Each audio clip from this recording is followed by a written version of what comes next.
Don't you wanna tell me about the time that we felt free?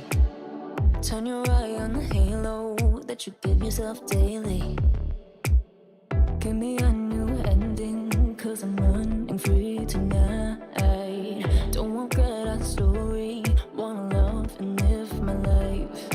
Always talking about what we'll be, gonna move out of the city. Spending our time daydreaming, living our life like a movie. I'm the only one who can make me whole. Pick me up, I'm the only one. Gonna ride this feeling and write a new beginning. I don't wanna pretend that everything I wanted was gone in the end. And I don't wanna pretend again. And I don't need to pretend I'm living in this moment, I'm living my best. Cause I don't need to pretend.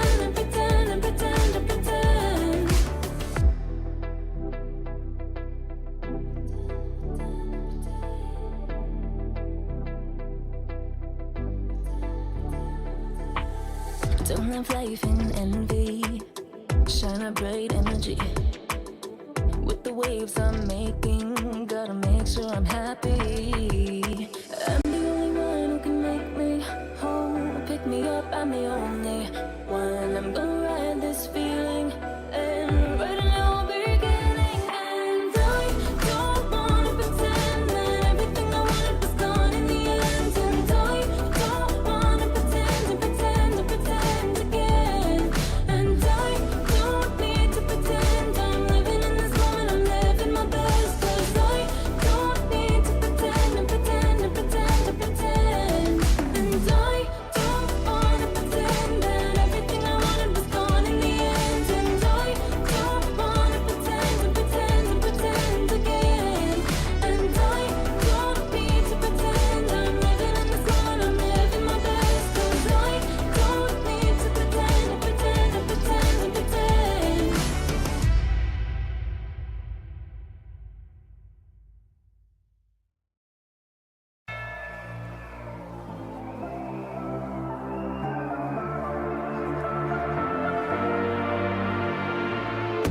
Ooh, this that cute, and a drama only venom when I get my dues. Respect, I'm the next tycoon. Got a pad full of greens, couple M's my soon. Unbeliever, do you see the confidence? Got some people waiting for me on the fence. I live here, never see me on the fence. Best believe that when I win, it's common sense. I'm designed to fly, defeat all demise. The best me, no fear, no compromise. 100 degrees, I breathe more to life. You should disconnect and throw in the west. And the hand that's in this, gotta back it up a high percentage. Got a heart in my sleep, non-stop. Stepping up to the seat, more shots. Getting those, I'm alive, unleashed in the fire. Out in the world, you can never stop me. Watch me dive and free, and it's my time. Up in the stars, you'll never forget me. But not holding back on the side, only get better with time. Ready to own what is mine tonight. I'm alive, unleashed in the fire. Out in the world, you can never stop me. Yeah, I never wait up. Flowers say so they coming on the way up. A true fighter's what they always been afraid of. Cards had a close on my circle when I lay up. Switch the game every quarter like a time zone. Aim for the bus, tryna build up to this milestone. Pave the way with only items that I might own. Imagine what I'm about to do, be an icon. And the problem just the haters that I might know. It's a night show, the way I'm about to make a movie with these lights. No, they wanna be like me, they can try. All gold, everything when I write. Can't repeat it, every legend gotta fight. A new world, when I flip, make it tight. Ain't nobody doing minutes how I like. Seat buckled up, going up like a bike. I'm alive, unleashed in the fire. Out in the world, up in the sky, into the light. Watch me dive and free, and it's my time. Up in the stars, with every stride, our future's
touch from you takes me to paradise, paradise.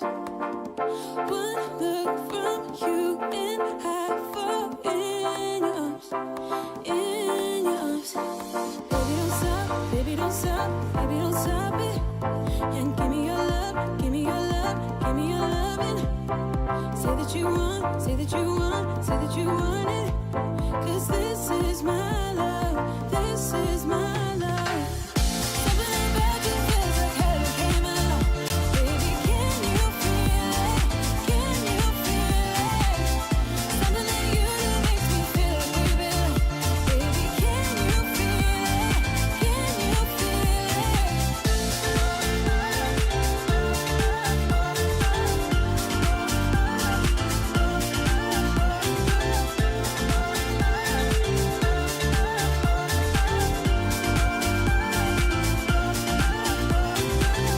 One kiss from you is like a fantasy, fantasy.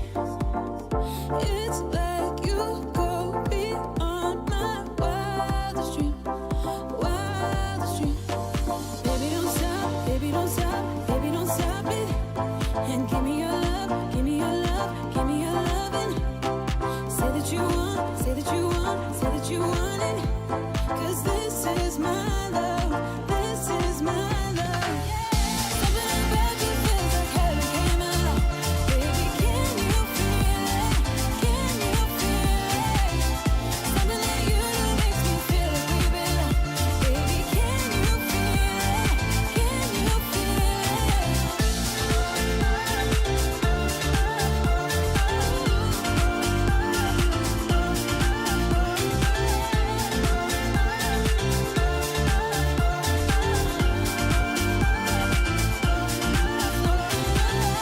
Something about you feels like heaven came along. Baby, can you feel it? Can you feel it? Something that you do makes me feel like we belong. Baby, can you feel it? Can you feel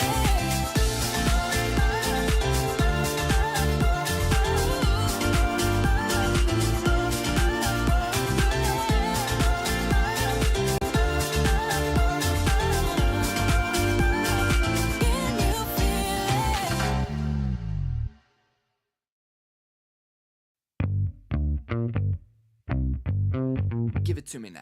Damn, you're sexy, but you keep controlling my mind. Yeah.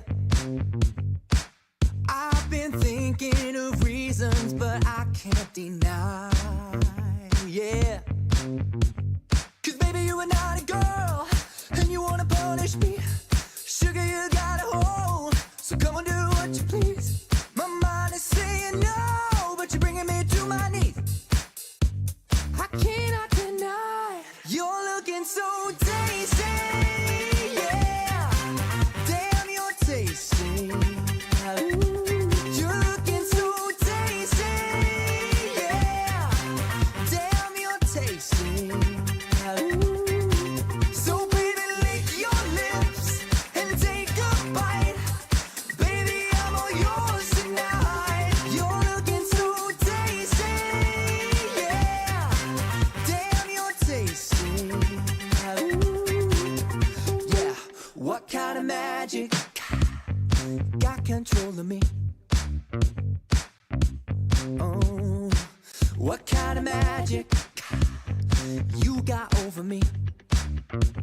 Yeah, ooh. 'Cause baby, you are not a girl, and you wanna punish me. Sugar, you got a hold, so come on, do what you please. My mind is saying no, but you're bringing me to my knees, yeah. I cannot deny you're looking so tasty, yeah. Damn, you're tasty. Oh, you're looking so tasty, yeah. Damn, you're tasty. Oh, so baby, lick your lips and take a bite. Baby, I'm all yours tonight. You're looking so tasty, yeah. Damn, you're tasty. Ooh. Yeah, put your lips upon my lips. let me have a taste. Put your lips upon my lips, let me have a taste. Put your lips upon my lips, let me have a taste. Put your lips upon my lips, let me have a taste. Put your lips upon my lips, let me have a taste. Put your lips upon my lips, let me have a taste. Put your lips upon my lips, let me have a taste. Put your lips upon my lips, let me have a taste. Tasty, yeah. Damn, you're tasty, tasty. You're looking so tasty, tasty, tasty. Damn, you're tasty. So baby, lick your lips and take a bite. Baby, I'm all yours tonight. You're looking so tasty, yeah. Damn, you're tasty. Give it to me now. I don't know why we parted. I don't know what went wrong. I just know that I want your body here with me tonight. With me tonight. You know what I need, know just where to touch. Make me feel like I can't explain. Oh no, don't you leave, it's just a bit of fun. You know how to drive me insane. I know it shouldn't feel right, but baby, don't go. Just love me all night. Just love me all night. All night. Just love me all night. All night. Just love me all night. All night. Just love me all night. All night.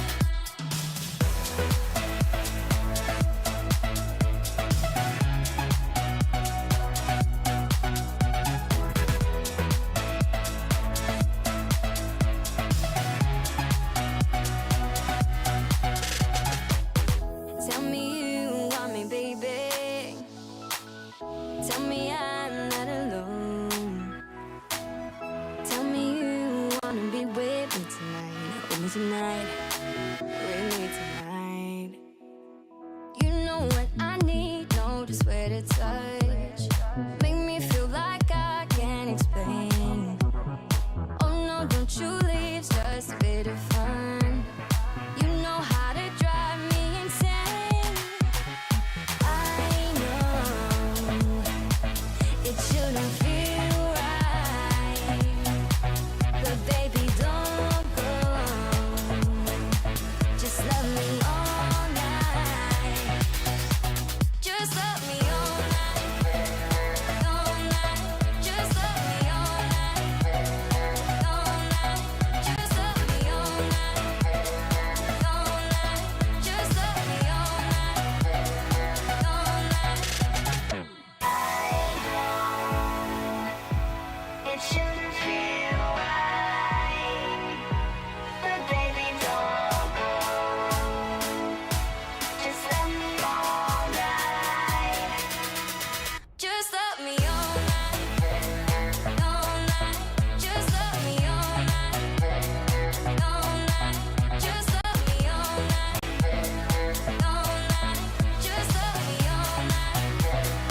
All night.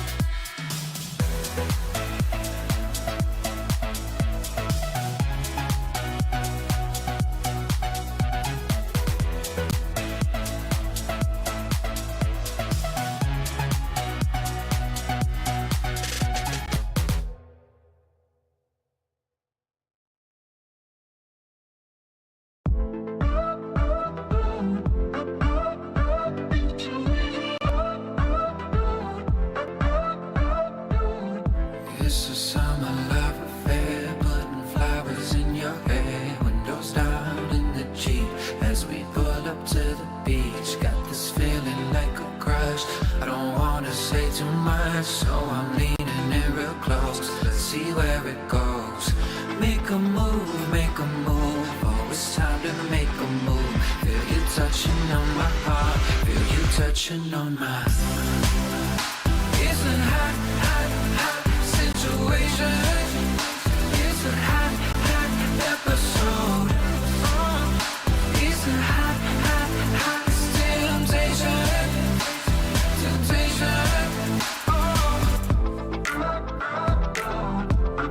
temptation.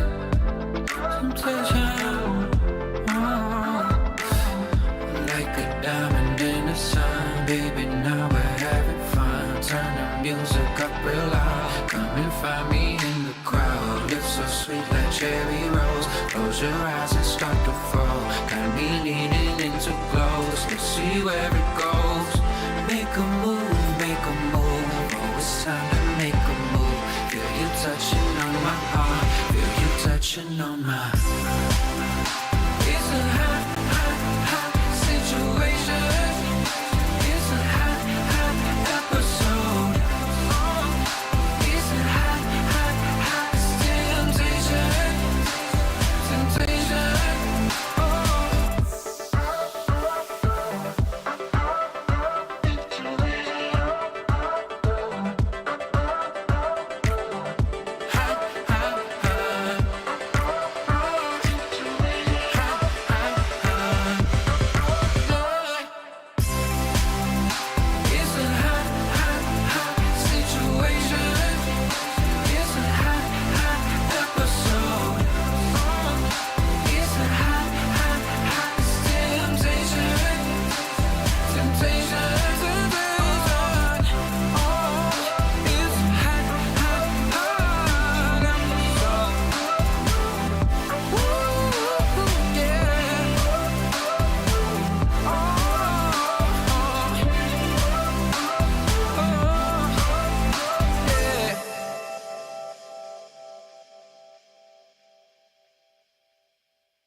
Don't need no thing. Ain't into bling. Just use enough. You fill me up. I don't care for diamond rings. I just crave the simple things. 'Cause that's what I want. That's what I want. I don't need no fancy car. I'll take you just the way you are. 'Cause that's what I want. That's what I want. That's what I want. Don't need no thing. Ain't into bling. Just use enough. You fill me up.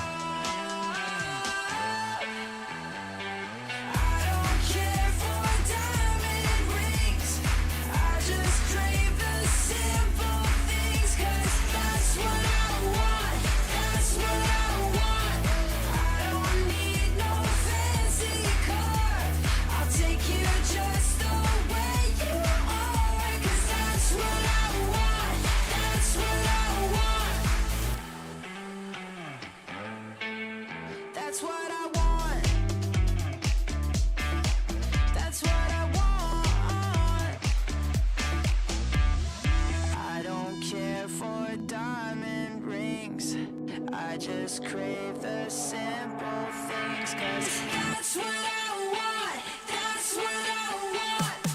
I don't need no fancy car. I'll take you just the way you are. 'Cause that's what I want. That's what I want. 'Cause that's what I want. That's what I want. That's what I want. That's what I want. That's what I want. That's what I want. That's what I want.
a good time, good time, good time, good time, good time, good time.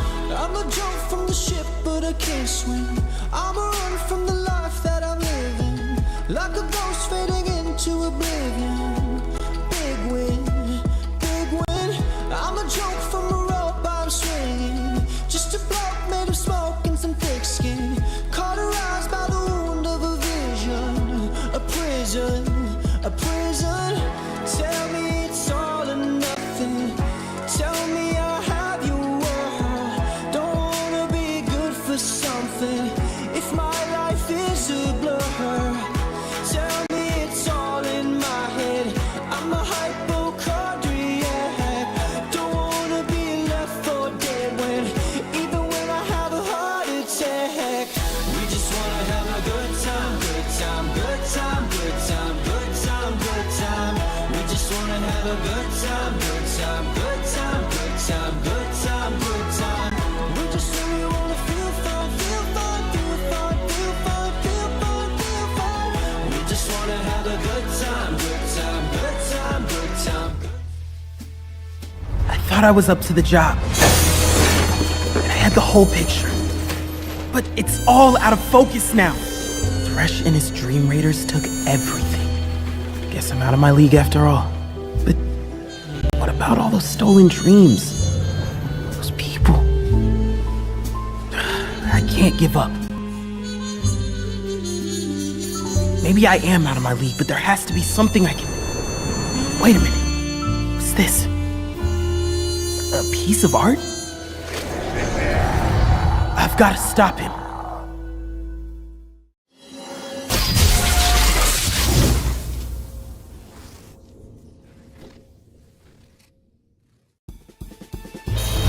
I knew Thresh was up to no good.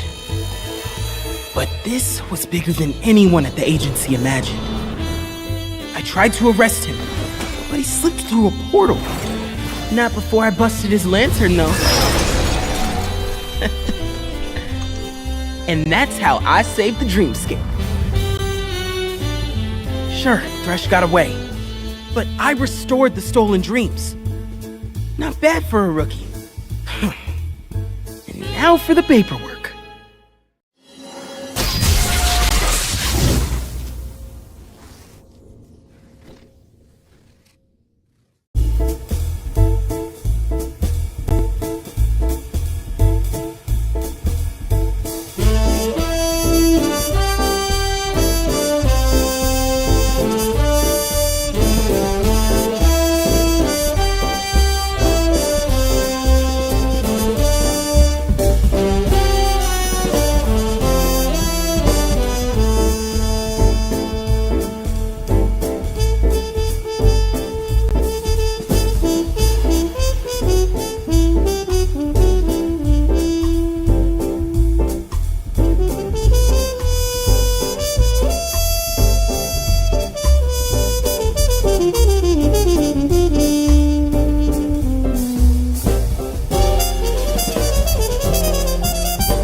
These are tough times in the dreamscape. The Phantom roams the dark corners, corrupting ideas and stealing dreams, leaving nothing behind But his calling card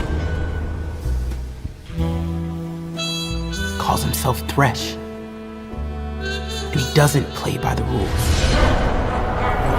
But neither do I. That's why Detective Cinna put me on the case, I think. So, Swirly, what are you planning next?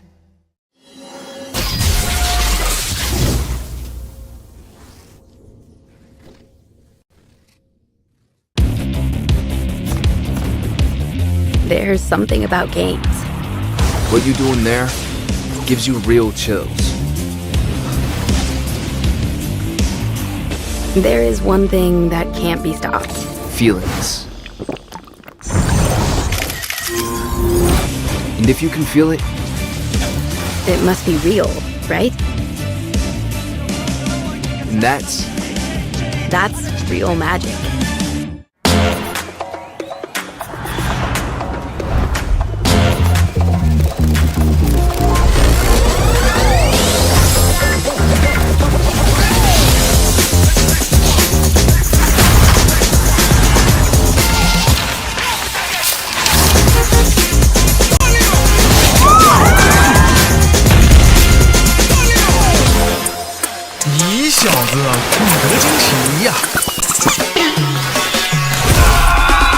Let's go. Sicker than the wizard with a top hat. So heavy when I drop it like a backpack. Chit chat, best stick it in a WhatsApp. Looking at the glitter in your Snapchat. What's that? You break like a plate in an earthquake on the first day, like a clown at birthday. Too late, gotta wait for the first. 牛啊，这个球！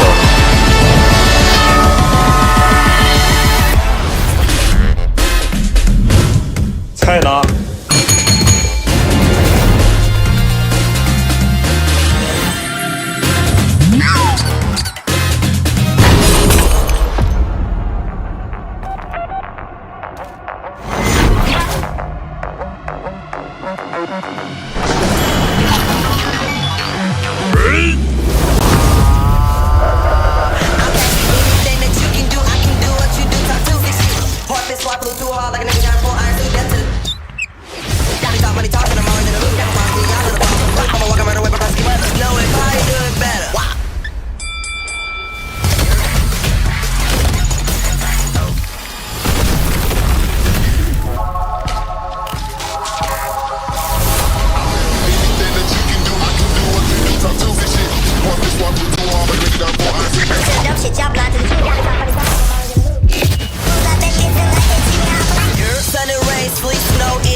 ？Welcome back, everybody, to Wild Rift League Asia Season 2, and this is gonna be a great time. There are a lot of APAC teams today, so the APAC fans out there are surely excited. My name is Stash, and I'm here with Infinity. I'm really excited. I mean, there's a lot of things that are new coming into Season 2, a lot of teams that have changed their roster, and a lot of meta has changed as well. I'm really excited and looking forward into what could behold to us today. Honestly, it's a lot of things altogether, Infinity. It's a lot of patches ever since the last time. I think one of the finals, you were there when a finals has been casted. So this is an epic timing. There's a lot of change ever since that time, and a lot of people are surprised about this meta because there was a lot of champions ever since that time. Yeah, there has been a lot of changes. There has been a lot of new champions. I like how you portrayed it to be, because coming into Wild Rift League Asia Season 1, there's a drastic change of pretty much everything. Yeah, and now the ADCs are just rampant in the meta, and I'm kind of liking how things have changed. But now let's take a look at the roadmap. This is almost the same as Season 1. It's just a bit, what do you call that? It's just a bit shorter compared to Season 1. Season 1 was like 4 months, everybody. But now Season 2 is gonna be in like 3 months altogether, so it's a bit shorter compared to the last time. Everything's so much more accelerated. The regular stage, coming into the playoffs, coming into the finals as well, and everything's going to be pretty much chaos from here on forward. Yeah, excited for the playoffs. Regular stage is where we're at today. It's gonna be a really fast month. I think the whole time that we started this, it was a really fast month, and basically the same as what happened during the last time. We have 19 teams divided into two conferences, the APAC and the CN conference, and they are going to be fighting each other during the regular stage. Everybody's divided 6-5, 4-4 on who the interconference fights are going to be. That's why this one is so exciting. Whenever there's an interconference fight, it's always so for fun. Oh yeah, and everyone's having like these region battles, like who is going to be the best, who's going to be the better teams, who's going to be the better region overall. Wild Rift League Asia Season 1, we saw a lot of these rivalries between these two regions for the Chinese region and for the APAC conference. So it's really going to be a blast.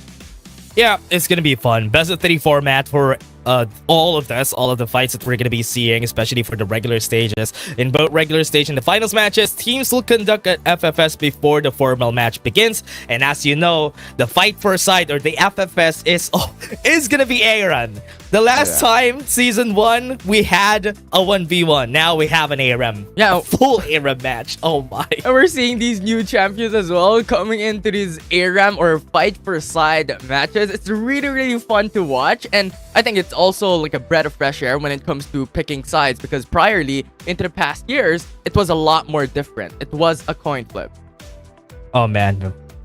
Oh man, I'm really excited for here though. Let's take a look at this. For the CN conference, we do have the same teams as last time. APAC conference, we do have G2B, we do have BRU, and even now G2B, the former NGX. If everybody doesn't know, they are now on the hands of G2B, G2 Blacklist. Yeah, a lot of changes as we have mentioned a while ago, and that is one to come and expect coming into this tournament for Wild Rift League Asia Season 2. And as for the basic prize pool, I mean, there's a lot in store for these teams as well. Oh man, this is just, I would love to see. Honestly, this basic prize, I hope that everybody sees this now. This is gonna be a scene by everybody every time. So that's why the last time during Season 1, people didn't know what the prize is, but at least now everybody knows what everybody's fighting for. That's why everybody's just gunning for this prize pool. It's such a big amount of money that we're going to be seeing here for the prize pool, the 1st to 6th place. Yeah, a lot of stakes on the line for these teams. Being the first place, 100,000 USD or 700,000 RMB. That's huge. Oh man, this is gonna be a J Team versus Weibo Gaming for the first game. This is APAC. Oh man, this is APAC Civil War that we're gonna be seeing here. RY versus Cerberus, G2 Blacklist versus Fennel. Honestly, I'll be honest with you, Infinity, for the Vietnam teams, the VN teams that we have here, I'm kinda waiting for them to step up because Team Flash and Cerberus needs a lot of stepping up during this past games. But before that, let's talk about the CN conference teams that are going to be fighting today. J Team has a very much a full new roster except for DY here. That is the only member remaining in this team. Yeah, a very familiar name, a very familiar team coming into Wild Rift League Asia with an unfamiliar composition. This time around, as you have stated, they changed their draft coming in for Season 2, and I'm really excited. We have CZ for the Baron lane, you have CF17 for the jungle, you have Soldier for the mid lane, X1 for the Dragon lane, and support with DY. Yeah, J Team is a really strong team ever since the start of Season 1. They're one of the teams that are expected to get into the finals during the past times, but when it came down to it, they weren't able to really catch the grand finals, and it has been snagged by them by the former NGX, which is now G2B. Now let's talk about Weibo Gaming. This is a squad that hasn't changed a lot of their teammates. Zihan is gonna be here swapping against Bunyan Sika, and we're not gonna have the former Gekyan here on the side of Weibo Gaming. So basically, these 3 members of the team are almost the same. Yeah, and this is what we're talking about. These changes. How can this apply? How can they adapt into this new season, into Season 2? Can they still be one of the stronghold teams coming into Wild Rift League Asia? Yeah, really excited for this. So for Weibo Gaming, what are we gonna expect here? During the last time that we've seen them, both of these teams, especially for J Team, they were the ones winning against Weibo during season 1, 2-1 against them during their games in season 1. And most recent meeting was during the Ionia Cup. During the group stages, Weibo won a 1-0. So this pretty much is the most recent match. And are they gonna be able to do the same thing here that we have a best of 3? Oh yeah. I'm really excited. We have J Team up against Weibo Gaming for our very first series, and a while ago we saw the following series as well. We have Cerberus versus KT.RY, and then G2B up against Venom. Yeah, it's going to be a different matchup for the APAC conference. And as we stated, Oculus and I yesterday, we have talked about this. And there's pretty much a big difference between the playstyles of the APAC conference regions and also the CN conference. So this is a really big surprise for me, because yesterday when we saw Team Flash fighting, they were not able to get on par with their former selves. They got destroyed by BRU. So now 2 APAC conference teams, let's see what they're gonna do once they fight each other later on. Oh yeah. Is this going to be the early aggressive type of scenario? Is this going to be more of a mid type of fight? Is this going to be the late game? These type of questions can be answered, especially considering we're only on the 4th day of season 2. So a lot of things can still be molded into the following weeks, into the following day. Yeah, all I can say is there are a lot of firsts for everything here in day 4. Yesterday we had our first actual 3 matches in one series, because I think Oculus said that I'm a very unlucky guy. We had our first 3 games. Yes, because day 1 and day 2 it was all 2-0s, but in day 3 we had our first 2-1. I hope we don't have that again today. I hope it's still gonna be maybe a 2-0, but in the last game I'm kind of expecting a 2-1 between G2B and Fennel, but I don't know who's gonna win yet. Oh yeah, I feel like it's going to be really close as well. Also with the addition of new players, new members for Team Fennel, right? And also the shift of organization for the former NGX team, which was really strong last year in season 1. So a lot of expectations on this team, on this household name. Can Fennel match up against the strength of G2B? Yeah, the new heroes versus the risen heroes. So this is something that I'm really excited about for our last match. I think it's really well worth it for everybody. Once they get home, they're going to be watching this, the last game that we're going to have. But first, we will still have our first game, J-Team versus Weibo. This is Weibo's first game for Season 2. Without Wake Up, without Banyan Sika, their former solo laner, is this going to be a different game that they're going to play? Because honestly, Weibo was one of the strongest teams during the first half of season 1, but during the second half of the season, everybody was just outplaying them. That's why they weren't able to be up to par to the top teams that we have in the CN conference. Yeah, and as you have mentioned a while ago as well, you know, talking about these conferences, comparing between CN and also APAC, is also the ADCs coming into fray. The ADCs being like part of the meta as well, being integrated into these compositions a lot more likely compared into the prior years. And I'm really looking forward to how these ADCs will perform coming in to today. Is this going to be an ADC fest wherein we're seeing 2 ADCs come into a certain composition, or are we going to see still the type of traditional composition that we've had before? Yeah. And ever since the last year, it's been a very different one. But before that, everybody, let's take a look at the stage and let's listen to Alora take us and introduce us to our teams. 本场比赛将由已经拿下赛季首胜的 J Team 对阵到本赛季第一次出场的 WBG。话不多说，让我们共同期待一下两支战队的精彩表现吧。Hi everyone, welcome to the stage of 2023 Wildorf League ASA 2. I'm Alora. Today is the 4th match day of regular season, and the first match will be played by J Team, who has already won their first game of this season, to WBG, who has made their first appearance today. Let's witness their outstanding performance together. And now it's time to welcome J Team and Weibo Gaming.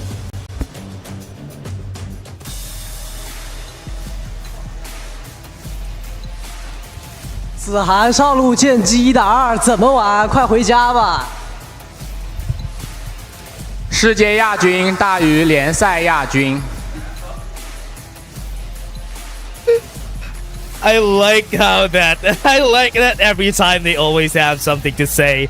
Every time they're starting these types of games. And also, the Zihan was reaching for the mic. He was warming up with the trash talks today. Yeah, it's pretty much the calm before the storm. You know what? Let's trash talk where we have this confidence before going into the fight for side. It's crazy, man. It's crazy. I love it. Honestly, this is one of my favorite things ever since the start of season 1. They always have this part where they're allowed to trash talk the other team. That's why it's always fun to see these players just pouring their hearts out into the trash talks and be able to have fun in the rip. And I think this team's, especially DY, was overreaching a while ago. He was happy about the trash talks that was coming. That's why these are very friendly teams, J-Team and Weibo, and I hope they have a fun match here. Yeah, and I remember still last year, right? We had these gifts coming from these teams before a match, and I always love to see that. Oh man, I do hope to see that this season, especially that J-Team has a lot of new people in the roster. They have a lot of their players here. This is going to be a really hard match for them, because honestly, J-Team, even as a new team, the team that they beat during their start was G2B during their debut match for Season 2. So now that they got a 2-0, this is a good shift in the momentum of J-Team and would really help them out. Now, the former star of Weibo Gaming, Beyond You is now his name. He was first named as a Cheat. So if everybody knows Cheat from Weibo Gaming, he's the same guy. Yeah. And talking about these changes of composition as well, 两支队伍现已集结完毕，让我们即刻进入召唤师峡谷。All the players are getting ready. Let's start into the world. And I think so far, as you have mentioned, the first matchup, the debut match of J-Team just days prior, is a win. So this could give them that confidence boost coming into the day, fighting up against WBG. Yeah, let's see if this is gonna go as we expect it to be. Because right now, one of the things that I'm expecting from WBG, especially that they still have Chi in their composition, Chi is the first ever. During Season 1, he's the first ever player of Varus. That's why every time that they're going to be facing against Varus in the bot lane, everybody's banning it against Duan Yu now. So now that Varus isn't up to par with most of the ADCs that we have that we are gunning for late game, how are they gonna be able to make it work? Is this still Chi's specialty? Because it's still ADCs anyway. Yeah, are we going to see more of a shift in his type of playstyle and his champions? Like, are we going to see Saya, the Kaisas? Right, what will be the champions now that the shift in meta has changed? Coming in from Season 1 to Season 2, as you have mentioned already. We're focusing on more on the carries this time around. Considering that Kaisa hasn't seen the light of day yesterday, so I'm kind of expecting a lot more of the other ADCs. Honestly, Azeri has always seen a lot of play, and because it's an ADC late game meta, Lucian is always a good counter to them, so that the early to mid game, it's not going to be easy for those late game champions to fight against them. So that's what I'm really excited about, Infinity, those ADC battles. But before that, we're going to be starting with an ARAM game, and everybody, this is an ARAM game. I hope it's gonna be a full-on fast ARAM that we're gonna have today. Yeah, the fight for sides, right? And as you mentioned a while ago, these strong champions coming into the early game, huge pressure as well. Ezreal could come into the composition as well if they want these strong poke type of champions as well into the mix. And we've seen before, having a Lucian come into a composition can be matched with the Jays when it comes to the early game. And now the question is, are we going to see that once again come into Season 2? Yeah, Season 2, we don't really see a lot of Jaces anymore, except for everybody that really loves playing Jace, just because of the fact that Zed hasn't seen a lot of play. Akali is a lot better because there's a lot of potential for the late game. So there is a big shift in meta ever since the start of it. AP champions are so good in the mid lane now, and it's not even close. And now we're jumping into the fight for side matchup that we have right now, and so far everyone's playing a bit aggressive, but also playing a bit more cautiously as well, not to give any kills here in the early game, because it could spiral out of control. Yeah, and this is what I love about this fight for sides. Everybody's just fighting. Look at how they're gonna be starting these battles. I don't know what to say. Honestly, when it comes to this Aram games, man, they're just killing each other fast as they could. And this is what you expect from Aram games. It's always so chaotic. It's always just everybody fighting early into this game. Yeah, 5v5 typically, but overall, when it comes to composition, I'm liking WBG's draft a bit more because you have a lot of AoE damage that could stack on top of each other and also sustain. Okay, 2 kills already. They got the knock up onto the back line. WBG Gaming forced to back away. Duanya is gonna fall down.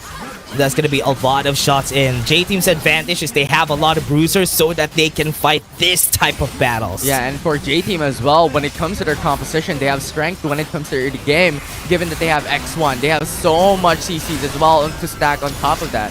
Ooh, here comes the ultimates though. And that's gonna be the turn around. J-Team just gonna be winning this battle after they got their items after the first kills. So, WBG Gaming is just gonna try and go for the push. That's one of the problems with their composition. They don't have a lot of sieges. They don't have a lot of damage on these towers. So it's gonna be easier for J-Team to just come back. Oh, 100%. Like, given the fact that they have Ziggs, they have Draven as well for J-Team, so it's so much easier for them to take a turret down when it comes to their competition. But now that we're here at level 6, coming into level 5 as well, this is the power spike of WBG. They have so much ultimates that they can utilize, especially coming into Zihan, into engaging a fight and Fan as well. Yeah.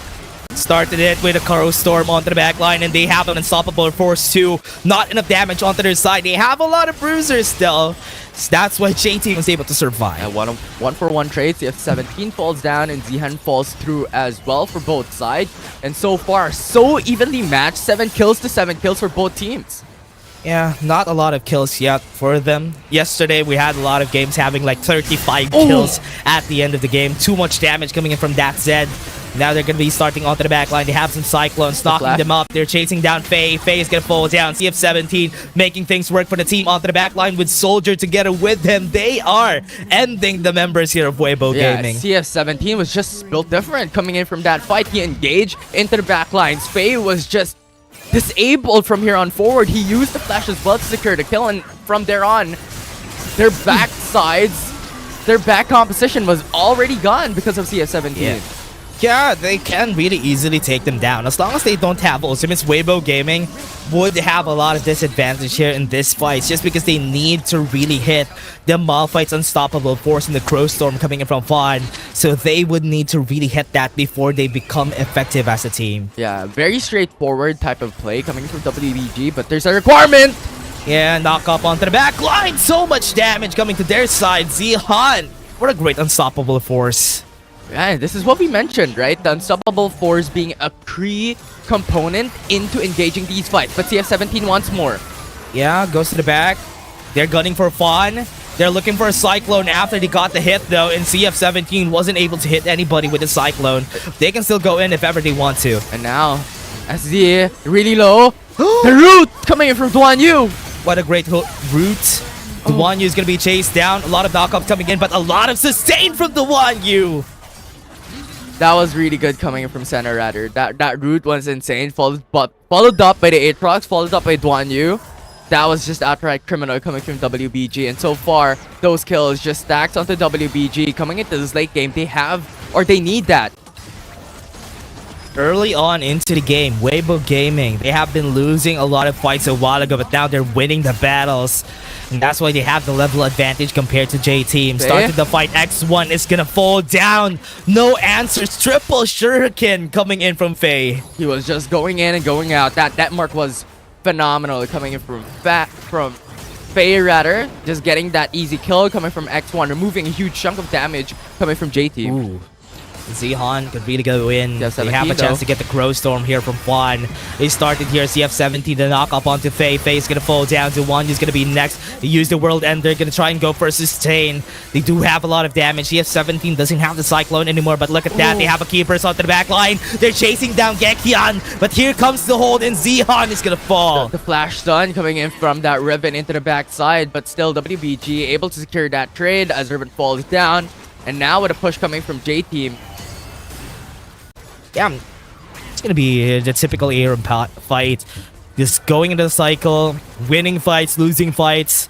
As long as they don't hit their item power spikes here, there's still not going to be a big change. Unless Weibo Gaming would really find a big Crow Storm, J-Team could be ended in just a jiffy. Yeah, 100%, right? There's just this moment of success coming from WBG, but okay, J-Team goes to the back line, got hold, no Cyclone for CF17, and he's dead. And now Unstoppable Force into the back. Knock up, not yet enough. Not enough damage from the side of WBG. Here comes Soldier, is gonna fall, and that's gonna be a death sentence from Faye. The Shuriken to just finish him off. That was just perfect. Now, Fan. Crow Storm, not a lot of damage yet from that fear. Grant the Shattered Queen passive has been taken off. Now J-Team would be able to get this win. They got a cycle again here, Infinity. Yeah, but Santa just fell down, so WBG have to retreat. They only have 3 members to fight this through. It's J-Team's now time to be able to just push and shove the lanes and just Faye dealing so much damage from far away. Yeah, now how is this gonna start, especially for Weibo Gaming? They're waiting for their ultimates to be on cooldown before they start the fight again. Look at the push onto the backline. Zihan can't even do anything because CF17 is dealing so much. Sizzy is also gonna fall. And next one more satchel charge, and this tower is gonna fall. Look at that, Weibo Gaming, World Ender onto the back, and they are just gonna get this kills really fast. And that last one, DY, not gonna survive for sure. Yeah, that was just a really good play coming from WBG, being able to utilize the overextension coming in from CF17 and then followed through for the remaining members of J-Team. And now with everyone dead, WBG can push. Weibo Gaming is just gonna be pushing this easily. No answer coming in from J-Team. CZ is gonna be here, but the fear and also the silence is just so much. The Wanyu is gonna fall and they're gonna be forced to back. They have some ultimates though. They might make a miracle here. 100%. It's always CF17 who's making things happen coming in from J-Team, especially looking into the backside, looking into Faye as well. Those knockups, those damage coming in from Wukong is outright so much, and Faye is just eliminated into the start of the fight. Yeah, great fear forces him away, gets holded, and not even close. Weibo Gaming just kited him. And now WBG removing CF17 from the roster of J-Team at the moment here in this fight per side. Gives us so much advantage. Yeah, moving him. 15 seconds on the clock. Weibo Gaming has all their ultimates up.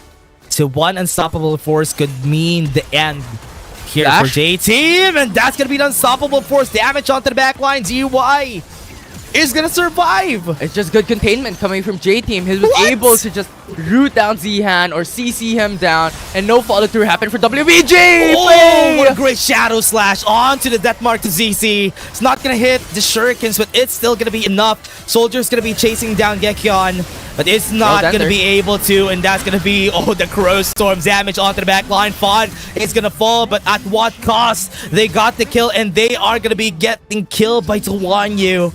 And CF17, oh no, this man is alone. I like the play here though. Just delay this lane push coming in from the wave. Just clear it out. What is that? And now just Faye. Uses the Living Shadow to Wanyu. Still trying to get the kill against CF17. Faye, that's scary. One more shot. Living Shadows away. That's really good coming from Faye, but CF17 did his job, did this role. Delay this push coming in from the wave, and then right after you have DY just clearing the wave as well with his ultimate. So that's really good coming from J-Team to buy time. This is crazy. Seeing this from Faye, this performance coming in from this guy signals a lot of good things coming into the side of the Weibo Gaming. If he pulls that out like this, Crow Storm, Soldier is gonna fall. What a great cast.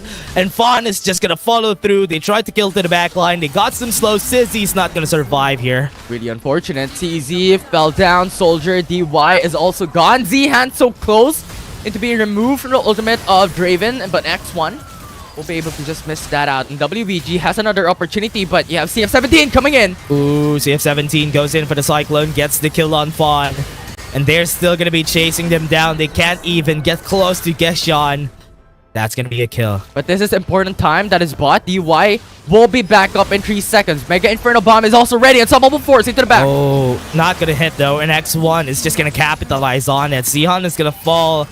This is gonna be a chance for J Team to reset back. And now this is what we mentioned, DY using the Mega Inferno Bomb. Unfortunately, it was a bit too late.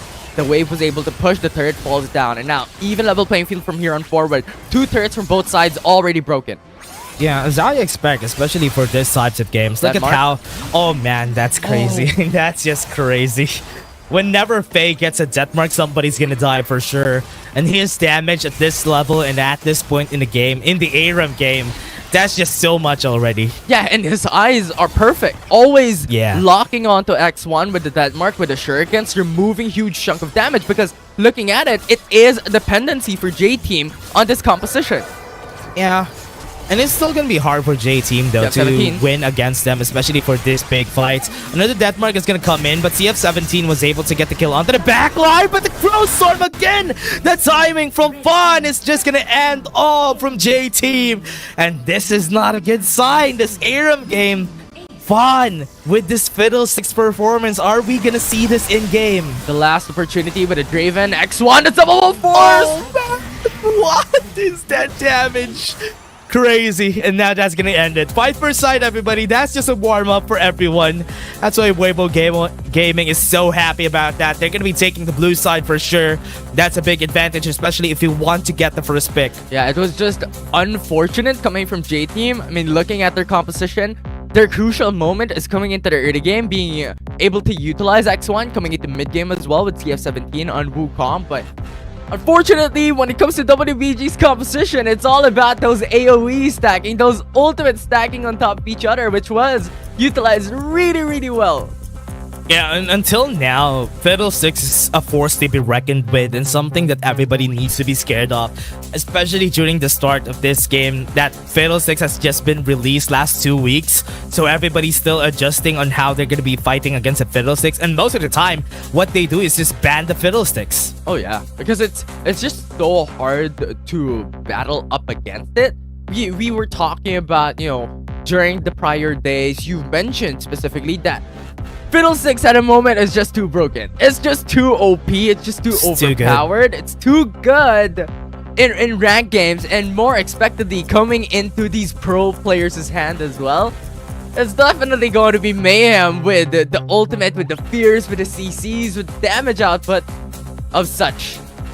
Honestly, a lot of people don't know how to play against a Fiddlesticks, but right now, especially the pro players, they have some answers on the Fiddlesticks. It's just that at this point in the game, it's easier technically playing the Fiddlesticks compared to picking up the counters. For example, most of the time pick up an Evelyn against the Fiddlesticks. If not an Evelyn, they pick up a, what do you call that? A Kayn in solo queue, but Kayn isn't played here.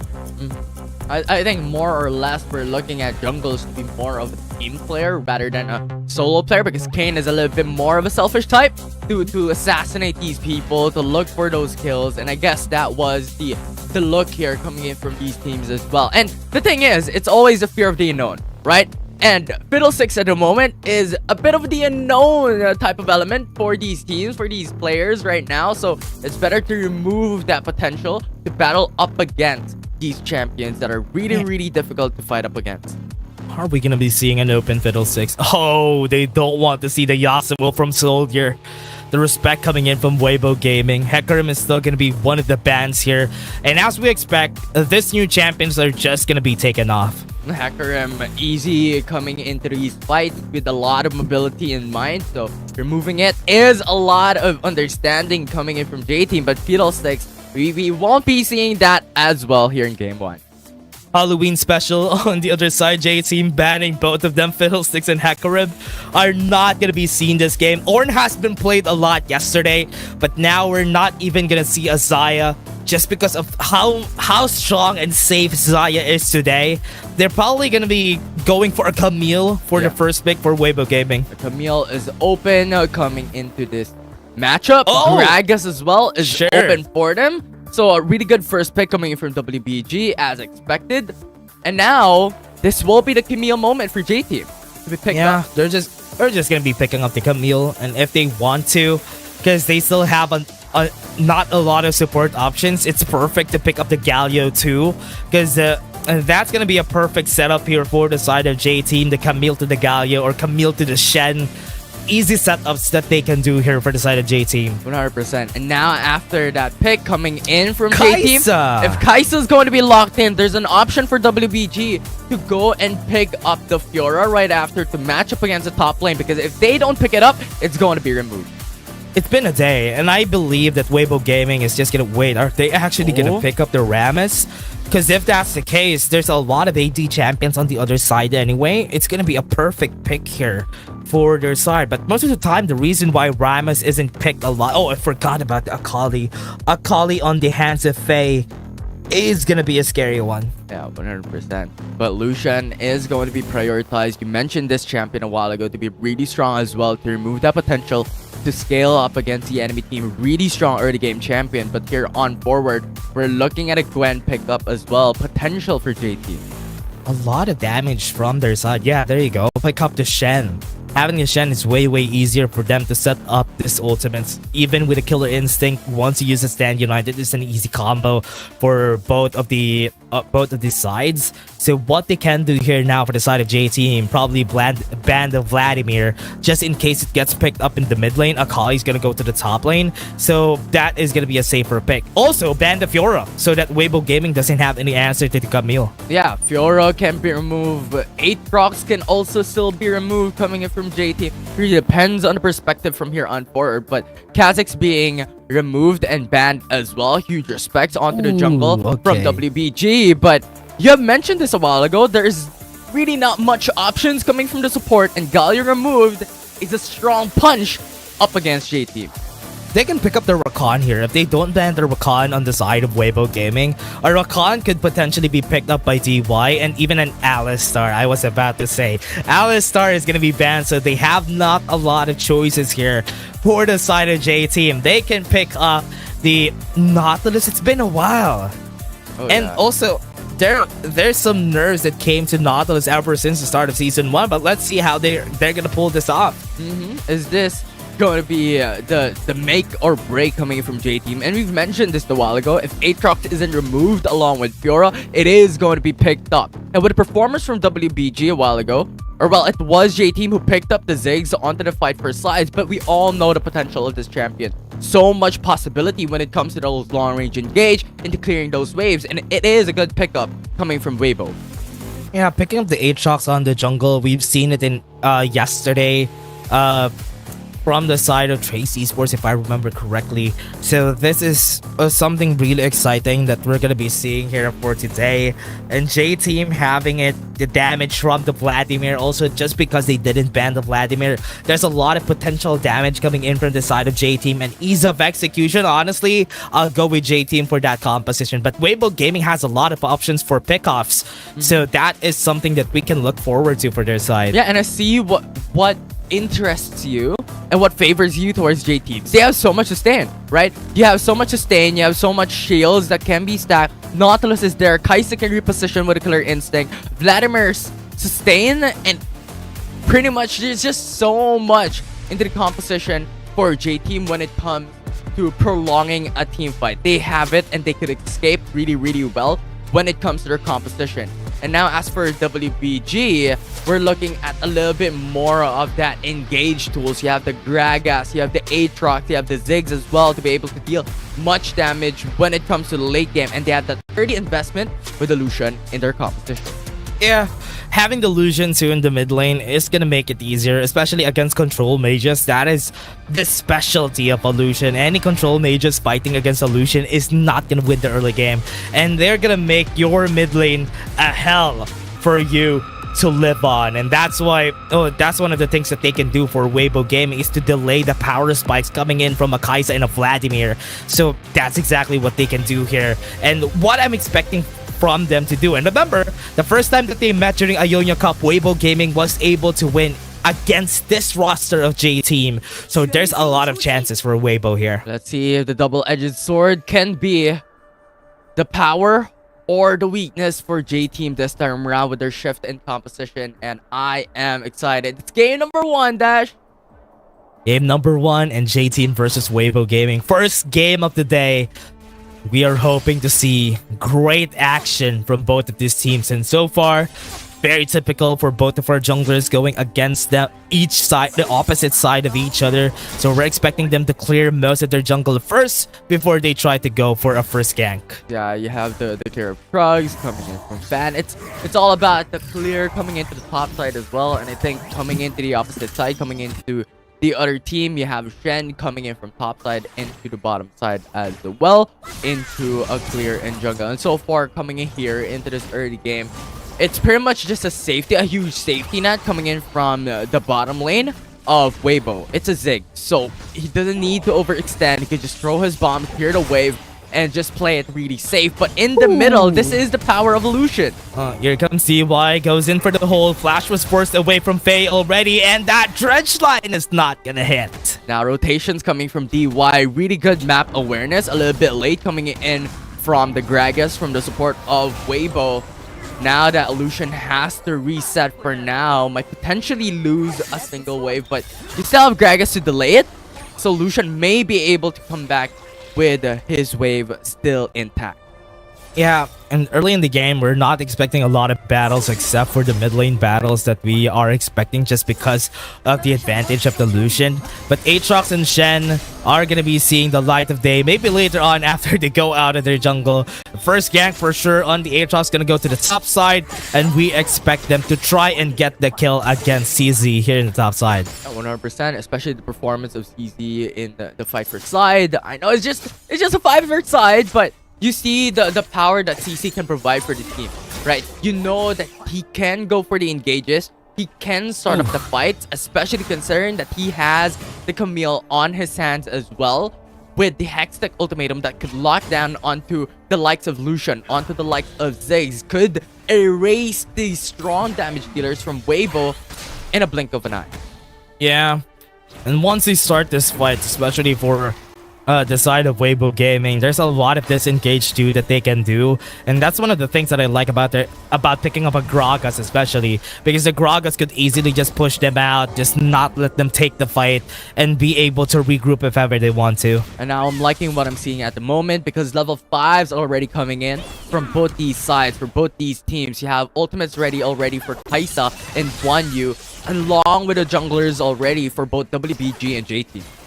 Yeah, and now J-Team is going to be starting here with just the ganks onto the Nautilus. Once they're level 5, yes, they have a stand united already. They can start the fight if ever they want to here. CZ is already getting close, pushing Zihan away if ever.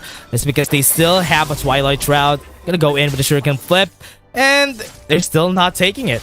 And that's just really the strong side of having a Shen in your competition, right? You could support your teammates from very far away.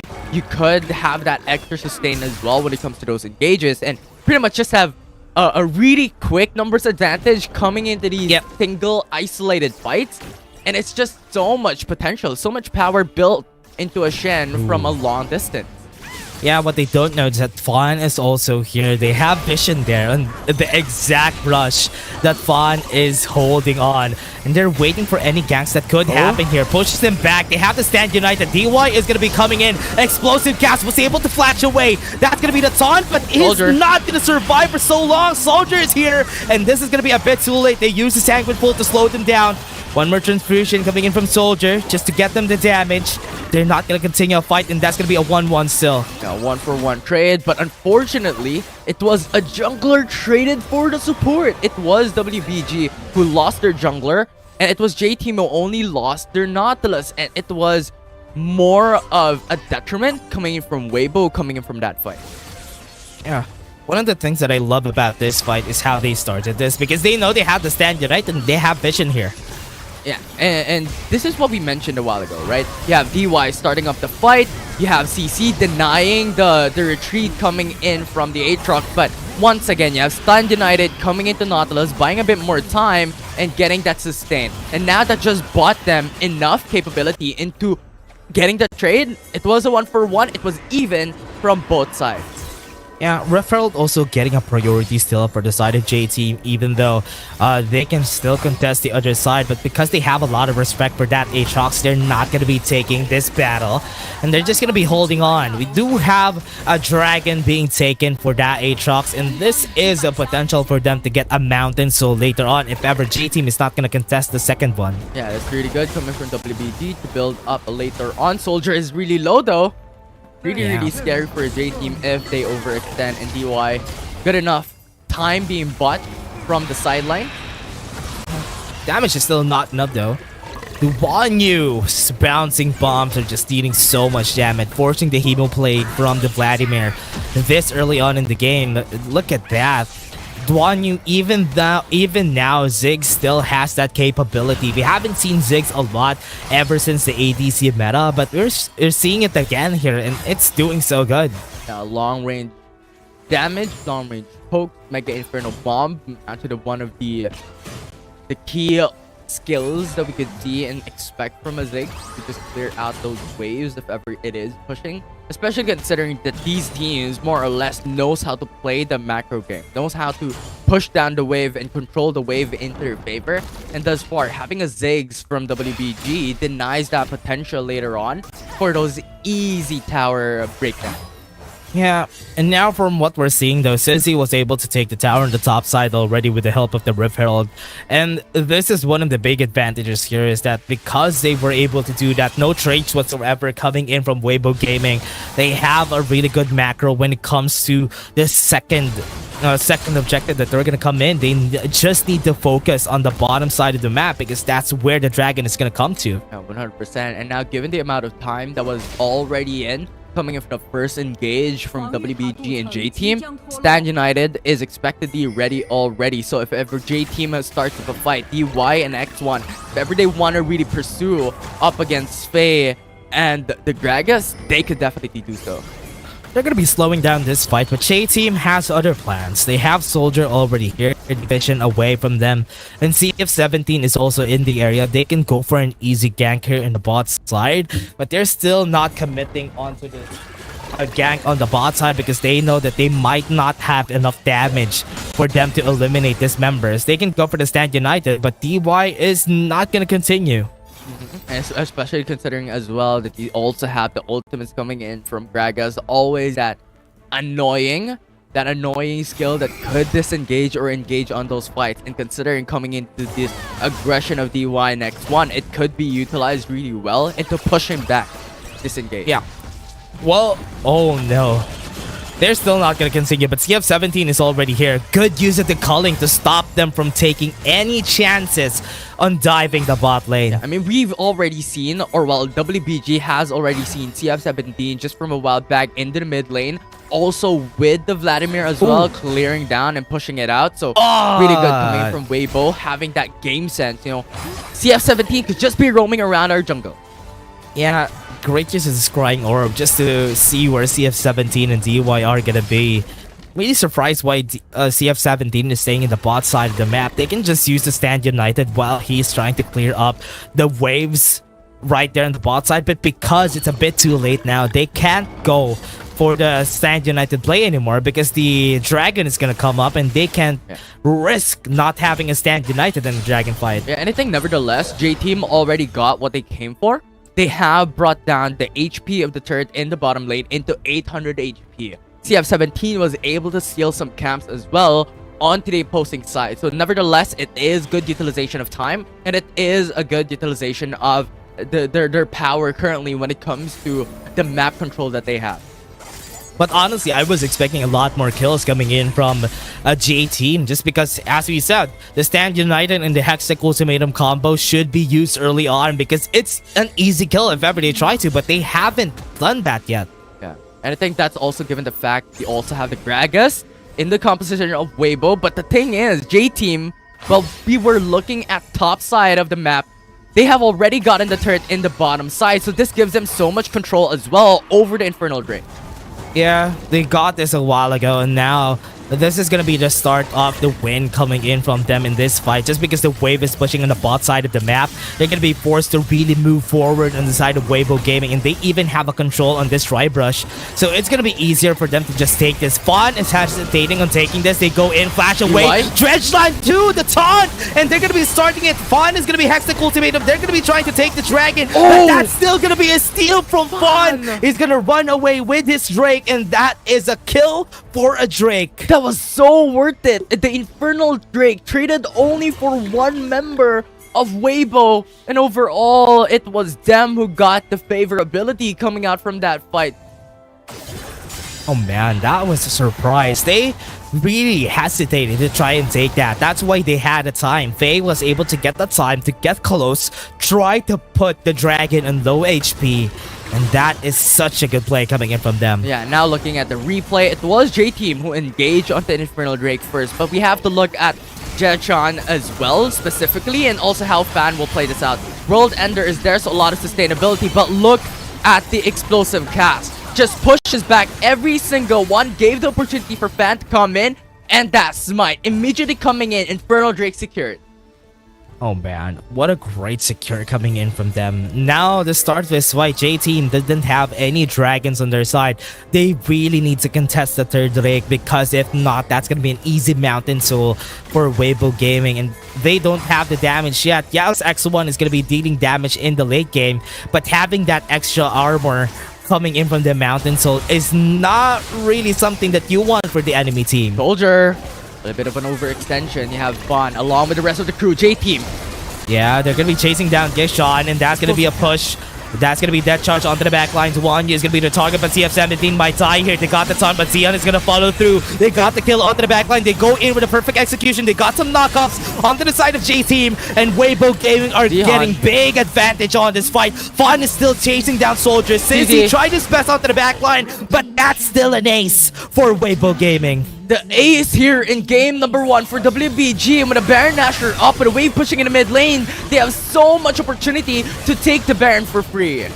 Weibo Gaming just got that win right there without any answers from J-Team. Yes, they got one kill, but because they got the dragon, advantage when it comes to the stats, and also the Baron has been easily taken too. And now they have so much more potential to be able to make it out alive here in game number 1, take the win out away from J-Team. And we mentioned this a while ago, Getchan once again, if we have the replay coming in later on, it was a really good explosive cast. Isolating CF17, you also have another member coming from WBG. I believe it was Fawn, who was able to access the backlines along with Zihan. So it was just overall good methodical plays coming from Weibo Gaming, utilizing the isolation powers that they have right now into that matchup, having that numbers advantage. The problem here is in their composition. Oh, that charge gonna come in, but they're not gonna be able to chase where he is. The problem with what their composition is here for the side of J-Team is that they weren't able to use a mechanic that they are supposed to use in the early game, and that is gonna lead them to just going to or just relying on both of their late game carries, which is going to be the Vladimir and the Kaisa. Yes, they still have a lot of chances in the late game, but Weibo Gaming has a lot of big advantages Zihan now being pursued by DY. Oh, the shuriken Great flip. shuriken flip. Was able to dodge that. Amazing stuff. But as you have mentioned, right, I think it was J-Team who needs to be able to have that potential for aggression, right? They want to take risks. They have CF17 for the Stand United, but as you have mentioned, they were not able to utilize it. They were a little bit more scared. They were respecting WBG onto their potential to fight back, and that just became their detriment coming into this fight. They were not able to get those early pickoffs. They were not able to utilize their strengths in the early game for those engages with a lot of sustainability and a lot of safety, and that just became so much more of a disadvantage for them here in this late game. That led to them just losing a lot more than gaining something, just because of how late they were in trying to go for the engage. Now, Weibo Gaming has a lot of sustain now. It's not going to be easy to try and take any kills against them. That's why J-Team has a big disadvantage here. Now, DY and CF17 are going to be discovered by Geshan. waiting for an explosive cast. They're still not pulling the trigger. They're just slowing down DY. They have a jet charge onto the back line. Look at that back line. Soldier is here. He's going to be breaching it. They have a stasis to buy some time. But look at the front. Zihan wants to get a kill. He got the kill. He got the support. And they got one more explosive gas, forcing CF17. Fun got a kill onto the top side. They got to stand united. They're going to go in. They got some kills too. Make that a 3-for-3. But now Weibo Gaming, too aggressive from Fun. Yeah, it was really good coming in from J-Team because the thing is, CZ engaged onto those fights into the back lines, was able to flash into the Dragon's Pit, but was able to isolate Fun. That was the important part because now J-Team only has to worry about Getchon being the front line. And the thing is, having that sustainability coming from Soldier along with the rest of the crew, with Nautilus as well in their composition, it was just a breeze already fighting that 4v4. They had to be afraid of Soldier. Soldier now, at this point in the game, is going to be really scary. Just because of that one fight, they were able to get 3,000 gold from that. They had a 4k gold lead a while ago, Weibo Gaming. But because of that fight, Rapid and Stat Cup has already been built by that Vladimir together with the Crown of the Shattered Queen. It's not going to be easy to kill that Vladimir anymore. So this is going to be one of their challenges here for Weibo. Yeah, it was just really unfortunate coming from Weibo. Now Flash going for the body slam. Goes in, explosive cast, push him back. Here comes J-Team onto the back line. They want to go for the support. They got the death charge. Knocks up 3 onto the back line. Faye's gonna fall down. J-Team is not hesitating on taking this fight. They have a shuriken flip, but Zihan can't even go in. And now this is the potential that we're looking in from J-Team. Now Getchan goes in for the face check. Has information. Soldier is going to be really scary here in this fight. We've seen him go in. The death charge was able to hit 3 people in the back line, and Soldier just dealt so much damage. And that's why it's hard to fight against a Vladimir nowadays. Yeah, and the thing is, Soldier with a Vladimir could just go in underground and deal damage. And the thing is, no one can hurt him. And that just gives so much potential as well for J-Team to be able to utilize that damage output up against Weibo. And now Baron's now being started once more. Yeah. They can go and try to start this though, but here it comes. Fun is going to try to deal some damage a bit too late on that fight. They're just going to be chasing down Sizzy and try to get the kill on him, but that's too aggressive again, Fun. Fun is going to fall down, and this is a chance for J-Team to just back away. They have to retreat because Fan gone means that only Getchon will be their frontliners left to that fight. No more ultimates ready as well to go and pursue that 3v4. And now it's all about buying time from Weibo to delay the Baron to just burn out and go away for J-Team. This is going to be a hard part though. Ticking time bombs on the side of J-Team. Once they reach that point in where Vladimir and the Kaiser are just going to be unstoppable. First, in the early game, they have been losing the fights just because they weren't able to get their early game objectives, which is supposed to be the Stand United. But now, because they reached the late game, they have the Vladimir, they have a strong Kaiser. This is just gonna be way harder for the side of Weibo Game, because who are you gonna depend on in the late game? You have nobody on their side. Yeah, and the thing is, 3 items already built up by Kaisa, so that means every single skill is already upgraded. And the thing is, J-Team is really clever, always isolating Fun, and if that happens, no frontliners for Weibo Gaming into those team fights. Yeah, they're gonna be going against Faye here. Soldier! Oh, look at that damage from Soldier! Just one transfusion with a Tides of Blood.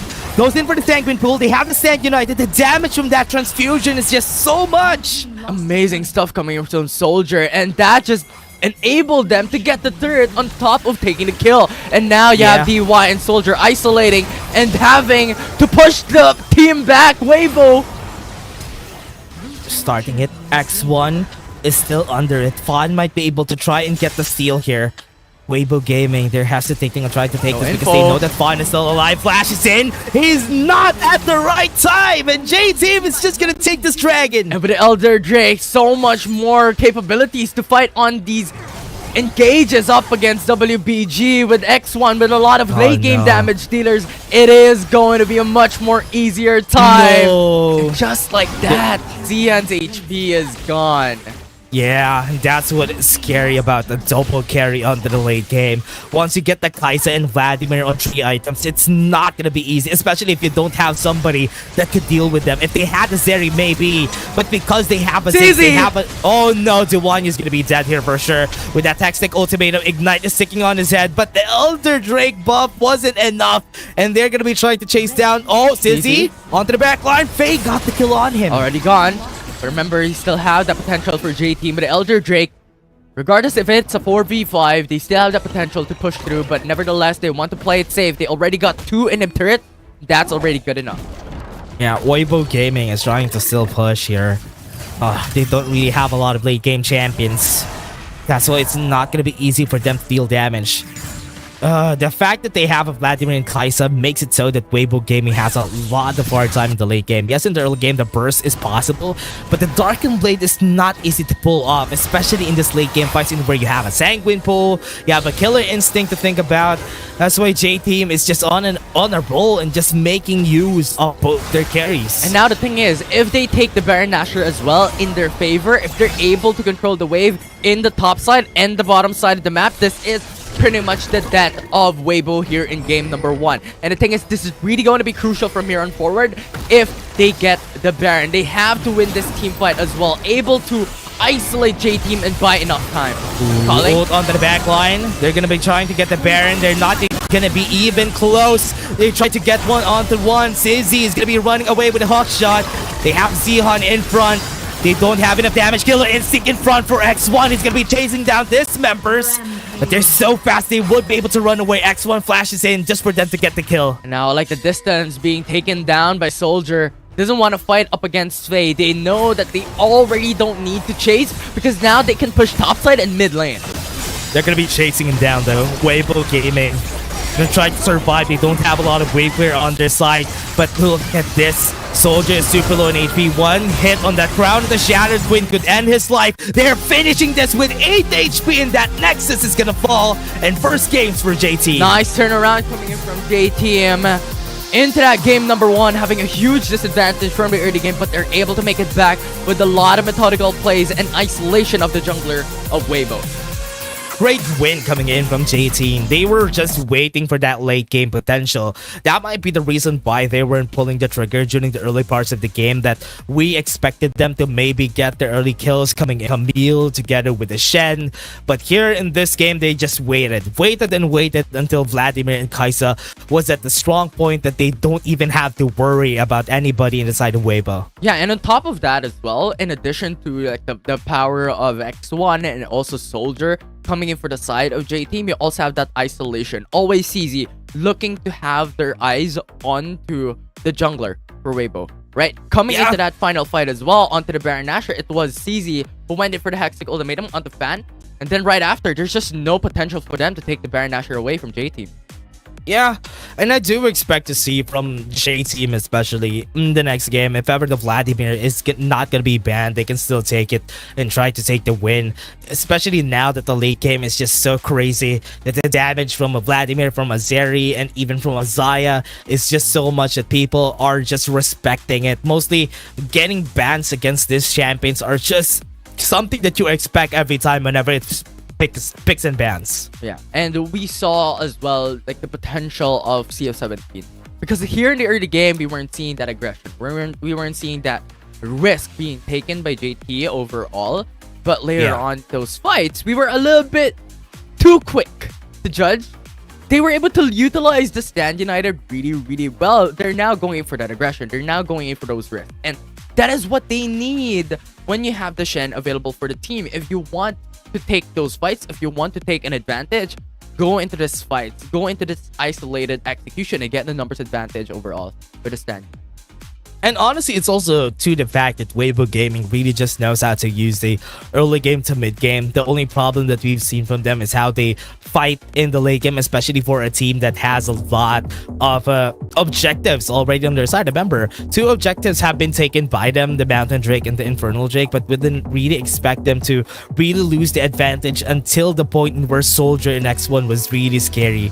And Weibo Gaming wasn't able to find the answer against these guys. Yeah, they went went on a roll coming into that late part of the game, especially going in for the Ice Drake, coming into the Elder Drake, coming into the Baron Nashor as well. They just spiraled out of control, and this is what we're looking coming in from J Team, right? With the Vladimir and Kaisa on hand. And just look at the KDA, look at the damage of Soldier.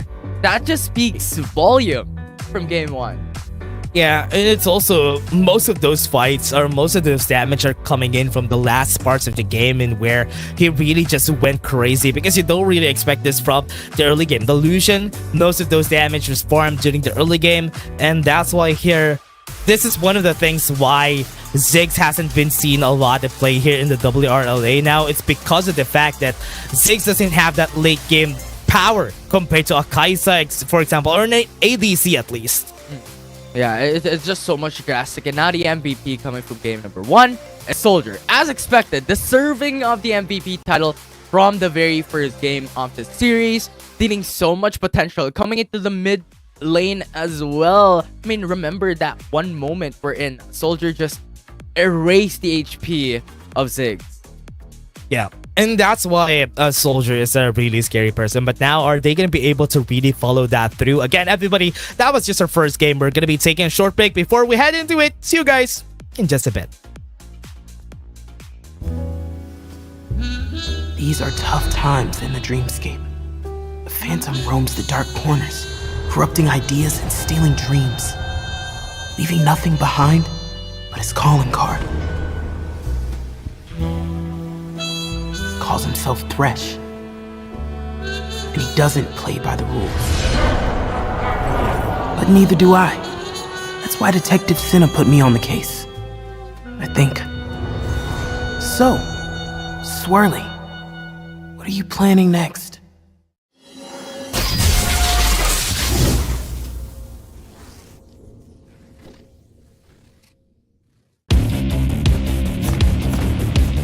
There's something about games.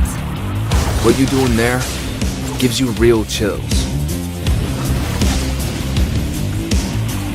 There is one thing that can't be stopped. Feelings.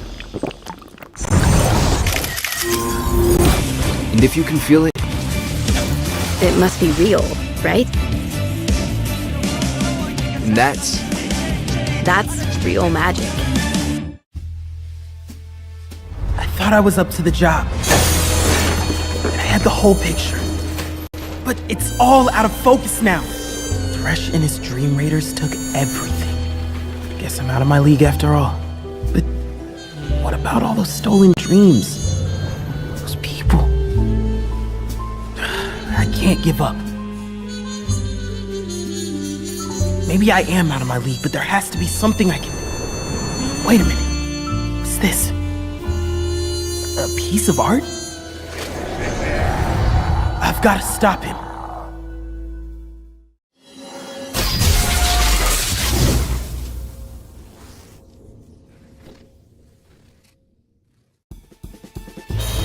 I knew Thresh was up to no good.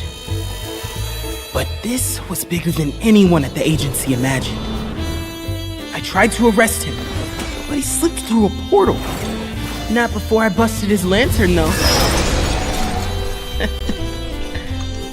And that's how I saved the dreamscape.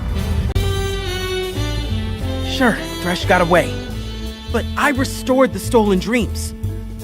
Not bad for a rookie. And now for the paperwork.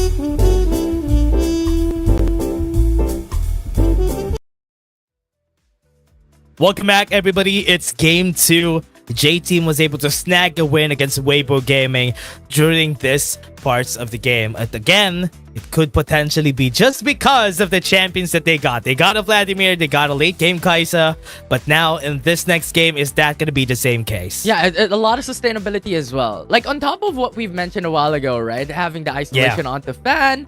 You also have the Serpent's Fang onto Fan as well. No one on the other team members, so it was just a wreck of a havoc. It was really good coming from G. Yeah, it's just so hard to play against them. But now, same bans coming in from Weibo Gaming. They go back into blue side. But J-Team, okay, they banned the Kassadin also. That screams a lot of an Akali pick here, just because they banned the Kassadin. So, as we expect, the Gragas is going to be picked, and Camille is going to be picked too by J-Team. Is that going to be an Akali pick? I hope so. Oh, you called it. Yes, there you go. They banned the Kassadin for no reason. That's why I was expecting an Akali pick. You called it. That was really, really good. And now this opens up, you know, Kai'Sa to be picked up by Weibo. Jax as well, if ever they want to go for that route. But I think coming in from that game number 1, it would be looking a little bit more differently. And a while ago, it was Jax who was banned in place of the Kassadin here for game number 2. But instead of Kai'Sa, they're going to look into Zeri instead. And one of the things that I like about this, though, the Jax pick, whenever I see a Jax pick during Season 1, I always say, they're gonna lose this for sure. But now in Season 2, the Jax makes a lot of sense. Because most of the time, people go for the double ADC route here on the side of J-Team. The only problem here that I have for Weibo Gaming picking up the Jax in the early game is that gives J-Team a lot of chances to pick other champions because they can't go double ADC anymore. Right. So might as well pick something else. 100%. And I think Weibo is looking at the perspective coming in from that game number 1 because they were really, really strong in game number 1, right? They were able to sustain coming in from the early game, coming into the mid game, but they lost during that crucial moment into that late game wherein it was already J-Team was able to utilize their Shen really well, their Kai'Sa and their Vladimir at the same time. So I think that is Weibo just trying to look for ways to be able to become stronger coming into the late game. Let's see if Weibo would be able to do that, though. At least now they have a Zeri, they have an actual ADC on their side. They're banning the junglers that are going to be expected here for the side of J-Team, but they still have a lot of choices. CF17 going for the Lee Sin, huh? A while ago, we saw an early game champion come from Weibo built onto Lucian, and now looks like J-Team wants to do the same thing, but instead, the Aatrox is going to be locked in. They picked up the Aatrox after Weibo Gaming failed during the first game. They failed picking up the Aatrox. They failed with the Akali. So they're saying, we're going to pick this and we'll show you how it's done. And we're going back into Protect the Queen, right? We have Kai'Sa going to be expectedly the carry coming in from J-Team. You have CZ. Wait, what? Having the Aatrox. You have what are they doing? The Camille, rather. Aatrox going into the jungle. Kali going to the mid. But Weibo is on a spree, is on a different composition overall coming into game 2. The question here is, man, going double ADC when you already saw an Akali on the other side, an Akali and a Camille. Once you get locked down by the Camille, you're dead. You can't do anything. That's why I was surprised. Because when they pick an Akali, you should have picked another mid lane maybe. Pick up a Vladimir maybe. But they didn't do that. Oh my, are they gonna do well this game? They even pick up the Yone here on the jungle. Last time during Season 1, Yone in the jungle wasn't picked ever again just because of the nerfs that he had against monsters. Yeah, and I think this will be a crucial moment coming in from Getjan and also Zihan to be able to push back Akali later on. Because if not, this is going to be really, really scary. Akali could just go into the backlines, erase 2 ADCs right at the get-go, and now they lose their huge chunks of damage. Yeah. And as we're seeing here, really surprised about the decisions from Weibo Gaming when it comes to this composition. There's a lot of disadvantage with this composition, Infinity. They have double carries, remember. They have double carries. They have a Yone. They have a Jax. They have a lot of champions that needs a lot of resources to make them work. So that's one of the problems that I have with this composition, because if they don't reach the item breakpoints, they're just gonna lose really hard against J-Team. Yeah, overall their team composition needs so much gold. It's really hungry for gold, right? You have Jack, you have Yone, Zeri, Ezreal. These 4 champions needs gold to be able to become really strong into a fight. And now, Weibo, how are you gonna do it? That's the only reason that I can see why they picked up the Jax, though.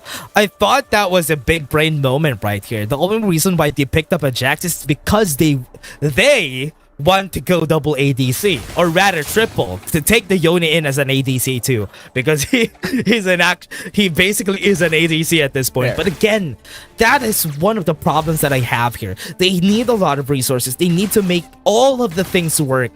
And oh wait, the surprising thing here is also for the side of J-Team, they made the Camille the jungle. Yeah. Just because they don't want to deal with the Camille versus Jax matchup. That's smart.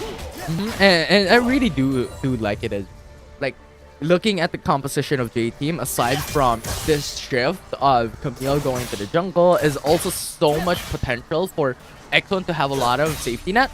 Like, you have a lot of spawn, right? You have DY here in the early game. Later on in mid game, late game, you have pretty much every single one, an exception of their mid laner, which is Akali, but it has a different role, right? So pretty much at this point in time, going into the mid game, late game, X1 will have a good time. Yeah, for sure. Void Seeker, we've seen it a while ago. They got a lot of damage. X1 was able to perform well during the last game. And again, we're seeing the same champion getting picked here for X1. So I'm really hoping to see that be able to perform well this game also. 100%. And now, looking at this, CZ with the Aatrox really doing amazingly up against Zihan on the top lane, having so much more of an advantage. And the wave is also pushing, so Zihan has to overextend if he wants to clear down the wave and to do something in the Baron lane. What is Soldier doing here? He's trying to go for a fight against Gekyon. Faye is gonna go in, goes in for the Ignite. The flash coming in. Soldier, the shield from DY was the reason why he survived. And now Faye doesn't have any more flashes. He's dead. The turnaround coming in from JT. DY. Wow. Yeah, that was really, really good. The Ignite could have brought Akali down, but Soldier, with the very last second, as you mentioned, DY came in at the right moment. It was really perfect. Wow. Perfect timing coming in from DY. That's the only reason why, because he saw Geshan in the mid lane. And let's take a look at this replay again. Yeah, it was Faye who was overextended. It was initially their overextension, going for the 2v1, hopefully to be able to kill down Soldier quite easily. But the Shroud bought time for Soldier, and when Ignite came through, Faye used up the flash. But the thing is, Rakan went in too quickly. The shield was there coming in. So, a lot of sustainability overall. But time, not first blood secured by G2. Ooh, Hexic Ultimatum's gonna be used, but there you go. There's two people here waiting for them. Fawn gonna go in for the ultimate, not gonna be able to hit. And that is just J-Team taking another win in this fight. Now, DY goes for the chase. We'll be able to push back WBG. That's pretty much it. No full-on engage that will occur for both sides. What a win again coming in from J-Team. They just got another kill in the mid Killer lane. Instinct. They're just getting all the items that they need. X1 goes in for the Killer Instinct. Duanyu was forced to flash. That was really and good. now they are just safe here. They were able to burn out a spell onto Duanyu.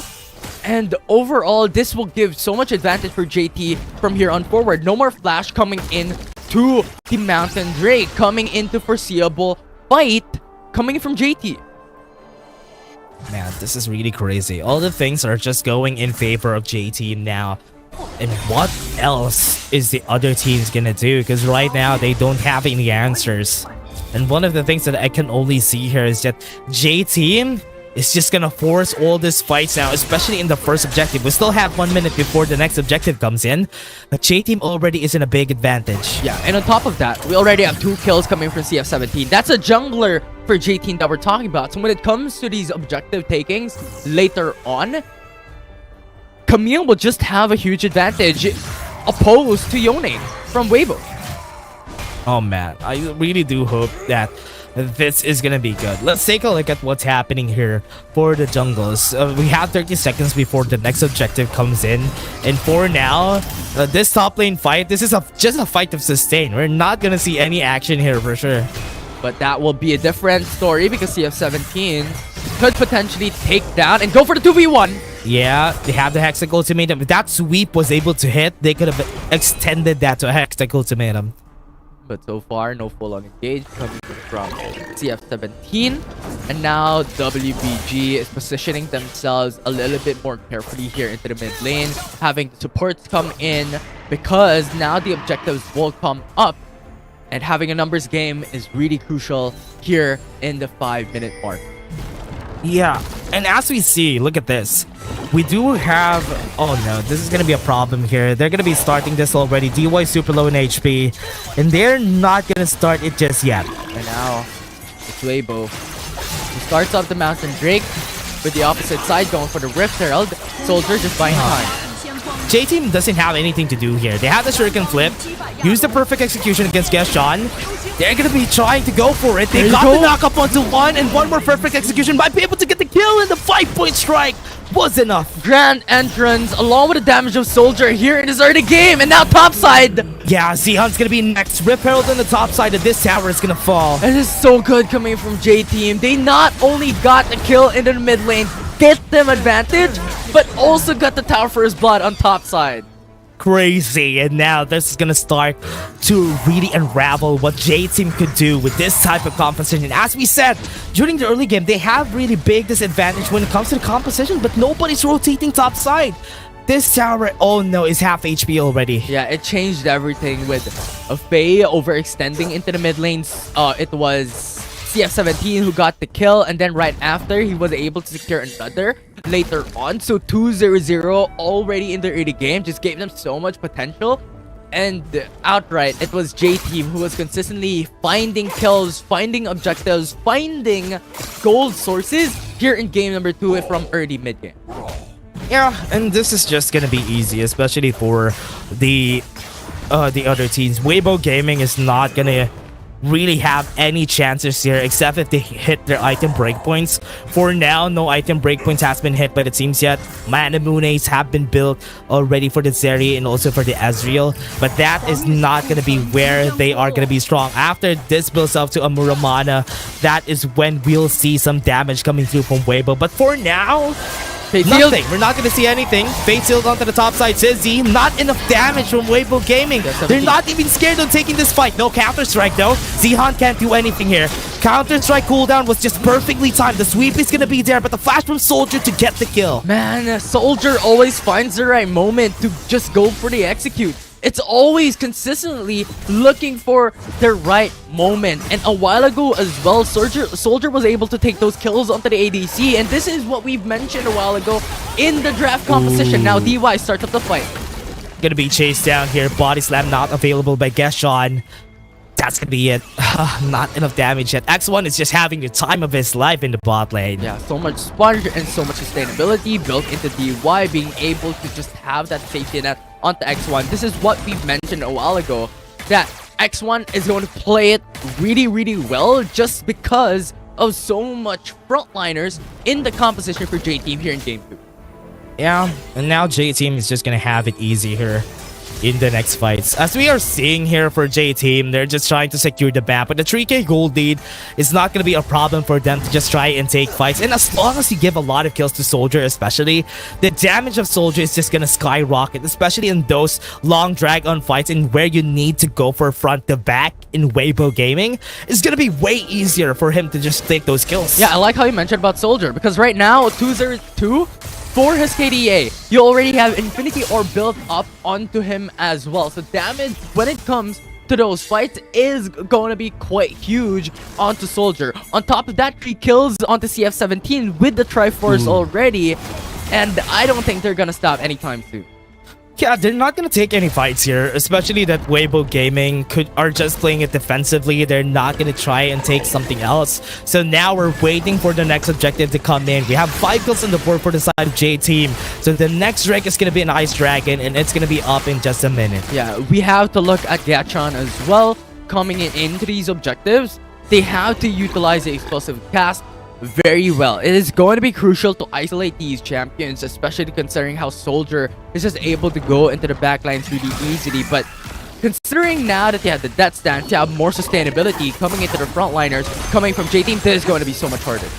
Yeah, there's gonna be a start of the fight though. Soldier is not gonna use the perfect execution just yet. They don't need to. They don't need to really go. But CF17 is gonna try and dip his toes against Weibo Gaming, but so far wasn't able to really get them. Oh, a nice true shot barrage coming in from the Ezreal. Coming from Weibo, cleared out the wave, delayed this push. Yeah. Face seal, great stun, and that combo. Sizzy is gonna fall on the top side. This dragon's gonna be taken by J-Team. And that is just CF17 taking that objective. They got the push in the bottom lane. Another fight. Knock up right here onto the mid lane. Zawanya is gonna be chased down. Perfect execution. Won't be able to hit, but the 5-point strike was able to follow through. They got the kill on the support, but they still have some members still alive.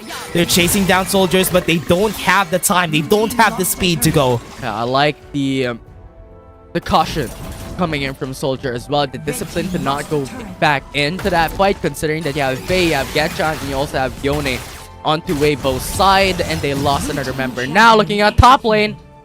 Oh no, too aggressive. Tries to get for the inhibitor turret, but it's not going to be possible here. J-Team at this point in the game, they could really start the Baron if ever they want to. The Baron is not really strong at this point in the game. They can start it if they want, but J-Team, the amount of map pressure that they have, they need to take down the mid turret first.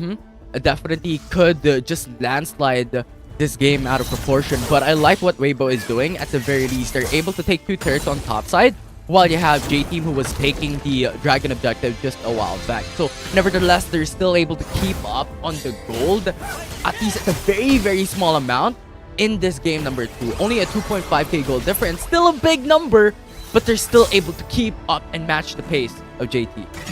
Yeah, J-Team is just gonna be taking this just for the early game. It's a good thing that Fawn is getting a lot of gold here. Looking at the left side, Getchan. We do have a lot of gold coming in from Fawn. Getchan tries to start it. There you go, knock up coming in from DY, but not enough damage yet from X1, even though they're so fed at this point in the game.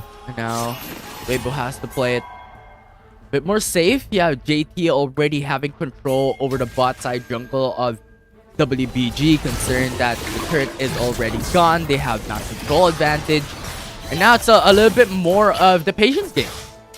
They really want to take down the mid lane turret if ever they want to, but it's not going to be easy for them to really do that. Knockups from DY is not going to hit. Still waiting for the Baron to be called here. We still have the dragon in just a bit, but so far we're still waiting for a Baron call. Yeah. And I like how you mentioned about JT wanting to get that power in the mid lane, because this opens up the Baron. This opens up the Infernal Drake as well. Yeah, if ever that happens, if ever they're gonna take this, that's why Weibo Gaming is trying their best to try and take the dragon. Knockoff's coming in. DY is not gonna survive. He has the stasis though. He can dash out. The Fate Seal was able to hit. CZ goes in front of everybody, but they have one dashing into the back line. X1 doesn't have enough damage against Zihan. JT made a big mistake, and that could cost them a Baron. A little bit too over aggressive now. Weibo is now getting the push into the mid lane. They break down, or well, having the potential to break that first turret in the mid lane, and now Baron now being started. Yeah, they tried to really go for that, but now CF17 is also here. CF17 is still alive. They can still try and go for the steal. They have the timing. They have 2k HP on that Baron. Fan could go in. Fan could go for the bait. They have 27 HP on that Baron. That CF17 tries to go in. Not a lot of HP. Good stall from Weibo. Perfect coming from Weibo. They waited for the right moment for CF17 to show up first. They execute him before they take the Baron. And now Weibo is back into the game with a Baron Nashor on hand. They equalize game 2.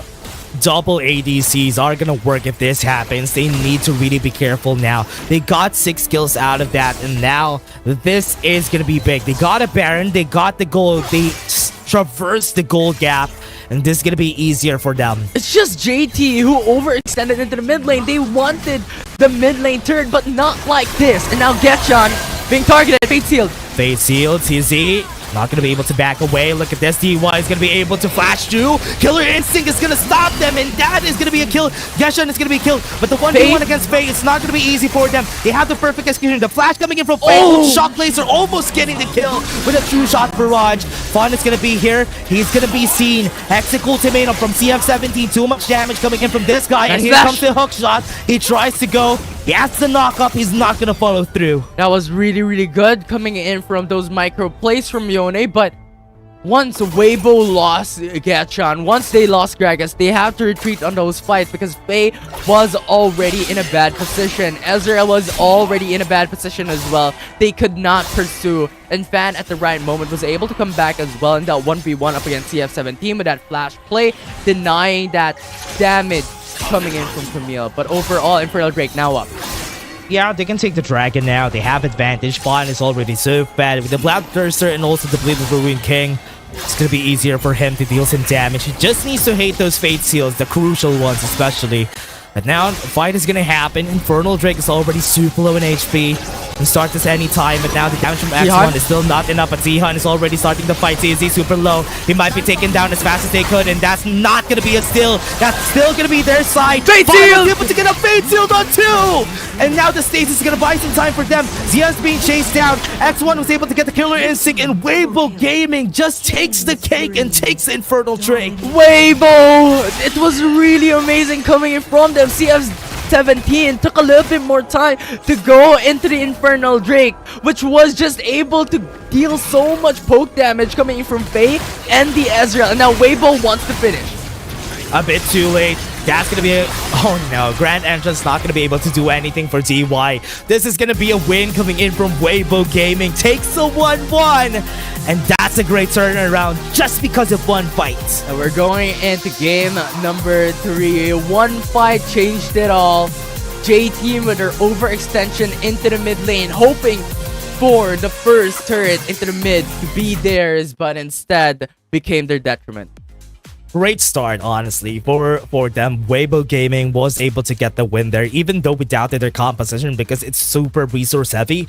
But because J-Team really had to get into the mid lane, try to take the fight against them, try to take the mid lane turret, and they were so impatient, that's why Weibo Gaming was able to turn things around. Yeah, it was really unfortunate for them. It was already their road to success, but it was Weibo was able to just snatch up the opportunity, go into those fights, and was able to snatch up a lot of kills, and on top of that, get the first turret into the mid lane, get the Baron Nashor as well.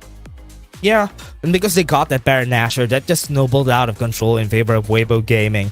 That was a 3k, 4k gold lead coming in from J-Team before that fight in the mid lane happened.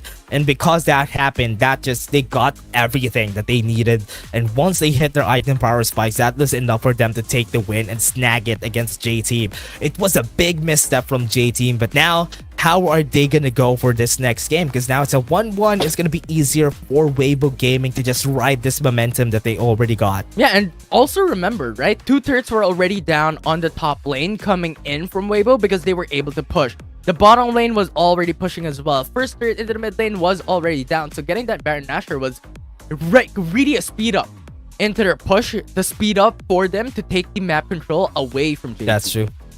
Yeah, and that's why it's really hard, honestly. It's really hard to get that. Once you get like 4 carries on your team, you have the Jax and the other 3 that we have in that game. It was easier for them to just get to the late game once they got a Baron out of that. Not even the late game. We're still in the middle parts of our game before they got the item power spikes. Once they got that, it was done. They just finished it. They just won the last clash and just won easily against the members right there. The Akali pick was actually really great from J-Team, but the problem here is if you need to execute like 4 people, that's a problem. Yeah, it was just the coin flip, right? If ever Weibo get the opportunity to stack up on the items, given the fact that we've already mentioned during the draft that they need so much gold across the board, 4 members to be more specifically, with the exception of Getchan only not having the gold requirement, right? But once Weibo gets that opportunity to gain those items, it was already their opportunity to just go and counter it. Yeah, now the problem here is, even though that happened for this game, J Team wasn't really able to deal a lot of damage. This just screams here. With the damage shield that they have here in this game, that just means they didn't really take a lot of fights, especially the ones that they would really need. And Sizzy, as we said, Aatrox right now is not in the best spot in the jungle, and most of the time, even in the top side, the fight against this Jax didn't really end up well for Sizzy. Yeah, 100%. And on top of that, I think also the small micro plays coming in from Weibo also netted them a lot of opportunity to reach this point and take the win. And Fan to just be the MVP, those fate seals, those knockoffs, and one of the micro plays that we mentioned a while ago up against Camille in a 1v1, able to escape that. Yeah. Fan taking the MVP here, very well deserved. But a 6-0-3 score that he got this game is just really good. But again, everybody, that was just game 2. We still have game 3 after this. And because of that, we're going to be taking a short break. See you guys in just a bit. My name is Dash and I was here with Infinity. See you guys after a short break.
These are tough times in the dreamscape.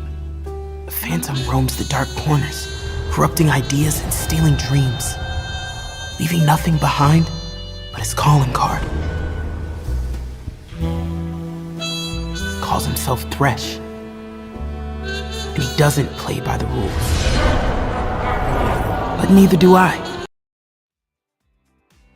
We're back, and this is game 3.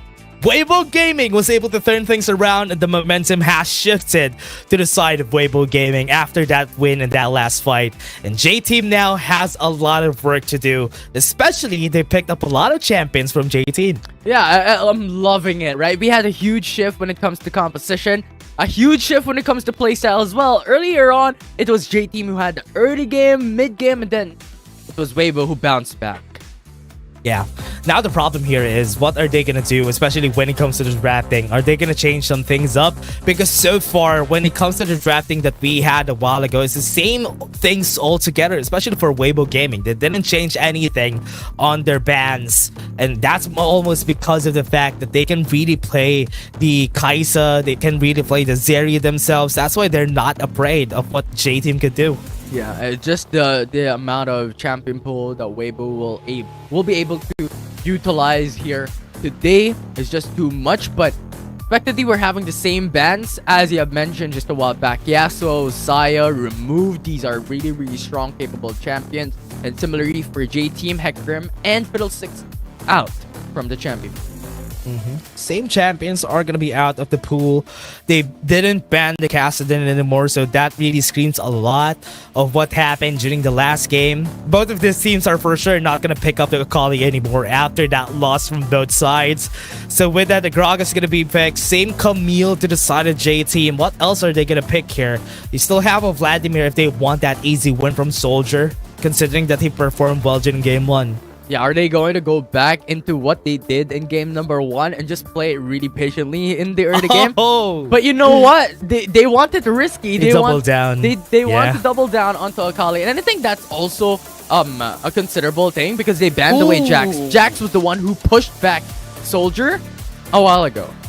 Now this is going to be a champion that CZ really needs to think about once he fights back against it. Because the Fiora is going to be really strong at any point in the game, which is why it's scary whenever you use an Hextech Ultimatum against a Fiora, because it's not really easy to win a fight against a Fiora here. Lucian's going to be picked up also for the side of J-Team, just for them to really slow down the power spike at this area. Yeah, a lot of potential coming into the early game, built into the Lucian once again for J-Team. I think they want to compensate for what they have lost in game number 1 and maybe go in for the late game in their 4th, 5th pick. We'll see what their bans could be because at the moment, junglers are still missing for Weibo and Kha'Zix is removed. Yeah, Kha'Zix is going to be taken off. Both of the junglers here really need to change things up, especially what they did during this game. Especially the Yone coming in from Weibo could be really scary. They can ban that up on the side of J-Team, ban the Yone, so that they don't really have a lot of choices now. Yeah, especially considering how Ban performed a while ago in the Yone. It was really exceptional, and banning it away gives him a lot more opportunity to play up against another champion, up against a jungler for Weibo, because the Fate Sealed were phenomenal, the micro plays were phenomenal overall, and now Galio is removed as well. Yeah, they don't really have a lot of choices when it comes to the support now. They have an Alistar though. They can pick that up for J-Team. Oh, but Nunu? No, they're not gonna pick that for sure. Are they gonna pick that? There's just no way. It's been a while. If this Nunu gets picked. Oh, really? But I think what they could do is double down on their potential to... No, wait, they couldn't go double ADC at this point in time because they already have Akali, they already have Camille, they already have Nunu. So the only question now left is who is going to be the support. What they can do in Weibo Gaming is do the same thing that they did last game. They can still go for another ADC, but not. They can go for a Zoe this game and be able to poke out the back line as fast as they could. The only problem here is they're fighting against an Akali again, but if it's gonna go to the bot lane, it's way better. Yeah, and I think I really like what the competition is right now for Weibo, because now the Sleepy Treble Bubble could deny the snowball away coming in from Nunu and Willem. You have the Lee Sin to match up the early game up against the potential and the likes of the Lucian coming from JT. So right now, it's really good when it comes to these two composition. It is now dependent on what type of execution that you want to do. And now with the Alistar as well being locked in for J-Team, another engager, another engage tool locked in into the competition. The only question here is how are they going to be playing around the Nunu? One of the things that is super good about Nunu is the early game power. Level 2, you can already go for a gank, slow down, get a snowball, get a kill on one, and after that, that is just going to be actually gonna snowball in your favor. Hey, I like the puns. Is it snowing? Is it cold? But we'll see. We'll see. Because as you mentioned, level 2 is going to be having a lot of potential as well.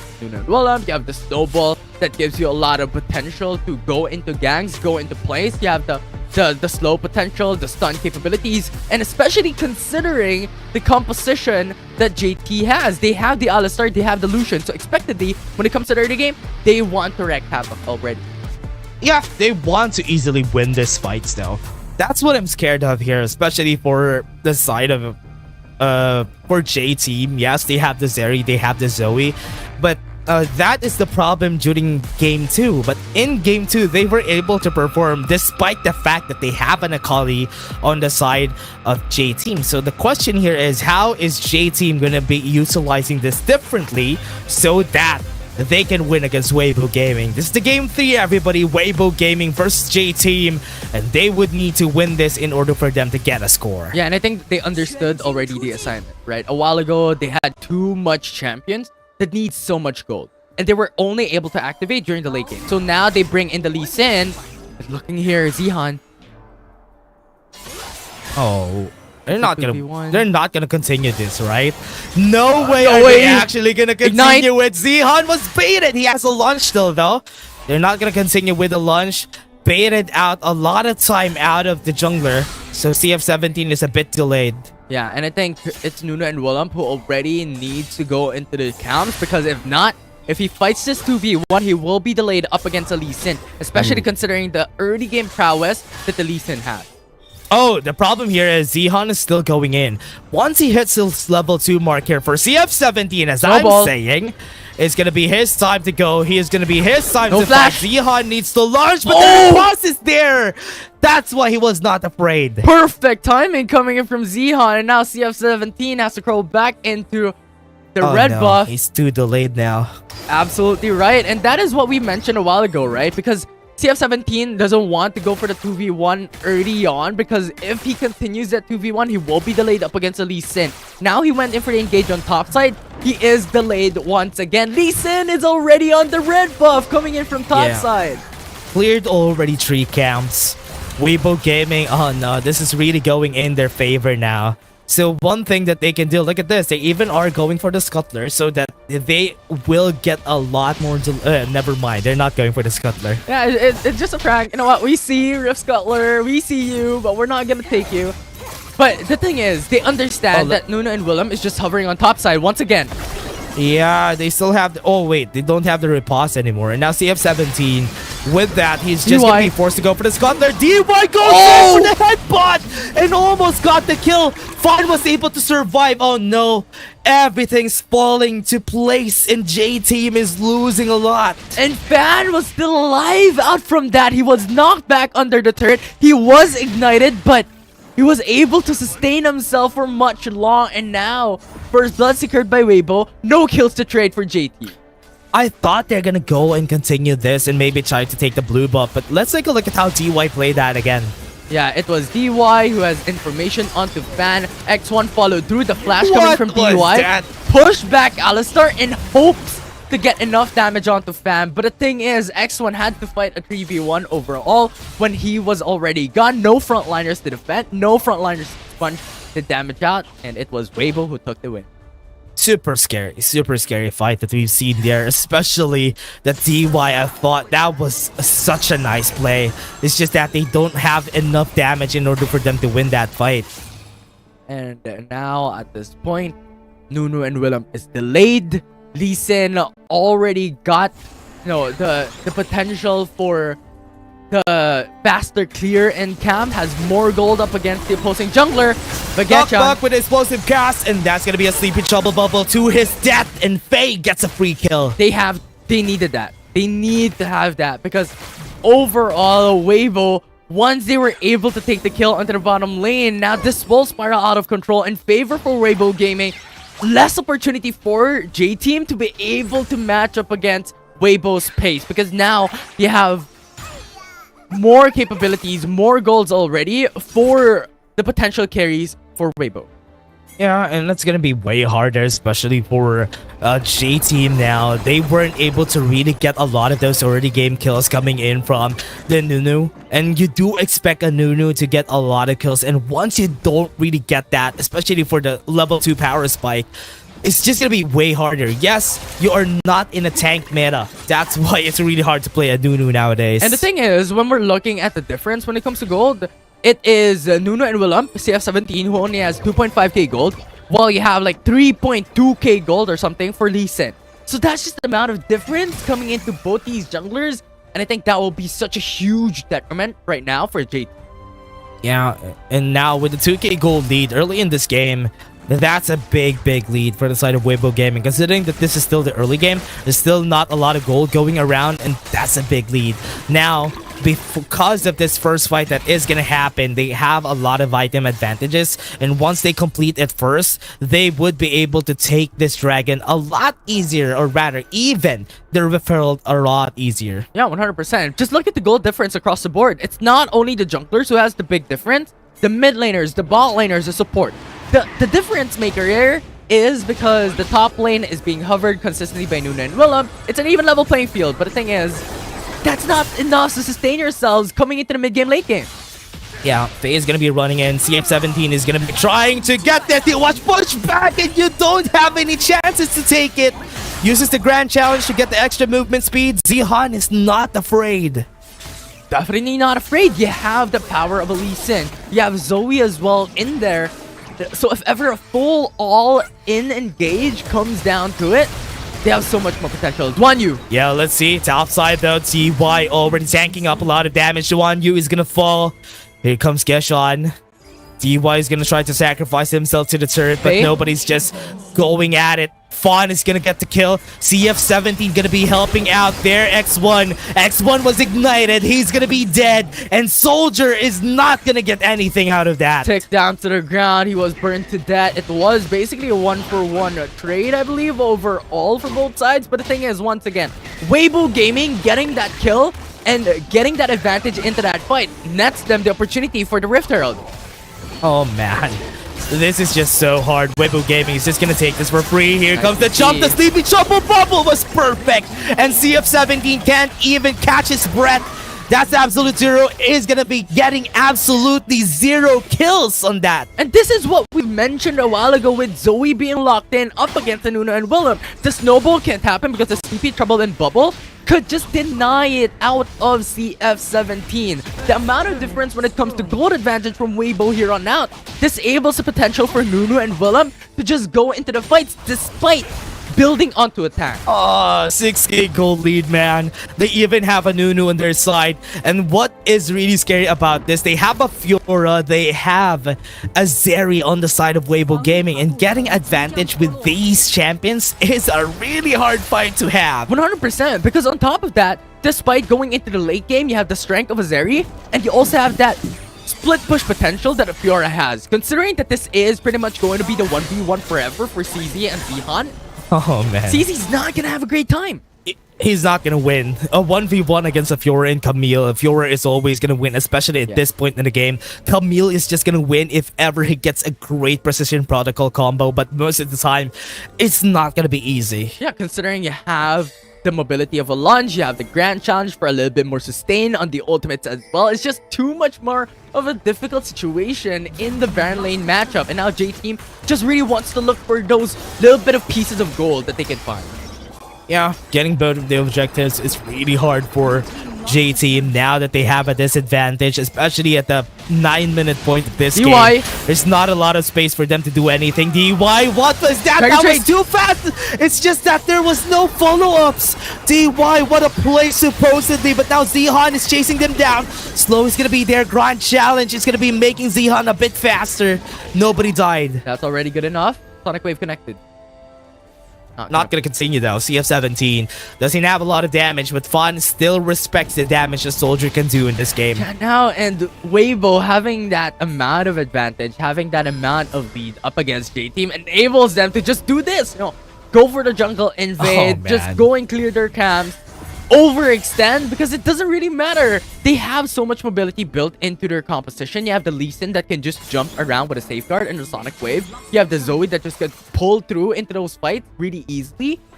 So it's just a good time for Weibo. Yeah, it's gonna be hard though. Weibo gonna go and try to fight back against 4v2. 4 people. They're gonna be using explosive gas because they know that Zihan could potentially be able to win this. Response was perfectly timed, but Zihan, oh no, is not gonna survive. Look at the top side. They're still gonna continue. Faye might be able to get a great sleepy trouble bubble here on the back side. They're not gonna be able to. Soldier is gonna go for the shuriken flip, and they are just gonna go in. Duan the damage is gonna be there. TF17 is gonna be tanking up a lot. He needs to flash away, but at what cost? He's not gonna survive anyway. Nice jump coming from Duan Yu. And then right after, the follow through by Fawn, it was just game over from that fight. But the thing is, you have the Infernal Drake, you have the Baron Nashor that Weibo can actually take down, considering that Nuno is not in this game as of yet. Respawners is still on the clock for the jungler of JT. Now let's take a look at this replay though. The way they started, I thought that the J team has the advantage here, but because they didn't get the kill as fast as they could, everybody was able to follow through. Yeah, their initial engage. Yes, JT was able to take a kill, but the thing is, Fawn and Faye was really quick-minded coming into the top lane to be able to support. Soldier came back onto Jetshon, and that just gave the opportunity for Duan Yu to jump into that fight, get those kills, get the number advantage, 3v4. X1 and DY forced to back away, and Nuna and Willem is just stuck on the ground, pinned down, CC'd out of 6k forever. 6k gold lead. CF17 holding a Nunu on hand. It's not going to be easy for them to do anything much here, especially even if they start. That is a great Dragon's Rage. Fushes fan back. Gave them a way to get away to this fight. And now Weibo Gaming is going to be the ones turning things around. They're going to go for CF17, use the Absolute Zero. They're taking their time. The damage from that Absolute Zero is not that much. And now they're going to be trying to chase them down. That's going to be... Oh, what a great use of the Snowball. But at what cost? They're not going to get any more kills. Yes, Sean, they got one close. And they got 2 kills already. Weibo Gaming are going to get the 3. And that is 3 kills to the board for Weibo Gaming. Yeah, it was really good coming in from Faye as well. Delaying pretty much 3 members coming from J Team. Enabled Weibo to take the isolated fights. And yes, Zoe died. Yes, Faye died. But the thing is, they were able to take kills after kills after kills. 4 kills with the side of Weibo Gaming after that big fight. And now that's 9k gold lead. JT needs a miracle at 11 minutes in order for them to win against Weibo. Yeah, now looking at the replay, we have to look at Faye, how they delayed 2-3 members coming in from JT. Right, you have these fights occurring into the bottom side, just a little bit of pokes. But the thing is, look at Faye. Just springing back and forth up against JT, was able to deny the Hextech ultimatum, enabled Weibo to get those isolated fights, and able to get them 2 kills. It was a 2-for-1 trade. CZ was left alone, isolated after that, and then they just wreaked havoc, got 4 kills in the end. I was surprised about DY here. They were still able to chase him down even after that. And that just gave more and more for the side of Weibo Gaming. Fight already happening right there at the bottom side of our map. We're going to go in. Faye has been hit by the shuriken flip. That's going to be 1 kill onto the Zoe. J-Team needs this fight in order for them to win. If Geshan also falls, this is a big advantage. That's a good try from Fun. Sizzy was able to survive. They're really, really low. WBG could force this. Oh! Ult Shock Laser was so close. I thought Sizzy could die there. But now, just delaying the recall. CF17 is now seen by WBG. And just look at them. JT doesn't want to recall because if CF17 dies, Baron Nashor will be in favor for WBG. They could try to get this though, but they're so far away already. They're hesitating for nothing, and J-Team is just losing a bit of time, and this bot lane tower could fall anytime soon. Yeah, especially considering the amount of advantage that Zihan was able to take already coming in from the Baron lane fight, especially considering if ever it comes down into a 1v1 with CZ up against Fiora. Yeah, be starting this fight. Let's see here.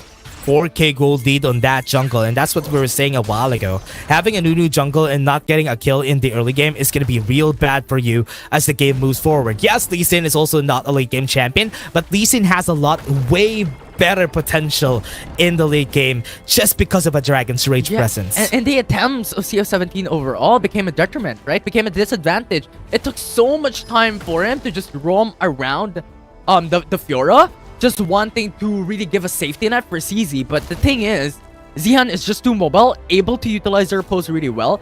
And now CF17 is delayed onto the red buff, delayed onto the jungle camps, while Lee Sin is just having a good time, already cleared up 3 camps on the left quadrant jungle when Nunu and Willem went into the red buff.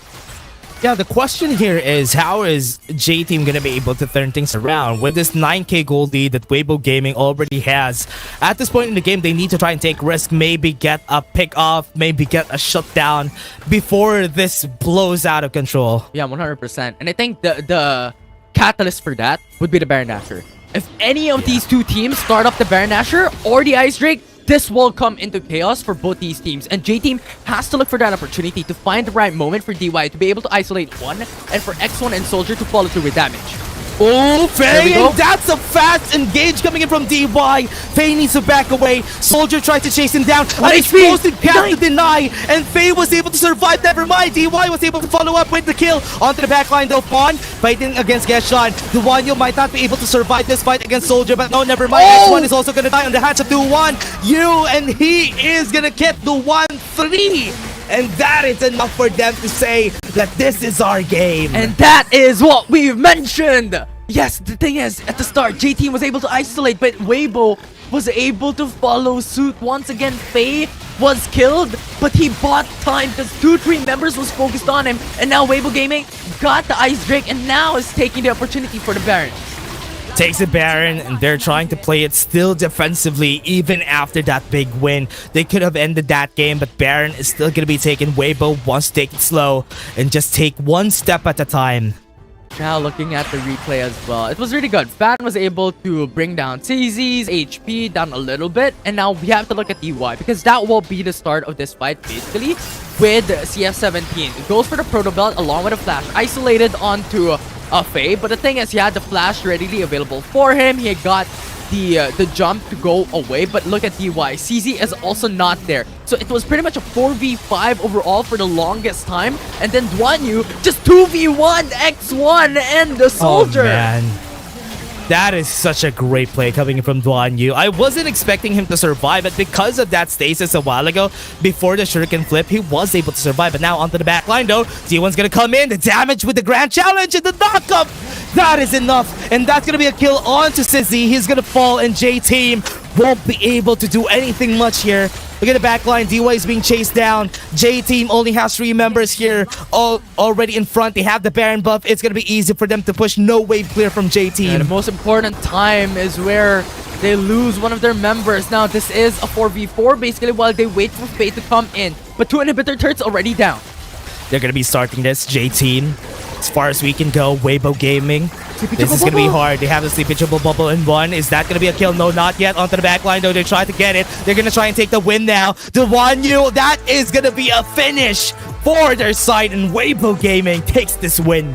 Weibo with a phenomenal play coming in from that game number 3. The jungle to have that early advantage. Just utilize the early game prowess of this composition, and overall they took the win out of this. What a smart play coming in from Weibo Gaming, picking that up, just getting the early game in their favor. J-Team, I was surprised about that Nunu pick when we started the game. We're not in a meta now in where the tank junglers are gonna be at the spotlight.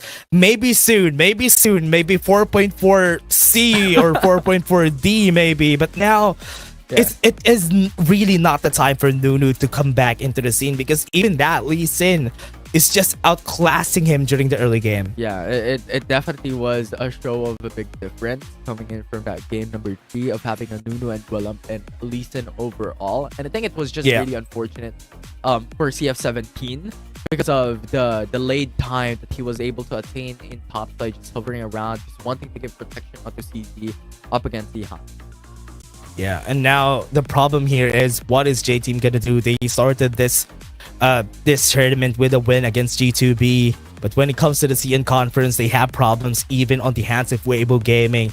When it came down to it during season 1, they didn't have any problems when they're fighting against Weibo Gaming. With their current roster, that is going to be one of their bigger challenges. How is this roster going to be able to fight against this newly built or rather, this team that Weibo Gaming has built, that they have a different top laner, they have a different bot lane. So this is going to be a challenge here for J Team moving forward. Yeah, definitely a challenge. A lot of things to still improve looking forward, but we're gonna have a really long time for this stage. We have 2 months, right, coming into Wild Rift League Asia Season 2, so there's still a lot of time to be able to change things up and improve on a lot of situations, and maybe looking at a composition as well. Are they going to really utilize the new Well, going forward into the next weeks? I don't know, but I think looking at this game, there is things for them to look at coming into the following weeks to change. Yeah, and also, one of the things that we've seen from Weibo Gaming, once they pulled this out, once they pulled out the Zeri, gave it to the Wanyu. If everybody doesn't know, the Wanyu is the former cheat who revolutionized the Varus during Season 1. Everybody picked up the Varus because of this guy. And now, the Zeri is just getting picked by him. It's super strong. I mean, Zeri is super strong right now, especially for the past days. Everybody's been picking up the Zeri every time. But here in this game, he 1v1 an Akali, or rather 1v2 an Akali and a Lucian altogether. Yeah, it was crazy. And it was just only a rock that is separating him, separating Duanyu up against these two players. And he was just able to micro, sidestep, and just have his fancy footwork just roaming around. 31k damage on this Zeri. That's crazy amount of damage coming in from Duanyu. This is just shows how she has been thirsty and taking wins, and this debut match that they have is also really great, and I love to see Duanyu performing this well, and I kind of missed him, especially when it comes to this game, just because he's an actual ADC during the APC meta, and he always just picks up the Varus. But now that he's on his own, or at least he's in his habitat and where he needs to pick an ADC, he performs. 100%. And I think at this point as well, it was Weibo who looked at game number 2. A lot of players, a lot of champions needed so much gold, and I think at this point coming into game number 3, it was Faye who gave the path for Duanyu to be able to snowball out of control, right? It was Faye who's always looking in for those CCs, who's always looking to just bait out J Team to look onto him, and that gave Duanyu and the rest of the team to be able to pick off and get those isolated fights. Yeah, and also, just because of this composition and how J-Team's composition will work, if they had an assassin in the jungle, for example, if they had 2 assassins, that could have been okay. They could take down a lot of easy, meaty targets here from the side of Weibo. If that was an Evelyn, that could have been okay for J-Team, but because it's not, it was way harder to execute because they tried to go and get the gank on the top lane. Camille doesn't have damage in the early game. That was the reason why they lost a lot of time. And now Duanyu 10-1-6 MVP, very well deserved. That's just impressive. 84% kill participation as well overall. 16 kill assists out of 19 for Weibo from that game alone. It was just absolutely fantastic play coming from Duanyu with Zeri. And I like how you mentioned as well about Evelyn. Yeah. I wish to see an Evelyn in the coming games though, but here in this game we have seen some great action. But again, everybody, that was just our first series. We still have 2 more series for you guys. It's the APAC conference. Call your friends because it's coming. APAC conference is coming, and these are going to be the games. Who are your casters? My name is Dash and I'm a Seer with Infinity. See you guys in just a bit. These are tough times in the dreamscape. The phantom roams the dark corners, corrupting ideas and stealing dreams, leaving nothing behind but his calling card. Calls himself Thresh, and he doesn't play by the rules. But neither do I. That's why Detective Cinna put me on the case, I think. So, Swirly, what are you planning next?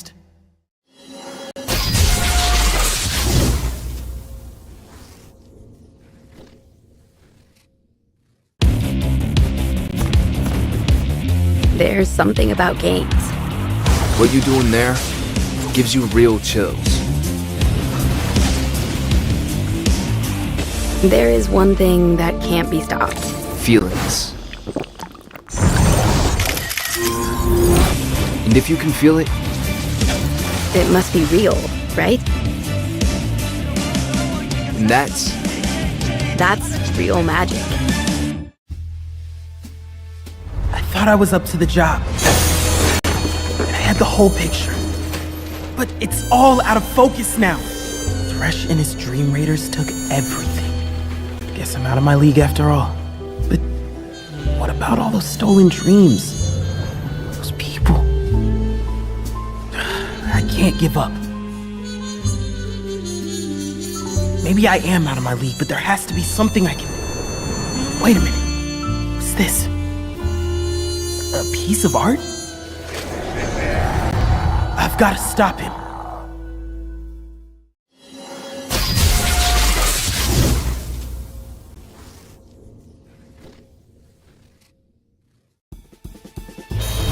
I knew Thresh was up to no good. But this was bigger than anyone at the agency imagined. I tried to arrest him, but he slipped through a portal. Not before I busted his lantern, though. And that's how I saved the dreamscape. Sure, Thresh got away, but I restored the stolen dreams. Not bad for a rookie. And now for the paperwork.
大家好，欢迎来到赛后采访，我是维嘉。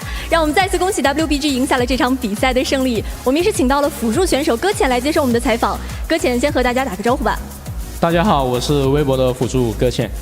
恭喜搁浅，也好久不见，很开心可以看到你回归赛场。那搁浅也是在这个赛季刚刚来到 WBG 的，你觉得目前你们磨合的状态怎么样呢？ So it hasn't been a long time since you joined WBG. So how's your team synergy at this time? 就感觉我们的队伍状态一般吧，还没有达到预期。不管是从团战的配合还是队伍的磨合，都还没发挥到最完美的。So to be honest, I think our team synergy at this time is just so-so, cause there are still some mistakes during our team fights or other things. It didn't meet our expectation. 所以第二个问题是在第一局的时候 ，J Team 其实是先拿下了一局嘛，在那个时候你会不会也觉得稍微有一点点紧张呢？会的吧，因为毕竟打G Team，我们想好的是稳稳的拿下。第一把输了还是比较意外的，但还好我们心态稳住了。明白。那其实这一局比赛也是你们的首秀嘛，在比赛之前还是比较有信心的。那最后是如何稳住心态的呢？就我们教练还有我们中单一直给我们稳一下吧，说让我们不要急之类的话，安慰一下。明白。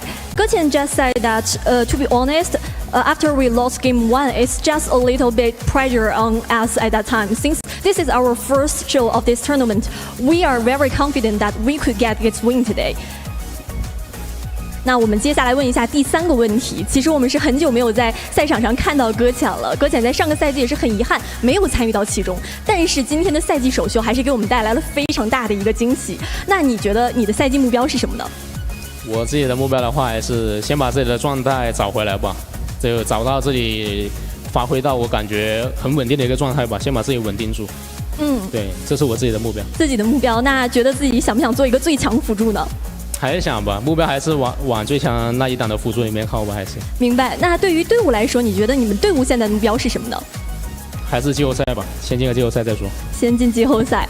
搁浅 just said that for me, my target is to be one of the best opponents in this tournament, and I want to get my form back, get my best form back. And for my team, I think our target for this tournament is just to get into the playoffs. 那以上就是我们赛后采访的全部内容，也感谢搁浅接受我们的采访。接下来呢，我们进行一拍即合环节，让我们把画面交给千寻。好的，感谢维嘉，欢迎来到我们今天的一拍即合环节。那么现在2位 WBG 的选手已经在我身边准备。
These are tough times in the dreamscape. The phantom roams the dark corners, corrupting ideas and stealing dreams, leaving nothing behind but his calling card. Calls himself Thresh, and he doesn't play by the rules. But neither do I. That's why Detective Cinna put me on the case, I think. So, Swirly, what are you planning next?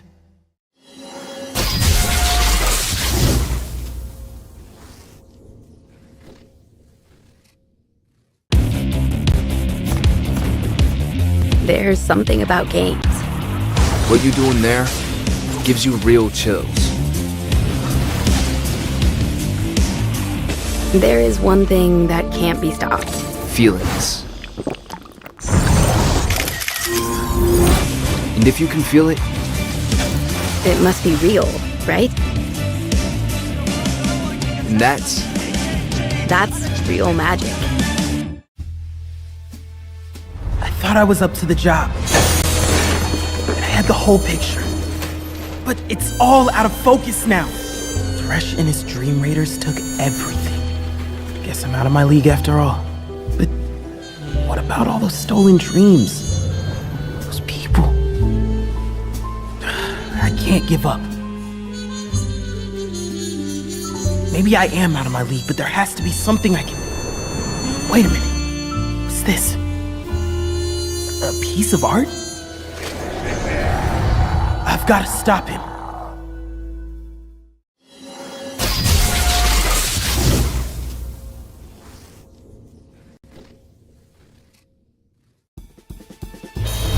I knew Thresh was up to no good.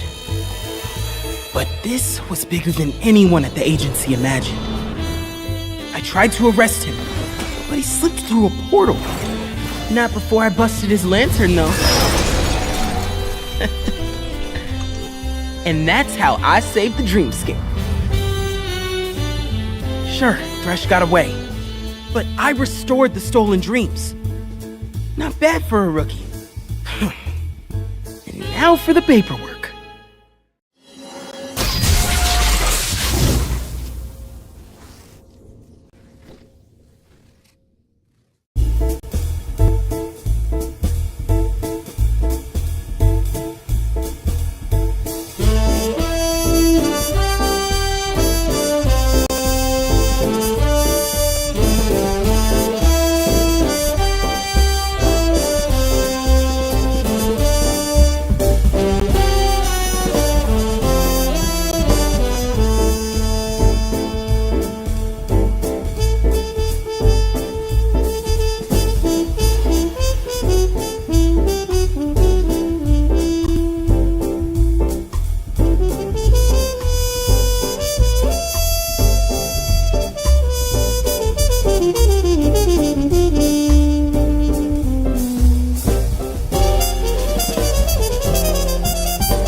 Welcome back to Series 2. We have an APAC conference battle.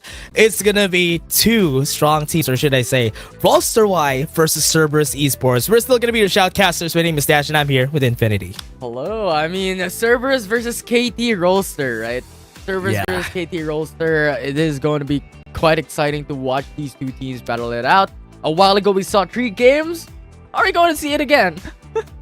I am really excited. If we're actually going to see it again or not, that's going to be the question. But there is a big difference in the meta that we've seen from the past game. I do hope to see a lot of Evelyns. Yesterday, it was an Evelyn day. Oh, yeah. Now, I don't know if it's gonna be the same.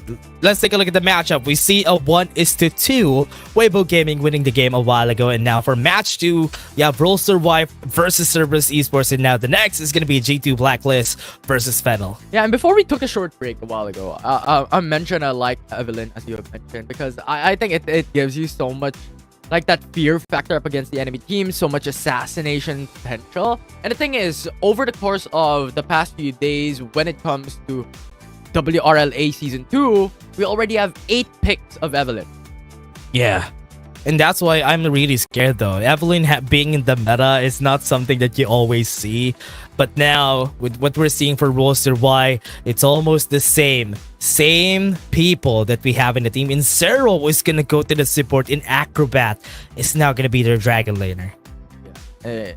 A new shift in their composition. You have Ratel on the Dragon Lane, and the rest of the crew only having a new support added to their lineup.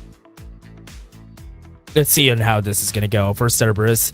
Taku Y1. Oh, actually, it's the same team. it's the same people here coming in from Cerberus Esports. So we're seeing very familiar faces. What has changed? What is gonna work here? But before that, everybody, let's go to the stage first and listen to Alora. 英雄联盟手游亚洲联赛第2赛季的比赛现场，我是主持人维嘉。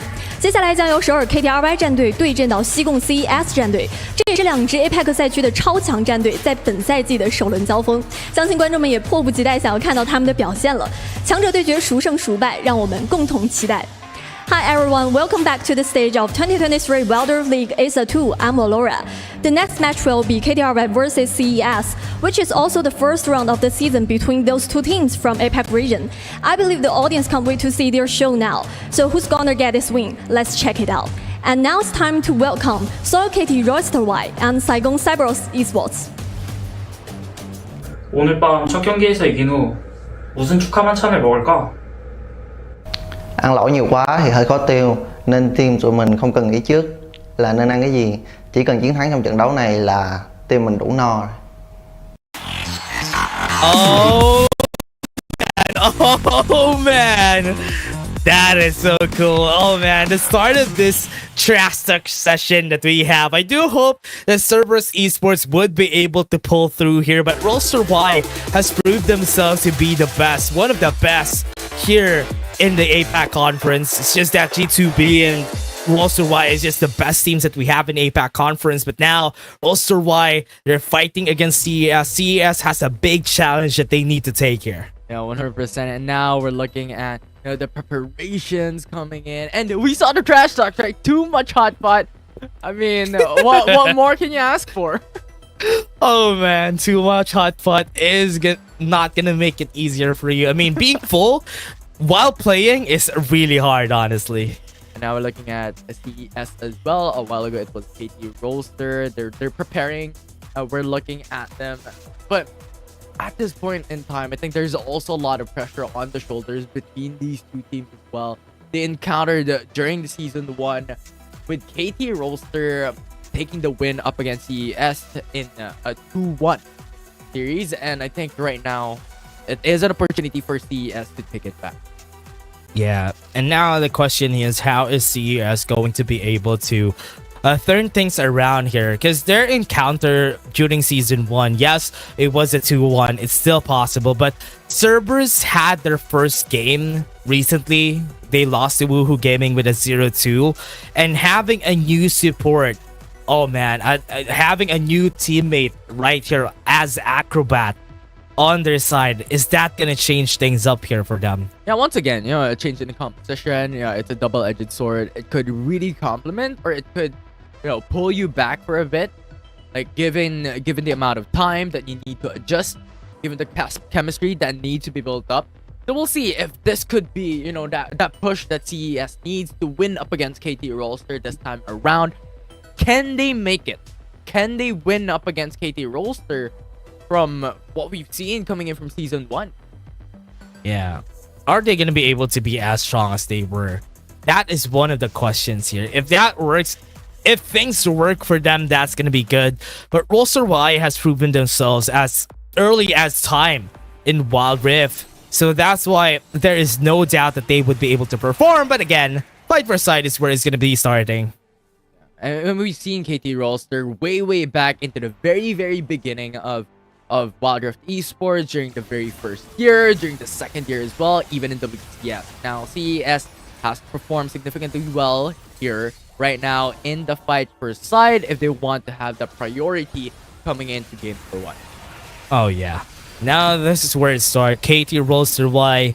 It's like a really good matchup here that we're gonna be seeing. Them KT.RY now is gonna be fighting against CES right here in the mid lane, or at least in the ARAM game. But based on the composition, do I like this composition? I'm not really sure. There's not a lot of damage for KT.RY.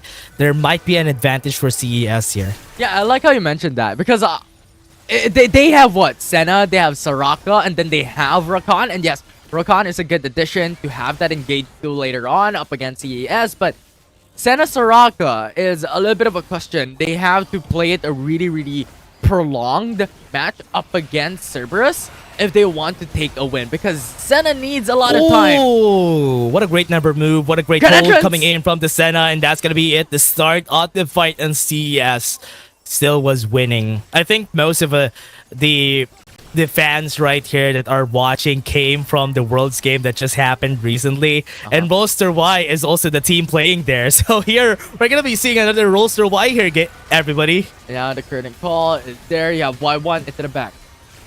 Yeah, Y1 going onto the back line, and there's still not enough damage coming in from this squad. So Y1 is just going to be dying here, getting the first kill for KT.RY. Ooh, and now it is Y1 who fell down. First blood secured by KT.RY, but at this point, it doesn't matter as much as of yet. You have the clear waves coming in from CES. And the thing is, the really big question is when it comes to the late game, you still have Akino coming in from CES. Ooh, what was that? The damage coming in from them, and that is going to be the kill. Taku going in, tries to get the kill, and actually gets it in the end. KT.RY, look at this. Rattel goes in, pushes it back, and Y1 almost got killed there. Almost got killed. BMM. Oh, okay. They're just trying to get killed. They want to get their items first before they get into the next fight. Yeah, and the thing is, you have the wave pushing as well, so it just gives them a lot of time to be able to reset and buy their items, as you have mentioned. And now we all know that you have Senna now building into more of the damage as well, because they need it. They only have Rattel with the Jace, you only have Luna with a Castodin, so they need to compensate for their lack of damage. Ooh, what is that damage from that shock blast from Rattel? And now KT.RY having the advantage when it comes to the items, just because they got it first before CES got back here and got their kills. So KT.RY has the advantage in this next fight. But remember, it's still going to be hard to take down BMM.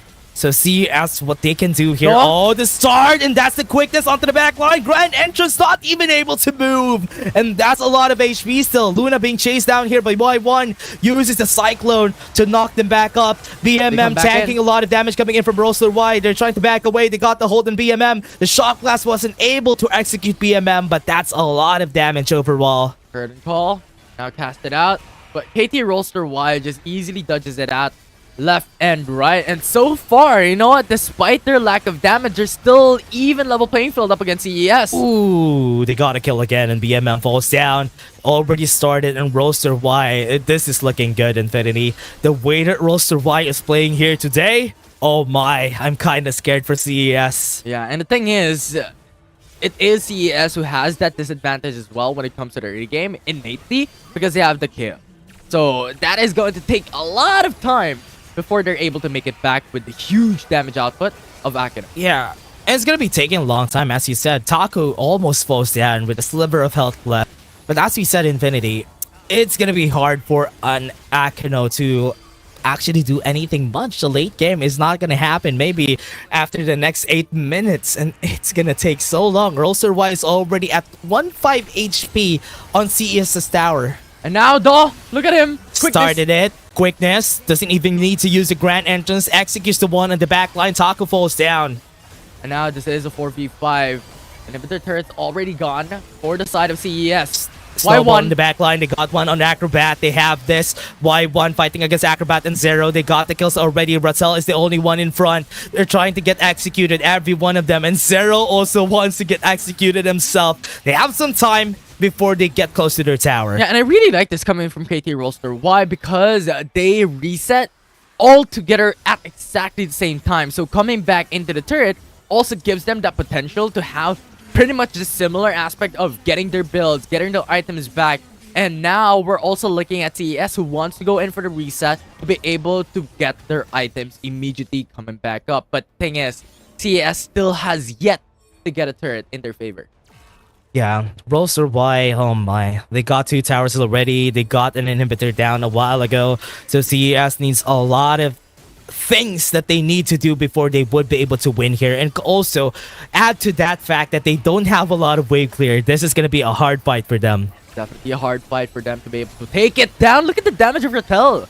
Oh, and even Luna, look at that. The damage on the back line. Akeno, super low already. Y1. The fight hasn't even started just yet. Y1 starting the fight, forcing the fight in the eyes of WBG. Acrobat, look at this. BMM not tanking, a lot of damage coming in from Acrobat. The damage right there is just going crazy. And BMM and Y1 are the last one to survive. They just get obliterated. Y1 can't even entry and can't even engage onto this fight. BMM can't sustain himself on that 1v5 if ever it comes down. Luna, rip block, goes in. Y1 dead. And this game is done. And side selection won by WBG in 6 minutes, man.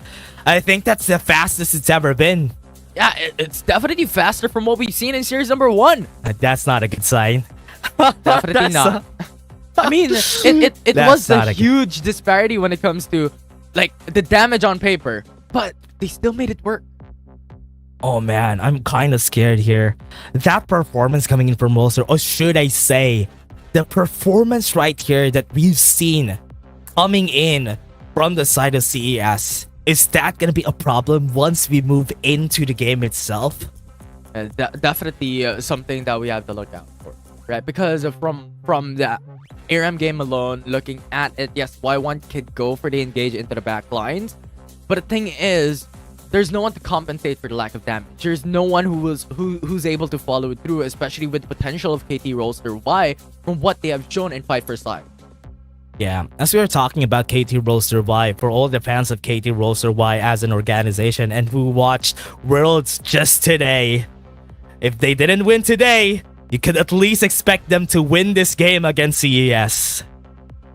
And now it's up to them to change things up coming into game number 1 in this series, because at this point it is going to be a difficult time for them, but still they have the chance to be able to bring down KT.RY ever comes down to it. It really depends on how they're able to execute later on. And the question is, what are they going to do coming down into the very first game? Is this going to be an aggressive CES, or is this going to be a late game type of patient game? Yeah, Genza has been one of the best, at least for Vietnam, one of the best players that I've seen that is really good when it comes to the Dragon Lane. But now that everything's different, before it was a meta in where the Zoe, the Ziggs are really strong. Genza is really strong in that type of meta, but the problem here is how are they going to be able to deal with the Zeri, the Kaisa meta, and where WBG is so good at, especially that they still have Luna and this comp. Oh man, this is going to be a scary one. Yeah, the Zayas as well coming in. Like, how can you perform with the ADC meta and the meta shifting into a different type of situation, right? Because coming into last year, we saw a lot of AP champions in the bottom because of the potential that the AP champions provide for the team, but now it's a little bit different. You mentioned it a while ago already. Can they perform up against the titans of the likes of Luna coming into game number 1? So it's really just a lot of interesting things to think about coming into the competition, first and foremost, coming into the following game that we can expect. I'm really surprised that they put Zero in support, because I do expect Zero from the last time that we've seen them from the last season of WRLA. He was really good. He was really good in the mid lane, and everybody was really scared of his Yone, of his assassins in the mid lane. But now that we really are far away from the same meta that we have from season 1, putting him in a support with that aggression that he has, is that something that could work well for Roster Y? That is one of my questions in this game. Yeah, it's a difficult time, right? Going into or shifting, coming in from mid lane into the support. We've seen it before, coming into the likes of the APAC conference, before in WCS, in the Icon series for RRQ. But is this going to have that advantage for CES? Is that going to have the same effect? That is... Okay, now I understand what Roster Y has done. They put Luna in the mid lane. I'm expecting Luna to pick a lot of ADCs in the mid lane. And Zero on the support, that's also still okay because I know that Acrobat has a lot of experience built onto this guy. And that's why they put him here, because he's so good at playing ADC. But now, CES, what can they do? The same composition that they have Taku, Y1, BMM, Genza, and Akeno. It's the same people. What are they gonna do against a newly revamped Roster Y? Yeah, we'll see, because right now we're going into the bans at the moment, swiftly going through it. Varus, Jack, you're removed. You also have Hecarim, Camille, and also Jace removed from the champion pool right now, with Fiddlesticks being left open. They still banned the Jace? What? That's I'm surprised of though. Right now, Jace hasn't seen the light of day a lot of games now. And that's why Fiddlesticks was able to get picked here by the side of CES. Now, what are they gonna do here? Pick up the Evelynn. This is what I'm waiting for from the last games that we had. Evelynn is such a strong champion right now in the meta. And that's the reason why people have been picking up the Evelynn ever since. So now, let's see, with the Zeri on their side, Infinity, this is such an explosive matchup. 100%. I mean, KT.RY did a double bluff here. You know what?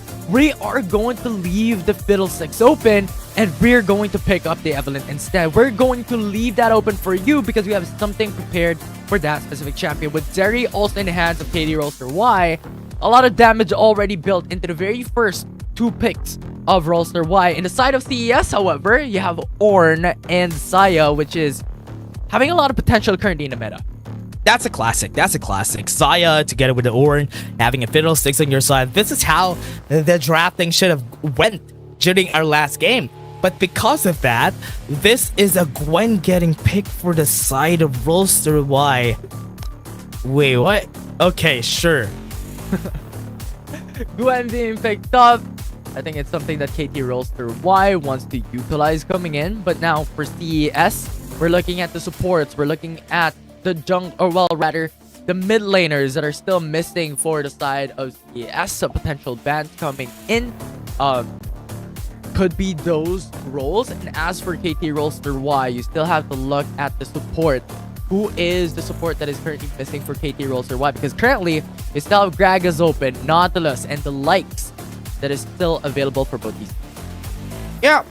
And as we're seeing right now, I'm really expecting a lot from here, especially that we go from the start here. The Akali is going to be banned too. They don't want to see that. We all know that Zero is one of the Akali players here also on the side of Roster Y, but because he's in the support anymore, they don't want to see it on the hands of BMM. Yeah. And now we'll see and we'll look at the final bans coming in from CES, but thus far, Dog will be the ones who will have that AD aspect of KT.RY, Rattel, and Luna. So far, really centralized onto AP damage aspect to their composition. Who will be the support? Nautilus, Gragas, once again still available for this. Yeah, there's a Gragas still. There's still a Galio available, so they can still pick that up. They're more afraid of the Alistar getting picked up here, but the Vayne? The reason why the Gwen has been picked is because they don't want a double ADC to be seen on the side of CES. But now, that's more of a classic. Getting the Renekton, denying that from the hands of Rattel is way better. Yeah, 100%. That's really, really good coming from CES. Able to match up against the like of Rattel later on into this game number 1. And Renekton coming into the top side can really sustain for a long time. And I think the role here for Taku is to really just buy time for the rest of the crew with the likes of with the double ADC potential composition for CES to be able to garner a lot of gold into the early mid game. And now, this is it. They have Illusion, a way safer pick right now in the mid lane. But now the Tristana is also going to get picked. Luna in the mid lane. Okay, as we expect, it's always going to be a double ADC here, especially for the side of Roster Y. And now having a Zeri on the hands of Luna and also Tristana for Acrobat, that's double ADC. They pick up, now it makes sense. They picked up the Gwen so that CES can't pick that up to their side. Yeah, this is going to be a hell of a fight coming into game number 1. KT.RY, we've seen double ADC just prior coming into the series. If ever it comes down into building into the 2-item power spike, 3-item power spike for these two champions, for Luna and Acrobat, CES is going to have a hard time. They need to be able to utilize their early game advantage with Delusion. Okay, let's take a look at this though. Right now, let's take a look at what they're gonna do here. Having double ADC, having Lucian on the other side, with this double ADC on Lucian together with the Xayah, it's gonna be way easier for the Lucian to get the early game for their side. So that's gonna be the problem here. But we're talking about Luna on the side of Roster Y. So this is something that Luna is very capable of, and he has shown it during the last season how good he is with an ADC. Especially when it comes down to the moment where it's really crucial. KT.RY could just show up, and now a lot of dependency onto the likes of Fiddlesticks and also Ornn for the side of CES, be able to do a lot of engage later on, with Xayah being the center of it all. Yeah, and now how is it gonna start now, especially for the side of CES? Let's take a look at what's gonna happen. For now, it's going to be Roster Y having the advantage just because of their performance from Season 1. But now in Season 2, this is where they're going to start to paint themselves in the APAC conference. And I am excited for it. Oh, early flash being burned. That's really good for KT.RY. And that enables Luna to now go a little bit more aggressive from what we're seeing already as an aggressive play coming in from Luna. They get vision on where Daw is, so they're going to be starting on that jungle. Daw is going to be seen. They know that he took some of their waves, and they are still going to be following through. Genza, half HP already, and Akeno is just going to be taking a brunt of the damage from Daw. Yeah, and they understand. KT.RY knows the assignment that Genza will be pretty much the center of CES. He will be the carry of this team. Now, if they put pressure on the bot side, it's pretty much going to be an easier time for Acrobat in there. Man, Y1, look at this. Y1, the way that they're going to be starting this, look at him. He's not going to have a lot of resources here. Because remember, Evelyn also has a lot of wave clear. He's going to try and take down this wave that we have here on the top side of the map. But Luna is going to be there. There are supports that are going to happen from the side of Roster Y. So that is going to delay a lot for the side of CES. Yeah, 100%. And now just look at the potential rotations that KT.RY did. Gwen was going into that Raptor camp as well. If ever a fight occurs, you have Luna there as well. So it was pretty much a 3v2 from there on forward, because Renekton came in for the reset. So the rotations, these macro plays coming from KT.RY, really impressive. Yeah.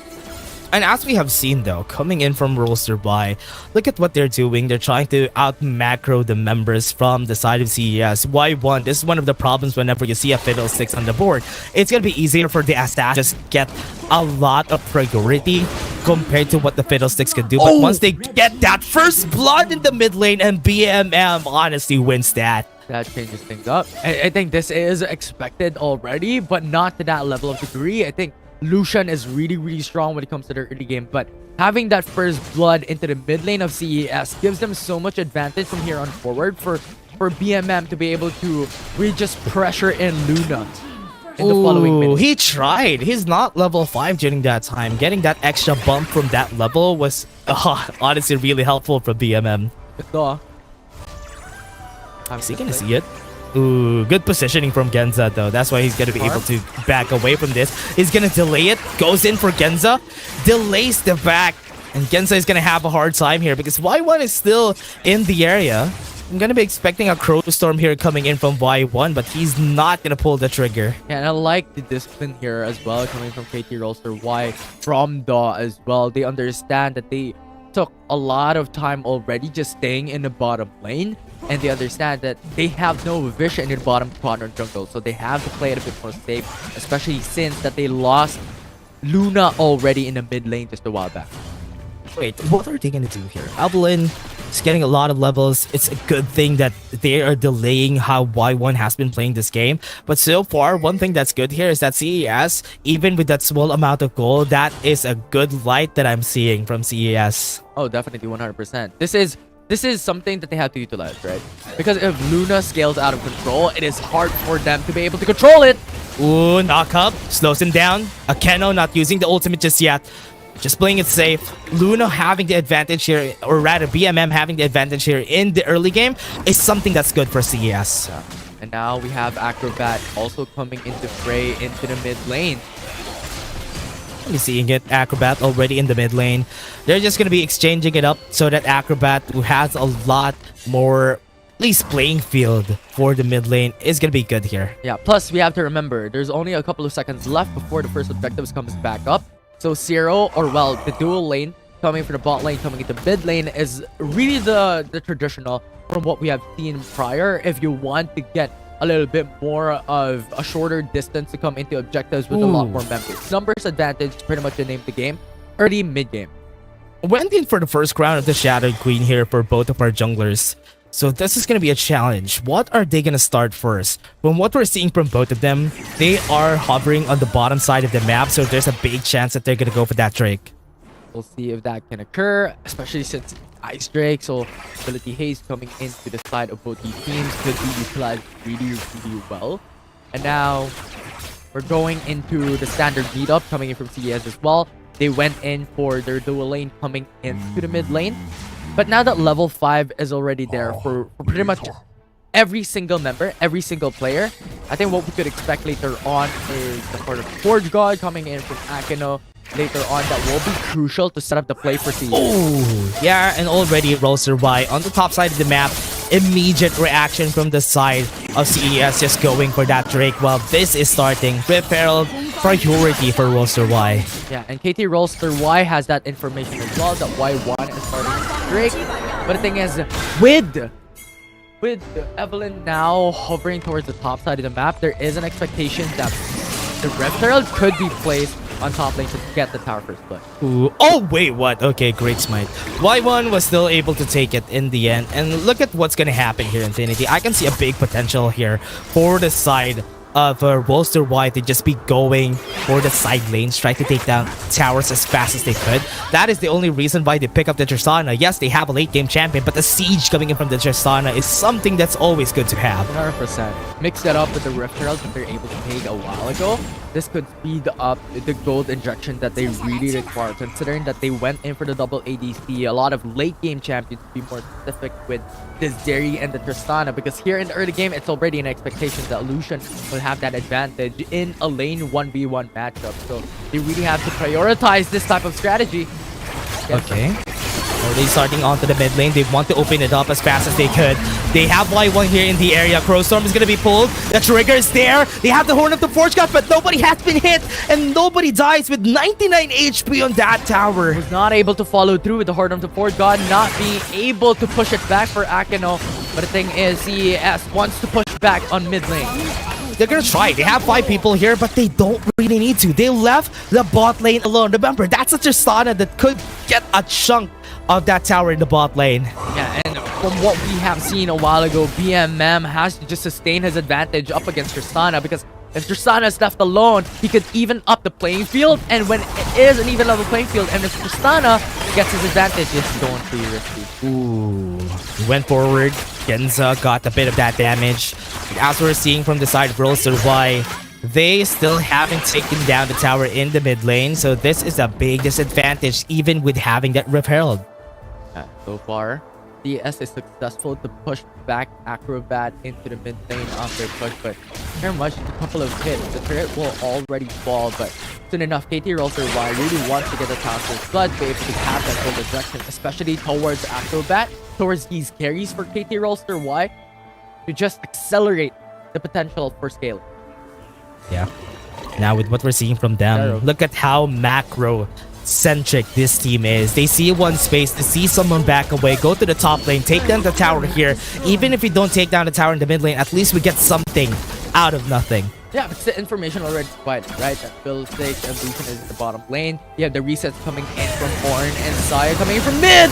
Yeah, they got in. Crowstorm flashes away. Luna's not gonna survive. That's gonna be a kill first bot lane. And now Daw has third tree, considering that Arakino is coming in. And instead Good of taking answer. the tower first blood for themselves, it is CES who's able to match it up on these early tower dives. Yeah, great takedown. Akeno flashes away. Horn the Forge God is going to be hitting one person. Oh no, he's dead! Great knockup from Akeno. And now Roster.Y has no answer to that. Jungler is gone. CES still able to match up the pace here in the early game. From what we have seen, KT.RY has so much of potential to match it up against CES, but instead, they turn things around. They utilize the early game. Yeah, we see Y1 onto the top side. Just because of that vision that they had there, they're not going to be able to get the kill on Rattel. But now the problem still lies. Roster.Y still hasn't had any kills. We expected a lot from them.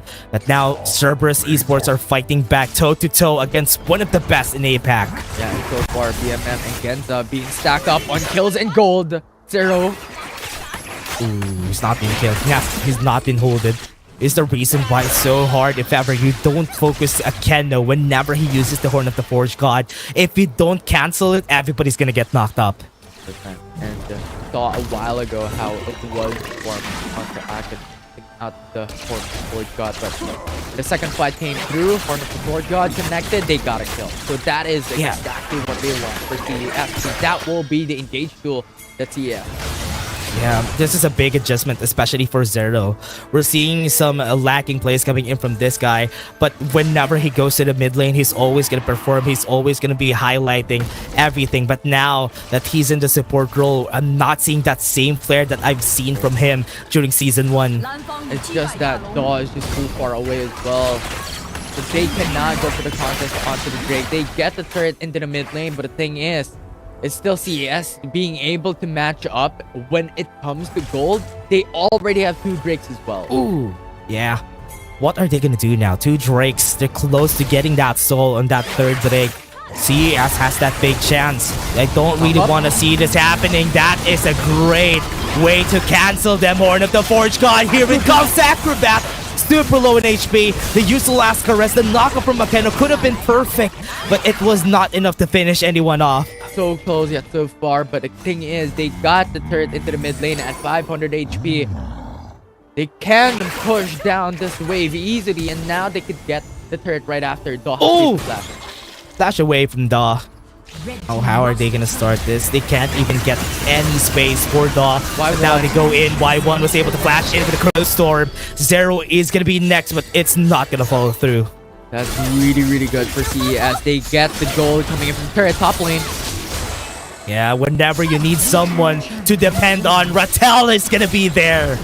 That is a really, really good individual kill coming from Rattel. BMM. Yeah, BMM is gonna be next. It's gonna be the mid game. This is where CES faltered during Season 1, and now it's happening again. KT.RY got the kill trade back coming in from that fight.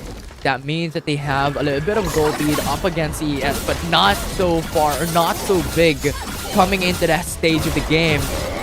Yeah, look at the macro coming in from Roster.Y. Look at that! Using explosive gas, but they weren't still able to push Genza away. That could have been a good thing. That could have been the tower. So far, KT.RY wants to go for the reset. We still have to be wary of the Baron after one fight to change it all. Yeah.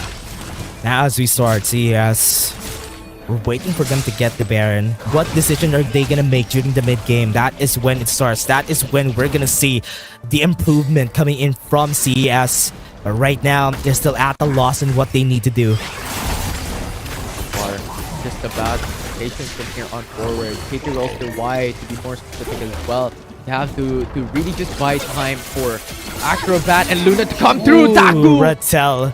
My man, Rattel still is just so good whenever he's playing Baron lane alone. He's gonna make kills. He's gonna make plays. As long as it keeps the team afloat, he's gonna do that. Yeah, and this is really difficult because the thing is, Renekton's role is to just delay it. Zero. Y1 is already here. They have the Crow Storm. They're waiting for the right chance to actually use it. They go at it, push him back. Crow Storm's gonna be here. Luna doesn't have anywhere to go. Wasn't able to get the Buster shot in, but Roster-Y still survives. Gensa still chasing on Zero. Acrobat fighting against Y1. The damage is still not there, but at least they survive for now. Okay, Daw is gonna be seen.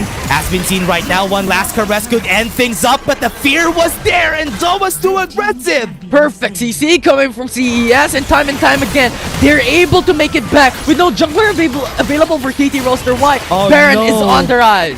Baron's gonna be there just because of one misstep coming in from Roster-Y, and now Rattel is gonna go in. Damage is not enough. He's not gonna be stopping this alone. Acrobat dealing some damage. That's gonna be Tristana taking the Baron for himself. Roster-Y makes a miracle out of nothing. And they needed that. KT.RY snatched away the Baron Nashor for themselves, and now this buys them a lot of valuable time for themselves to be able to make it back and match up against CES. We've mentioned this a while ago. Acrobat and Luna needs time, needs a late game to be able to get their power spikes happen, and Baron Nashor is exactly the answer that they need.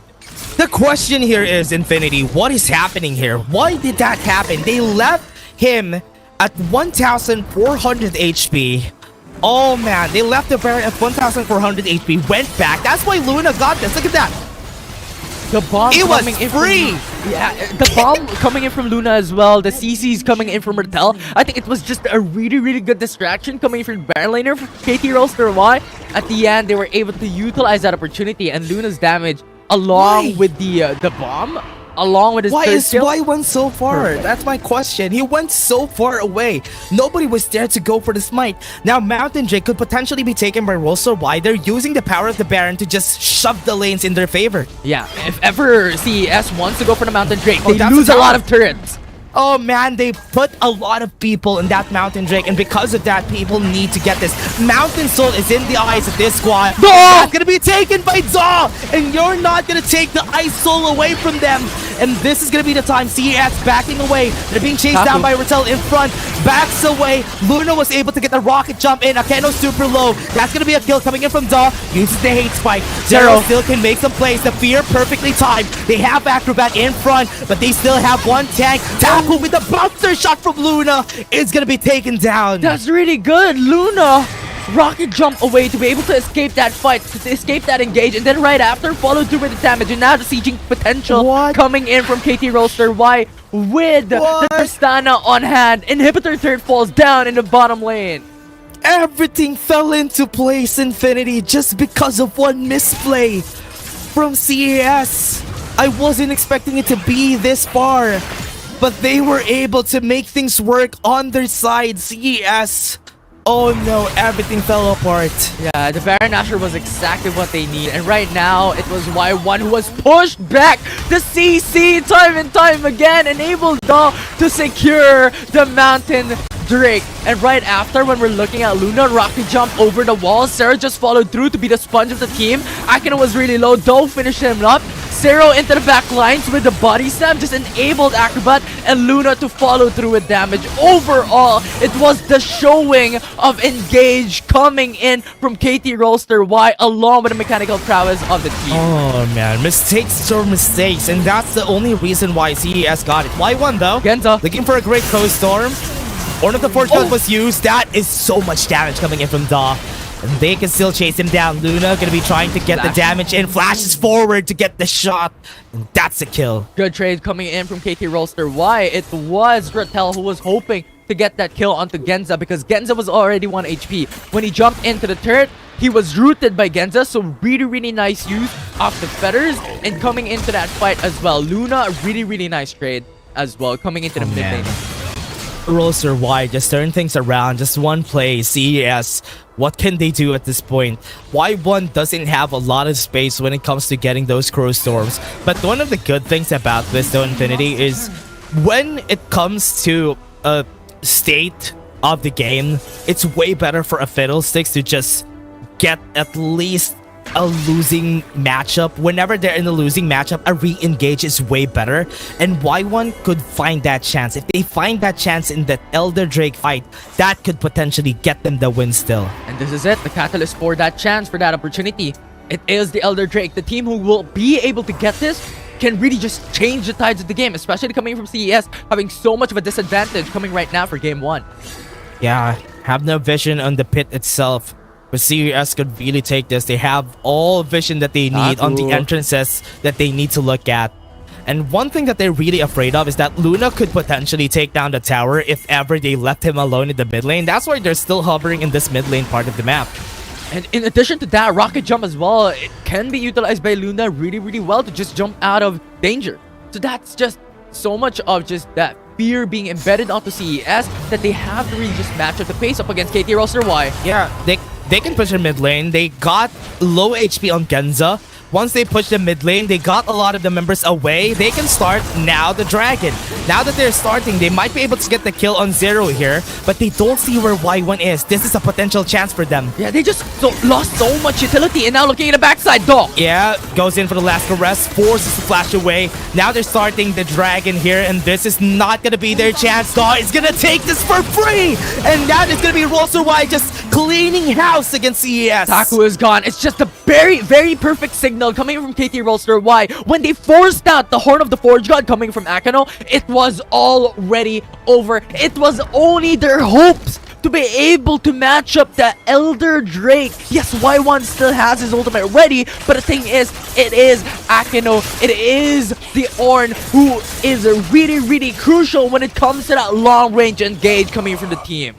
They have the chance, and now they're going to be taking this Baron for free. They got the Elder, they got the Baron, they still have the Elder buff. That's going to be 1 kill already. Ornn of the Forge God, but Y1 onto the back line might be able to change things up. Acrobat super low. Genza has the chance to carry this fight, but they're running away. They don't want to take this fight. Genza has a lot of damage, but Luna might be able to take him down. That's a lot. Y1's going to be next. Rattel is in front. He's chasing down Y1. He still has the Elder buff, and that's going to be a kill for him. The Elder buff is really just the MVP. Genza just falls before he is able to take down Luna, and now Taku. Yeah, he might be able to win this now. That's gonna be the end of it. That is Roser just showing them how to play the macro against CES. Really good showing for KT.RY for that game number 1. The patience game coming in from this team. Their macro play coming out from that game number 1 was highlighted coming in from that final moment of that game. The decision making coming in from Roser was really good, especially during the fights that they needed to win. They were able to take it, and once they got the Baron, that was the only mistake that CES could have done in order for Roser to just skyrocket out of the early game that they were losing. But now once they got the Baron, that was the key for them to win. I mean, Daw wasn't able to get a lot of objectives during the early game, especially the dragon though, but in the end, as long as they got one thing, which was the Baron, that really helped them out. Yeah, and I think it doesn't matter, right? Daw doesn't need to contest onto the Drakes in the early game because they understand that they have huge disadvantage. You have PMM with the Lucian, you have so much early game gold advantage coming in from CES as well, having to match up the pace of KT.RY. So the only thing that they have to wait for is their ADCs being activated. And when that right time came, Baron Nashor fell down to their hands, it was game over. The mid lane was pushed, 2 turrets fall down. It was Acrobat, or it was, well, Luna, who was able to really just push it out, garnered them a lot of gold injection, and after that, Elder Drake was towards them, Baron was towards them. They win fight after fight after fight. It was easy enough for them to win after the fight. That was honestly super hard to see for CES, for them to lose that winning battle supposedly against Roser. We can see some cracks happening to this squad still in the early game. The former Roser from season 1 wouldn't make those mistakes based on how their team was built. But now, because they have a different spot, they have a different playstyle now, having double ADCs is something that they always want. Luna in the mid lane could be a breath of fresh air, but right now they still need to evolve that playstyle for this new squad. Yeah. And pretty much looking at that game, it was just CES who was not able to capitalize the early game advantage really well. Because looking at it, it was KT.RY. They know they have to play patiently. They know they have to wait to for their ADCs to be activated, and they did just that. Yeah. They don't want to go for that hyper aggressive type of playstyle and go for those risks. Yeah, they have a lot. Look at this. Look at Rattel, man. Rattel versus Taku says a lot about this game too. Remember, Rattel during the start of this game was the first one to get a kill for WBG, and it was a solo kill too. This is what's hard about playing against Rattel in the top lane.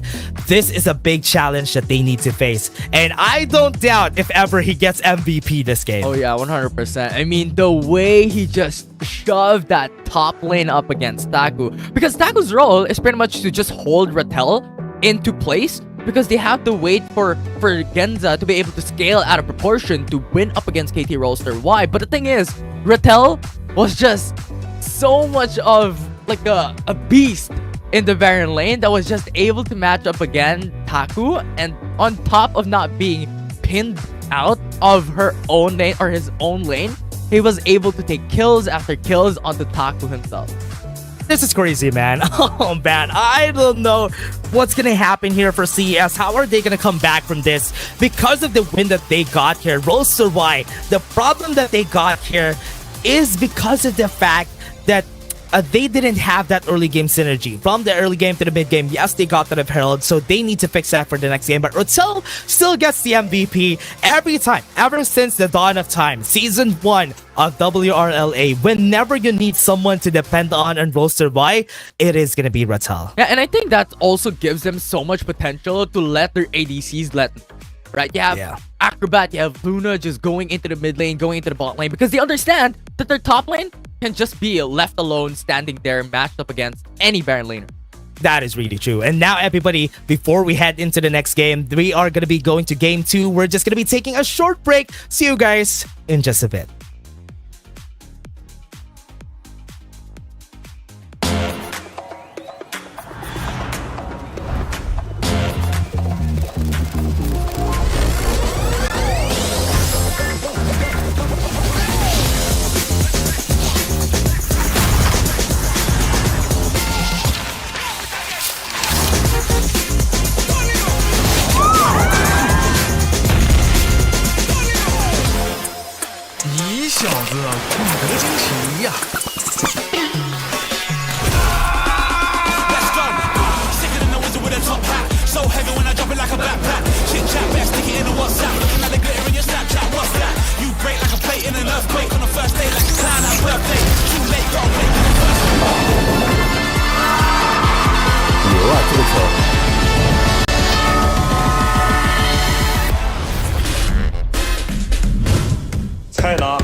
for all the Rolls-Royce fans out there, don't worry, because they are gonna be taking the win here. First game against CES, they were able to take. I know that some of the fans here from the League of Legends PC from Worlds a while ago were bummed about what happened a while ago. So now you're gonna watch Rolls-Royce win, at least in a different timeline. The redemption arc of KT Rolls-Royce, but on a totally different game. Well, not totally different, but on a different It's a different game. timeline, man. Yeah, different timeline, different platform. Let's see if that's gonna happen here, Infinity. I'm kind of excited. If ever, CES, I'm kind of rooting for how CES would be able to turn things around. Making Rolls-Royce a bit uncomfortable in the game was something. Oh yeah, and I think they could double down on the early game, because if we're going to have a run it back when it comes to game 1 going into game number 2, if KT Rolls-Royce goes for another double ADC type of composition, if they want to go for late game, I think CES could just play it a bit more aggressively coming into the early game, because a while ago in game number 1 they're able to utilize the potential and the power of BMM using the Lucian. They could maybe pick up another early game champion with the likes of Lee Sin and just have something of a late game threat. Yeah, if ever for them picking up, look at how they are banning here, Infinity.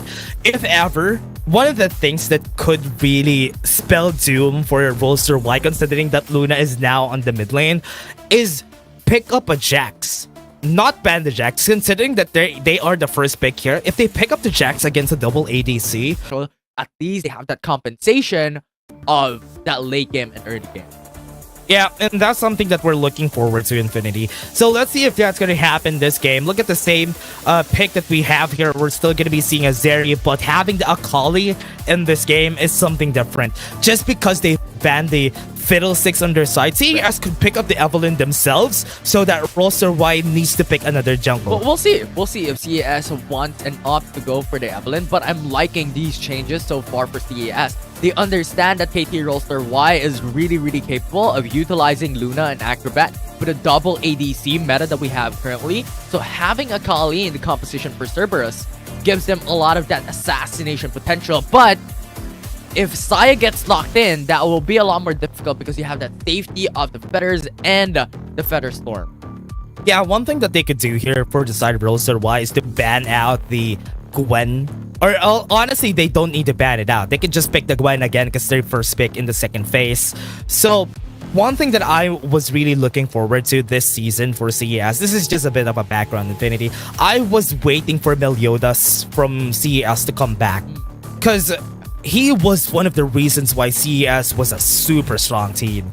But now, Y1, yes, he has been doing well in this team. I'm not downplaying how good this player is, but Meliodas was on a different level. Yeah, 100%. I mean, if we remember, like, the old age of CES coming into the first couple of years of League of Legends, Meliodas was crazy, Meliodas man. was insane. Yeah. CES was pretty much the stronghold team coming into these competitions, and now with those shifts, with those changes into composition, it's a little bit more difficult for them to be able to match up against these titans.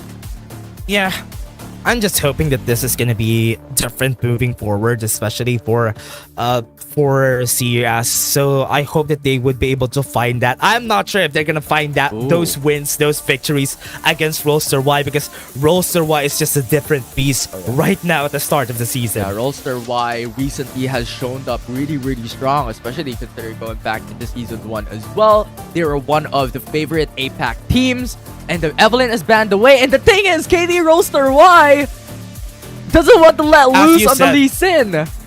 As you said, they're gonna be taking the Lee Sin themselves, and Daw wants to show us how it's done. Yeah. Kha'Zix was something that I was expecting though for Rolls-Royce, but the Lee Sin is very welcome.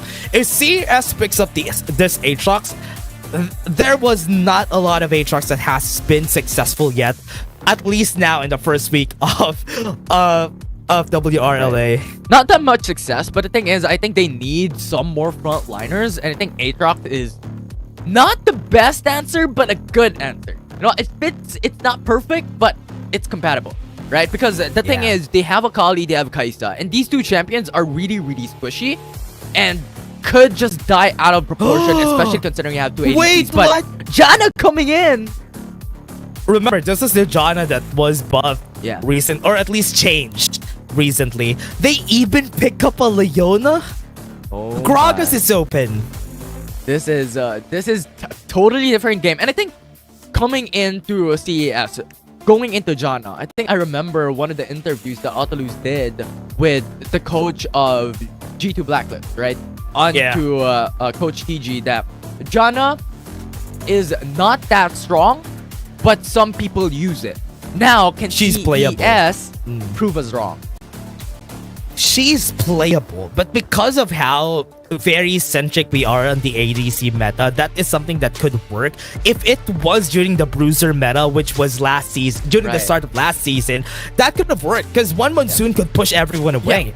But now we do have two ADCs. They have enough range to reach Jana. 100%. And I think that also goes down into like the similarity of going into Gragas, why it's so favorable when it comes to these disengages, because Jana is similar when it comes to that playstyle, but the thing is the knockback is in place. It's not that long range explosive cast that can go and disrupt the whole flow of a team fight. Jana is a little bit more centric to herself, so I think that's something that we have to take note coming into game number 2. Can CES perform well with this utilization of the support?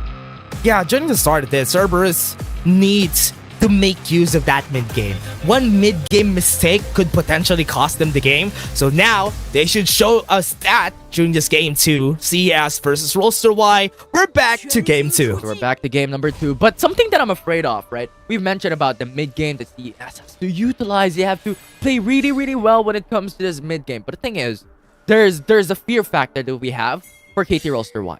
Why?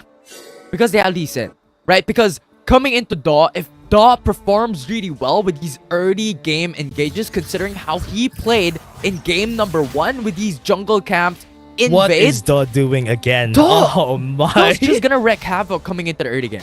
This is the problem when you have an Aatrox, right? Yeah. You have an Aatrox, yes, you have some word clear, but Lee Sin is very well known for doing just that, just denying a lot of space. Oh no, now they know that Lee Sin went to that jungle, so they have ideas, they have vision.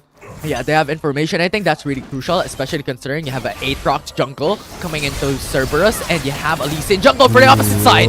That is not gonna hit, and that is gonna be a hard time for them. They have some tornadoes coming in, but Genza has been stunned. Zero is gonna be backing away. That's a lot of damage from Genza. Oh. That's so much of a damage coming from Genza and Akano. This is the power of Jana. The early game, the double tornado with so much skills in her utilization, this is her power. And they really need that when it comes to like really pushing Genza up to that 3 item power spike for all her skills to be able to be upgraded. Yeah, they don't have a lot of engage. That's one of my problems though with the composition right here. But Snip coming in from Rattel as expected. He is very well deserved when it comes to this.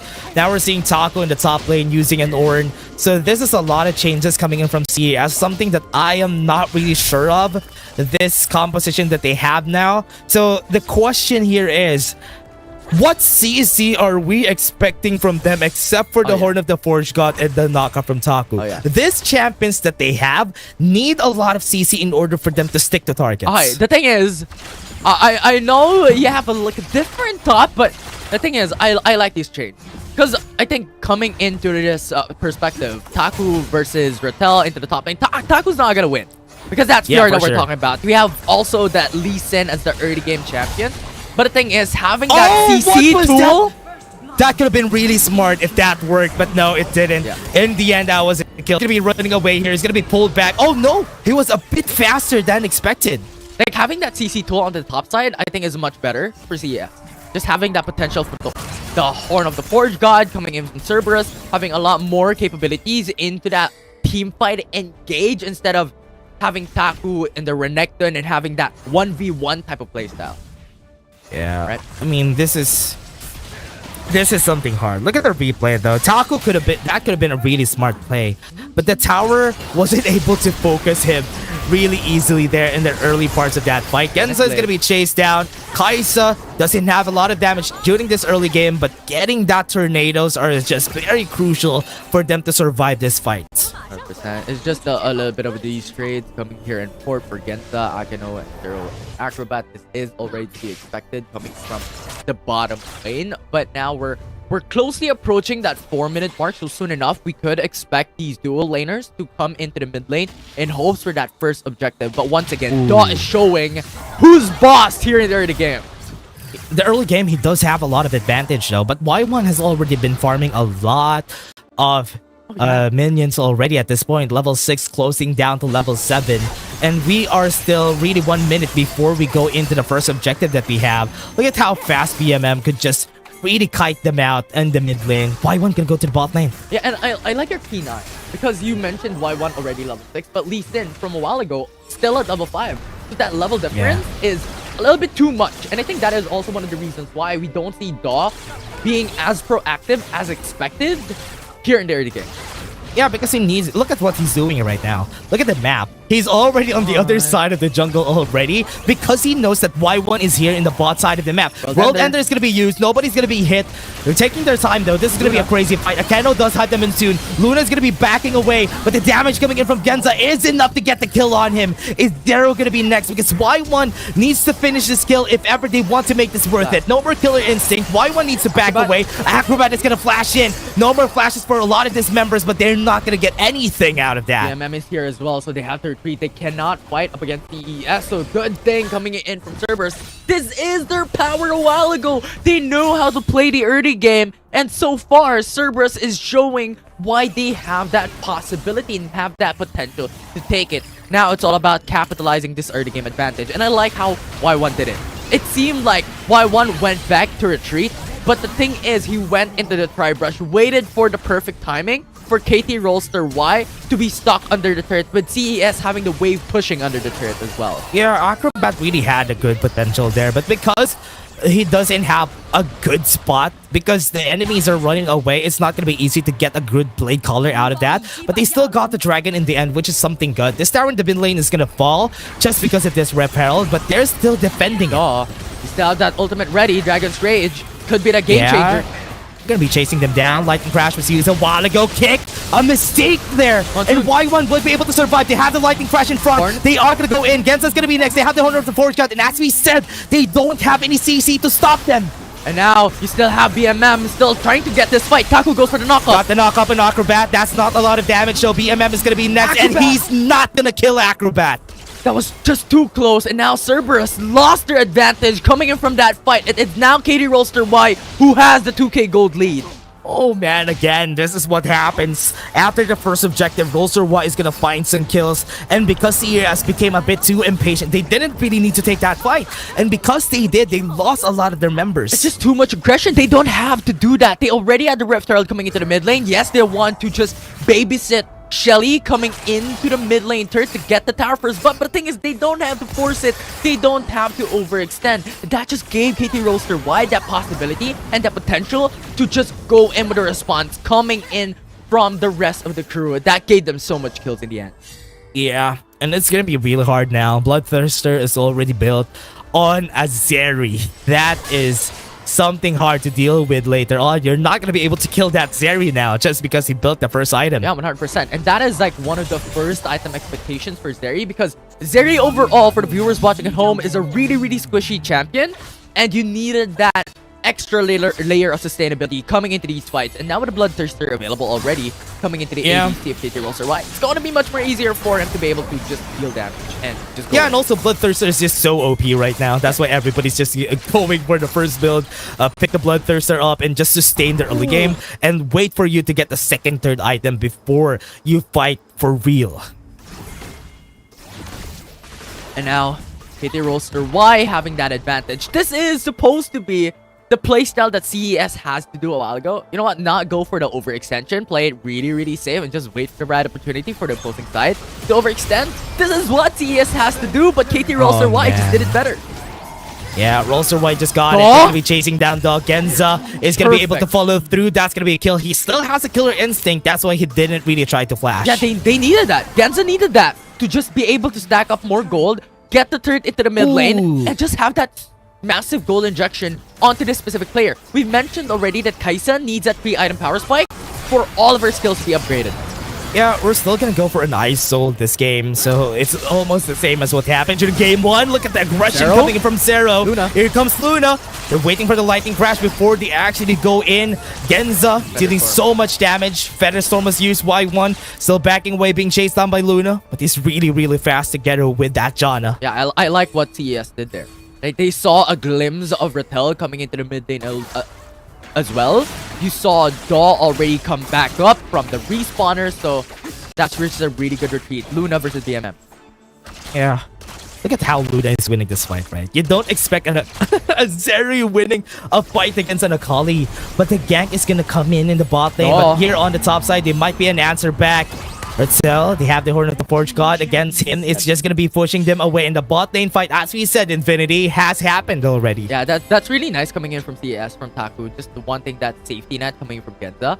Using the Horn of the Forge God. Yes, it is the ultimate, but the thing is, they have to do that. Genza is pretty much the carry of Cerberus at the moment, so they really just have to babysit Genza from here on forward to be able to get that power spike. Taku! Kick against Saku. Very tanky at this point in the game. They're not going to be able to get the kill there for sure. But right now, from what we're seeing, we're still waiting for the second objective before we see another turnaround on that scale that we have for both of our teams. And now looking at the replay, it is Luna versus BMM. But the thing is, Akeno is there. Y1 was there. It was a creepy one. There's just no escape. Yeah, he had nothing to do there. He thought that it's going to be a 1v1. If that was a 1v1, he could have won that. Oh, no doubt. Right? It was Luna who has the HP advantage, who has the kill advantage as well. More items for Luna overall without 1v1. So there's just too much potential. But the thing is, quick response coming from CES. This is what they need. Look at this though. Already starting. From what we're seeing from Y1, he really wants to start this fight as fast as they could. Genza, Daw is out here, but the exhaust is going to be stopping him. He's not going to be able to move, and he's killed. And that's just really good. CES now has the advantage coming to the Infernal Drake. There's no jungler available for KT.RY. But that's also something that I really expected there. Because what happened there during that fight was that Daw really moved forward. That's why we have a pause here. Because Daw wasn't able to safeguard away. He just moved closer and closer to where Genza wasn't able to pop a skill. That's why we're seeing a pause here in this game. Yeah, good call. Because from what we have seen, he was exhausted. So the right call was to safeguard away, go back to safety, and just pretty much have a good time into retreating away from that fight. There's no potential to go for that engage. But he just moved forward, and I think it was a little bit more of not the right call, not the best call. Yeah. That's why Daw really just backed away there. So I hope that problem gets fixed. Because that is a crucial timing, Infinity. Crucial timing that he's dead during this dragon fight that we're going to have. Yeah, we've called it, right? No jungler available for KT.RY. That's an immediate signal coming for CS. We could take the dragon. It is going to be an easy time for us. And the thing is, while that's happening all throughout that couple of minutes that we had coming into that fight, it was Genza who was able to stack a lot of kills, was able to stack a lot of gold coming in from the turret into the mid lane, from the kills that was able to secure coming in from the couple of minutes back. So at this point in time, that dragon is just going to get melted. Yeah. And that's going to be one of the problems here, Infinity. And this is something that I don't really... I would really want to get the... to see what's going to happen after, though. So if it's going to be a 4v5, let's just theory craft a bit here, Infinity. With what happened during that fight, it's a 4v5. Is there a chance for Roster Y to actually win that fight? Ooh, that's a good question. But for me, personally, I don't think so. Why? Because you still have the World Ender available for the Aatrox. You still have that CCs built into the Taku with the Horn of the Forge God. And remember, Monsoon is also still available. So if ever it comes down to a brawl into the Dragon's Pit, it is going to be such a difficult time for KT.RY to be able to maneuver along with these ultimates being stacked on top of each other. And yes, they still have that sliver of chance to be able to win up against CS. But you have to remember, no jungler coming in from KT.RY means no smite. There's so much risk involved. In addition to that, there's no Dragon's Rage. There's no ability to just push back in a single line with Daw available in your team composition if ever you go for that 5v5 instead of having no jungler available for roster 1. Yeah. what are they gonna be moving forward here for a roster wide? That's also my question. But honestly, with how it is still at this point, they have a Zeri, they have a Xayah. They aren't at that point in where they're gonna be carrying team fights. So yeah, I agree with you that CES has a bigger chance here of winning the fight. So if ever that happens, what could be something that they could do here for roster wide? Because Daw had a technical problem there. Yeah, I'm really not sure from here on forward, but I think coming out from that engage with that 4v5, I think what they could do is now just push coming into the mid lane, maybe go into the bottom lane. It's really a difficult situation for them. I think bottom lane is not a good option because after the dragon being taken down by CES, CS could definitely just rotate into bottom lane and just dominate that 5v4, having the numbers advantage already. So I think it's pretty much just delaying this fight, getting a couple of kills, maybe just to get in trade, but it's a difficult moment. It's a difficult moment for KT.RY because Daw was pretty much the crucial champion coming into that crucial moment with that dragon. And that is the reason why we're having this type of aspect to be really important to discover what happened during that situation. And I think coming back into that tier crafting as well, going into that fight potential, going into that team fight, yes, a lot of people could argue that, you know what, you still had that Feather Storm, you still had that DC potential coming in from Xayah. But the thing is, it is the only safety net that Xayah had. Compared to other ADCs, you have a little bit of dash, you have a little bit of invisibility. If you're comparing it to Kai'Sa as well, Xayah doesn't have any mobility. It's only the Feather Storm that keeps him alive. So, if ever it is used early on just for the CC, it's not gonna happen. They're just gonna lose that fight. Yeah, and also Xayah, very squishy champion. Yes, she has a lot of damage, and it's really scary to fight against her. Like, solo fights against her, it's gonna be really scary. But when it comes to this big drag-on fights, it's really hard to play as a Xayah because you have a lot of things that you need to think about. Because as you said, she doesn't have any way of going out except for the Feather Storm. So now, here in this game, oh man, it's gonna be taking a bit longer than expected for KT.RY to solve this. Yeah, it will take a bit. It will take a bit of time, and I'm still thinking about like how they will be able to solve this type of situation, right? How they're able to get this fixed. But overall, I think from what we have mentioned a while ago, I think the potential that I'm seeing is if they are able to utilize the Leona well, and Bratel being able to snatch away a kill, that is their only hope. I think that is their only hope. If you have the perfect utilization or the ultimate coming from Leona, if you have Bratel being able to take a solo kill, that is your chance.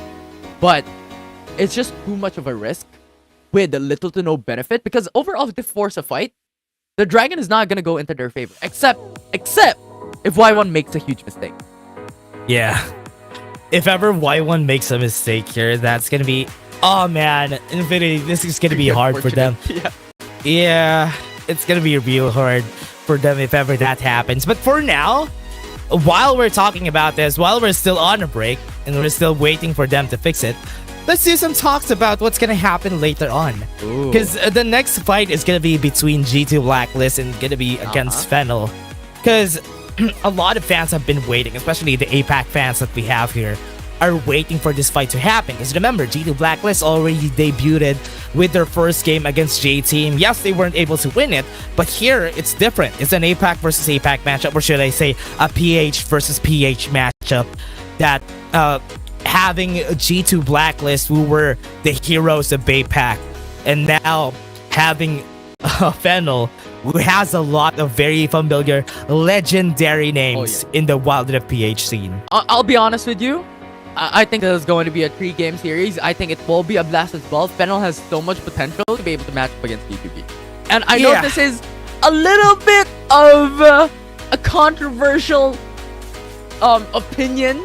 But the thing is, if we're looking at the changes that Fennel did over the past season, coming into Season 2, we have a lot of familiar names, right? We have the head coach coming in for Taigu. You have an analyst coming in, a very familiar name as well. One of the top players before in the support role coming in from mid. This is what we've mentioned before about the change in role. Exocen becoming the analyst Yeah. for Fennel as well. You have Helios, you have Orthros coming in, you have Spells coming in to the team of Fennel. And I think that will change things up. And I think there's still a lot of respect coming into this matchup between the former runner-up in Season 1 coming to match up against Fennel. Yeah, they were honestly, they were the former heroes of PH back in the day when we still had WCS. But now that we're here in the WRLA, we still have a name that G2B needs to defend. They were the former NGX. They had a really great performance during the last season, even fighting against KBG in the end. So now, what is going to happen here? Is the experience that they brought up from Season 1 be able to or rather, do the experiences that they have right now be able to trample against the legendary names that we have right there from the former heroes of a PH? Yeah, that's like 100% like one of the expectations coming into that coming series that we have later on. But we still have to remember, right? We still have to remember that Fennel having the change in composition is a double-edged sword. They could have that huge chemistry going into that series later, but it could also be a detriment for them because they're still looking into how they're going to play this one. Yeah, and now everybody, as we go into it, we're just gonna be taking a break while this is happening, and we're gonna wait. Once this is done, we're gonna go back straight into the game. We're just gonna be breaking a bit.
And we are back, everybody. We're already in the game. What happened?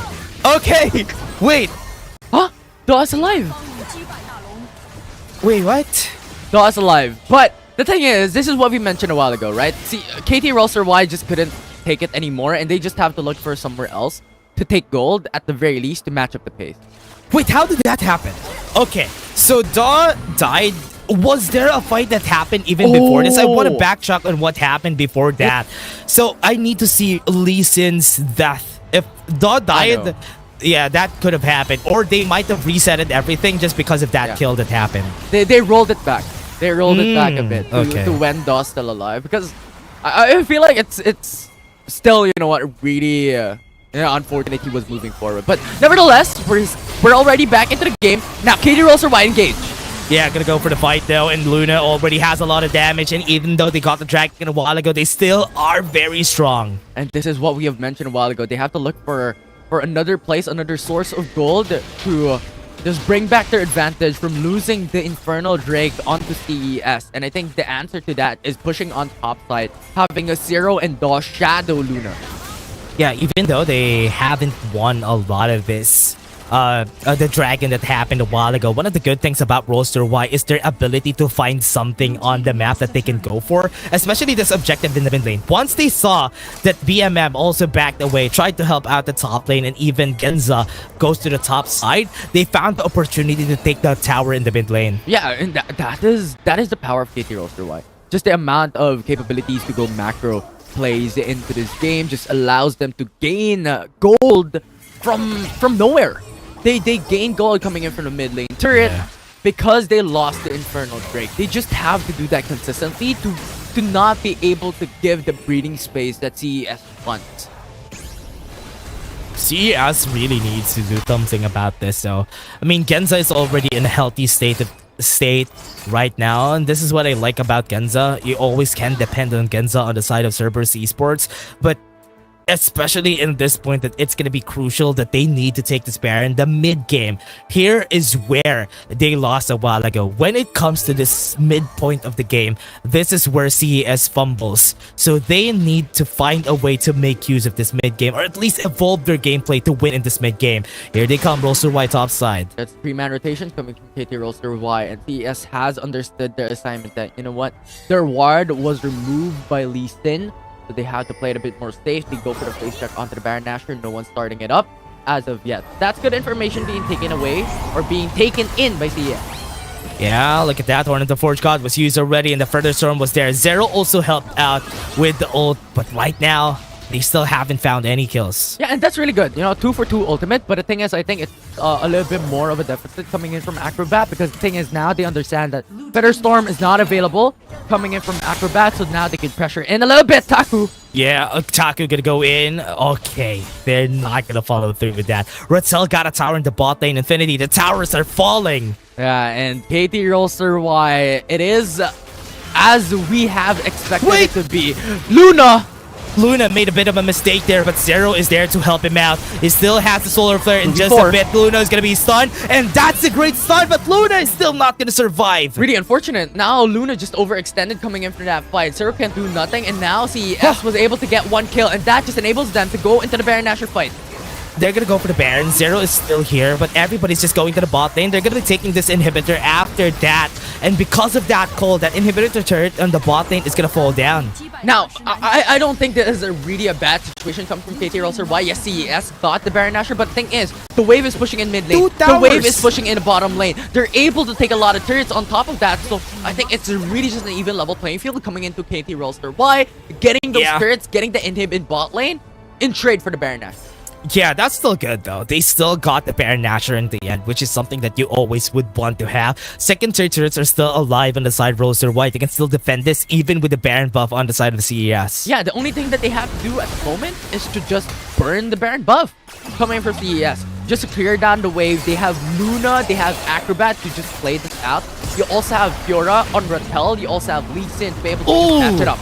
Horn of the Forge God is going to be there. The knockup is going to be on Zero. This mid lane turret is not going to stay for long. And that's going to be it. Look at Rattel top side. And look at DO as well. He is going in What? for the interception on the wave in the mid lane. But is that enough though? That's not enough. That tower in the mid lane is still gonna fall. This Baron has really stepped its boundaries and was able to help out CES stay alive in this game. But the thing is, it's a 1-for-1 turret trade. You have Vertel pushing down on top lane. They got the tier 2 turret. Lee Sin or Daw was able to cut the wave in the mid lane. So overall, that's really, really good from KT.RY. Yeah, Roster.Y still got the advantage there, but still really close to the gold gap. And they're not going to be able to contest this Mountain Drake that's coming up. We still have 2 minutes before the next dragon is going to come up, the Elder Drake. No soul is going to be given to anybody. Yeah, that's really unfortunate. They're coming in from KT.RY. They lost Mountain Drake. You still have, you know, the wave still pushing in, coming into the mid lane for CES, but they held back really, really well. Yeah, they're gonna be chasing down Zero. Here comes the Horn of the Forge God, gonna slow them down. Zero is gonna be dead here, and that is another knock up together with the tornado. They got the Feather Storm. Acrobat is gonna fly away, and Luna can't even deal with this fight that's happening right now. And now Luna is in danger. Akali. Yeah, Luna's gonna be fighting against the Akali. They have the slow down. They have the exhaust. BMM might lose here. Has the shuriken flip. Oh! One more shot, but he's not gonna survive. Within inches of death there, the Void Seeker almost got him down. Now Dog just has that information that CES is rotating over the top quadrant jungle. And they have to be wary. Rattel is just out of proportion. They got vision where he is. Rattel gonna be running away. Still gonna go to the top side of the map. They have no vision of where he is, but they're still gonna go in. They do have the flashing of the Void Seekers, and the tornado, nothing hit him. That's really, really close coming from KT.RY. That TP, or well, that recall coming through from Fiora just enabled him to retreat, so no kills secured by CES. And thus far, even level playing field when it comes to gold, CES has the advantage when it comes to Dragon, but KT.RY has the advantage when it comes to turret. 3 items on most of the carries on both sides. And double ADCs would have the advantage here as long as they get to the late game. And so far, we have seen it in action, though. BMM struggling to even try to get the kill on both of the back line of Roster.Y. So CES would need to get that challenge in their favor, because now CC is going to be king at this part of the game. Yeah, and speaking of CC, this is what we have mentioned, and this is what I like about a competition of CES. They have Taku on the Ornn instead of Akino. So that just lets Akino focus on being the Enchantress coming in from CES, being, you know, the support champion coming in for these ADCs for CES as well. So I really, really like the change. Yeah, both side of our map is pushing for the side of CES here, so they have advantage when they go to the Elder Dragon. But from what's happening right now, look at where they are. CES is already starting this. Y1 is already starting on the Drake. They have vision and Mark. They might be a bit too late here. So Zero, okay, here it comes. Daw is going to be coming in. They have 4k HP. They might be able to chase this out. He might be able to get the steal here. Pushes him back. Still the Elder Dragon in the end. Roster.Y got this in the bag just because they got the Elder Drake. Daw is still alive, but in just a bit, Horn of the Forge God is going to be there. Nobody's not going to get knocked up, and they stole the Elder Drake. KT.RY changed the tide of the game with just that steal, with just one smite. And CES cannot fight up against KT.RY now that they have the Elder Drake. That just changed the whole game for Roster.Y. This is going to be their game. This is going to be their Baron. Because if they try to take the fight against an Elder Drake buffed Roster.Y at this point in the game, they're just going to get melted by Luna. Yeah, they could just turn around. KT.RY doesn't have to commit onto the Baron. Y1 now going in. Yeah, Acrobat got damaged by the Darkened Blade. Knockups are going to happen. Look at the back line, though. A candle might fall here. That's going to be the Lightning Crash coming in from Luna. But Luna is tanking up a lot of damage coming in. And this is going to be bad. It's going to go in. Perfect execution to go for the outplay. And BMM saves a kennel. Oh my word. CES came back. They defeated Rattel. They brought down Luna. And just brought it down to an even level playing field once again. There's no more advantage coming in from KT.RY. Yes, they still have the Elder Drake, but with a numbers advantage coming in from CES, it doesn't matter. They cannot take the Baron. It's a trade. They have a chance here. 20 seconds on the clock before both of these players would be able to survive. So now they're taking their time. Roster.Y even trying to play it safe. They still have the Elder Drake buff, but it's going to be expiring in just a bit. Yeah, it's a really difficult time for both these teams. So one more fight will change the whole game. But so far, this is a lot of deficit coming in from KT.RY if this prolonged, right? Because of the Lee Sin as their jungler, because it really falls down. Yes, they compensated it with a double ADCs, but we still have to be wary of Y1's champion on the Aatrox. This is going to be really, really difficult to match up on an even level playing field when it comes to jungle individual matchup. Yeah, especially in a 1v1. Even Luna wasn't able to win the 1v1 against Y1. So what we can see here is that how Daw is going to be struggling, especially in this part of the game, because he won't really have enough damage here. On the Forge God knocks up 3. Kenza's going to go in. Look at the dash away. Acrobat is not going to survive an execution from BMM. Ends the life of their carry. And Rattel is still on the bot lane. They still have a Guardian Angel on Daw. Are they going to be surviving? No, they're not. 5 members still alive. Really strong. Rattel is here, yes, but is that going to be enough for them to win? That's going to be it. CES could turn this side around, and this is going to be their win. Do they have the time? Do they have the power? Luna is just going to die, and this game is going to be taken by CES. Oh my word, CES! Change the title of the game. This is what we mentioned. Only one fight will dictate the end of that matchup, and CES did that perfectly. The horn of the Forge God was perfect. Simply perfect. Slows them down. Once they got slowed down, they got knocked up together with it. So that was just such a great play coming in from the side of Cerberus. Now it is a 1-1, and Cerberus was able to snag a win against Roster.Y. A lot of misstep from Roster.Y there ever since the start of the chrono break. And now this is gonna be a 3-game matchup for both of these squads. 3-game day? Is this real? But the thing is, looking back into game number 2, this is what we mentioned, right? Taco doesn't have to win up against Rattel. It's not his role. I think to change the tide of the matchup, he has to go for the CCs and let something else play for Akano. Because going in for the Horn of Forge God, it still doesn't connect always when Akano used it coming in from game number 1. So it was so much better for Akano to go into an Enchanter to really just support on the side, to support their carries coming into that game. So that shift, that change in composition, really just enabled CES to win up against KT.RY. And it's the first time we have a utility support in the game, at least in Season 2. And Janna being able to show up in this game and winning is something to behold, at least in this game. So it didn't have a lot of CC game except for the fact that they had the Horn of the Forge God from Taku, and they made sure that the Horn of the Forge God was so worth it, especially in that last play. Yeah, and it always connects, right? That's the big thing. Yeah, Taku's damage, don't mind it. It doesn't matter. The Horn of the Forge God is really just the tool for CES to win. Yeah, man. This is really hard coming in from Roster.Y. Look at them. They were so strong this game. Look at Luna getting a lot of damage, but Acrobat wasn't really able to make things work on his side this game. It's just that he was an easy target, especially for BMM. Yeah, they were just getting punished time and time again coming into the bottom lane. It was Y1 as well who's roaming around the bottom lane in the early game. When Acrobat fell down, it was already a game for Genza and Janna at the same time into the bot side, because Leona can't come near. If Leona comes near, you have the Monsoon, you have tornadoes, you have 2 tornadoes to be more specific for Akano to be able to push back the engage of KT.RY. Oh man. Oh man! What has happened, Roster.Y? It was just, as we can see, Genza is still one of the best ADCs that we have in the game.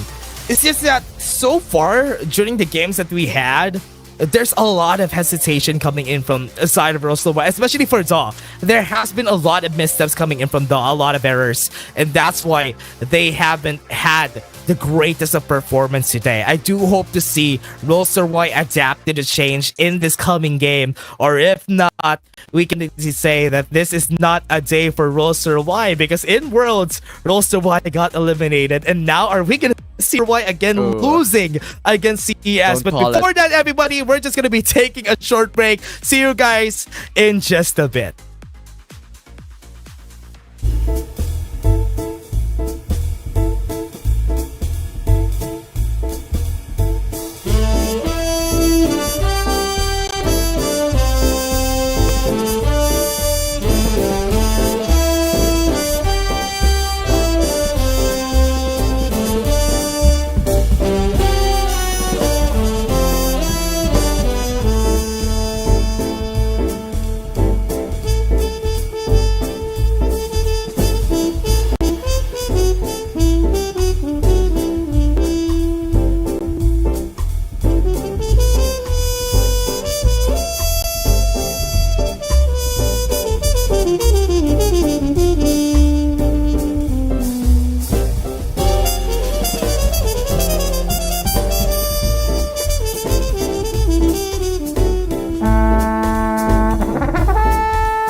These are tough times in the dreamscape.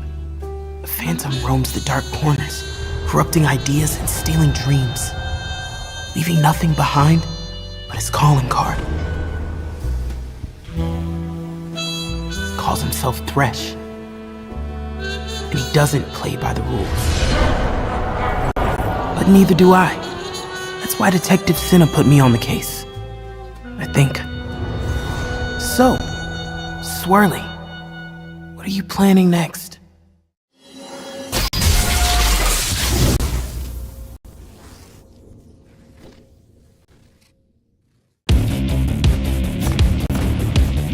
There's something about games. What you doing there gives you real chills. There is one thing that can't be stopped. Feelings. And if you can feel it, it must be real, right?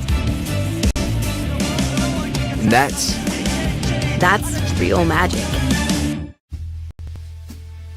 I thought I was up to the job. I had the whole picture. But we're back to game 3, everybody. This is game 3 day. Is that a question mark there? But let's see if that's gonna happen, because CES was able to fight and win against Roster Y, getting this game to a 1-1. It's a caster's curse, Dash. We can't do this. Can't be together, man. It's caster's curse. But yeah, I'm kind of expecting, even during the start of this day, we were expecting it to be like game 3 on Series 3. But here, we see a lot of game 3s. Series 1 and Series 2, we have game 3s already. Yeah, it was an expectation already of ours to have like a 3-game best of 3 series, but, or well, 1-game best of 3 series, but it just became 3-game, 3 best series, of 3 series. 3 games, best of 3 series. Yeah, that's true. Yeah, but you know what? You know what? Looking at the bright side, I'm loving it. You know, we're seeing these teams, how they perform, how they adapt into these situations, and I'm totally down for it. Yeah, seeing this team's able to make things work in their favor, oh man, it's just so good to see. How is this gonna work for a lot of the other teams that we have here? I'm kind of expecting that they would be able to maybe turn things around on the side of Roster Y. I was saying during the second game, Cerberus Esports needs to work on their mid-game decision making, but in the end there was a lot of impatience coming in from Roster Y too. Even during the Elder Drake, they got the Elder Dragon, then they hesitated on taking the Baron after the fact.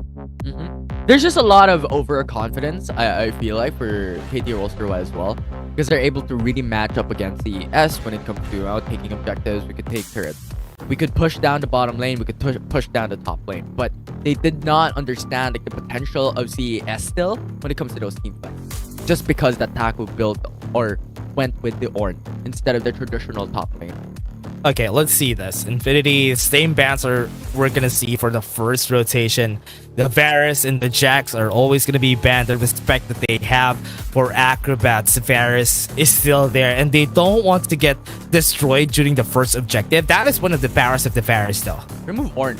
Just please remove Ornn or take the Gragas instead. They banned the Jace instead. What is that? Gonna go and first pick the Zeri because Luna was crazy with the Zeri during that game. But what are they gonna go in for the trade there with? Is the Fiora worth it? I still like the Fiora because Rattel is a certain player that really dominates when it comes to the top lane individually up against Taku. But changing it up and picking up the Ornn, potentially going into the support role, this is what I love. But CES still has the potential for the Gragas pick. Honestly, I was surprised about this. Going for the first Fiora pick because there's a lot of choices still. I mean, you don't really need to first pick the Fiora because Rattel is just going to be picking that off. If it has been picked up, they can pick the Gwen instead. But because they first picked it, the other side went in for the Galio, went in for the Gwen. They could have went in for the Evelyn here on the side of CES. Yeah, this is the expectation. CES, you know what? I'm loving your composition so far. With KT Roster Y picking up the Ornn instead of the Gragas or banning away the Ornn, CES had the potential to go for the Gragas instead, and I am loving this. And this brings out, more potential for CES to be able to match up on those team fights later on, especially considering now that they have Zeri once again in their favor. You have the Gwen potentially going to match up against Rattel. No doubt. Went for the Ziggs. No doubt. What? This is something of a brand new challenge for both these teams. But Ziggs, as you mentioned, I think KT.RY wanted a bit more damage from Faro. I'm surprised nobody's bringing out the Vladimir in these games that we have. If they brought out the Vladimir here against this composition, that's going to be a really good wipe for them, even if they have a Gwen on the other side. Now they put up the Ziggs.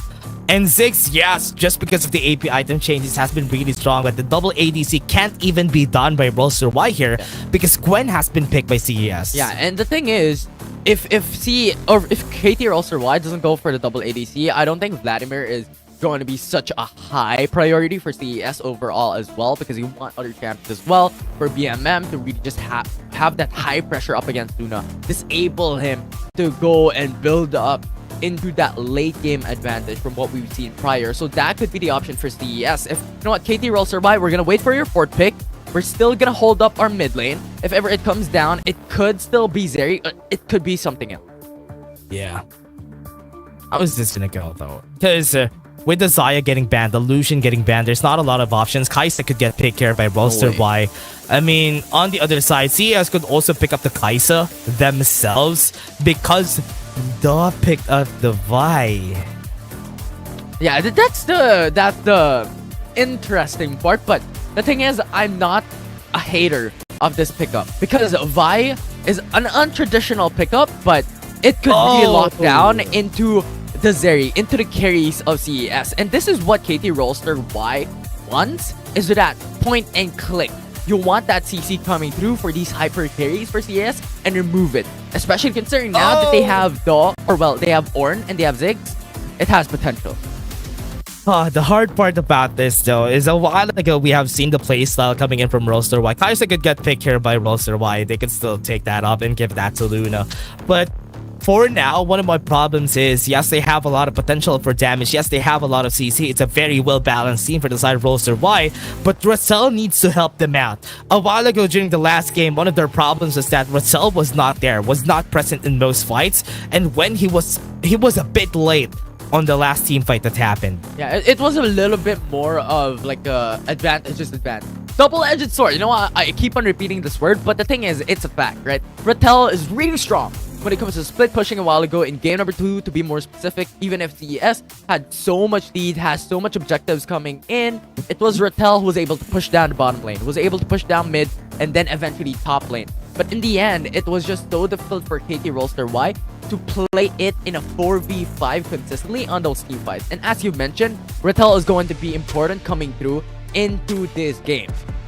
Yeah, moving forward for this, Y has a very well-balanced scene. They don't really need a lot of resources and a lot of people, and they could really need to just focus on that Kai'Sa that they have. But on the other hand, they have a lot of damage potential coming in from CES. They do have the Tristana and they have the Zeri. So I'm expecting the same thing that happened during game 1 for Y. But I hope Y isn't as rocky as they were during game 2.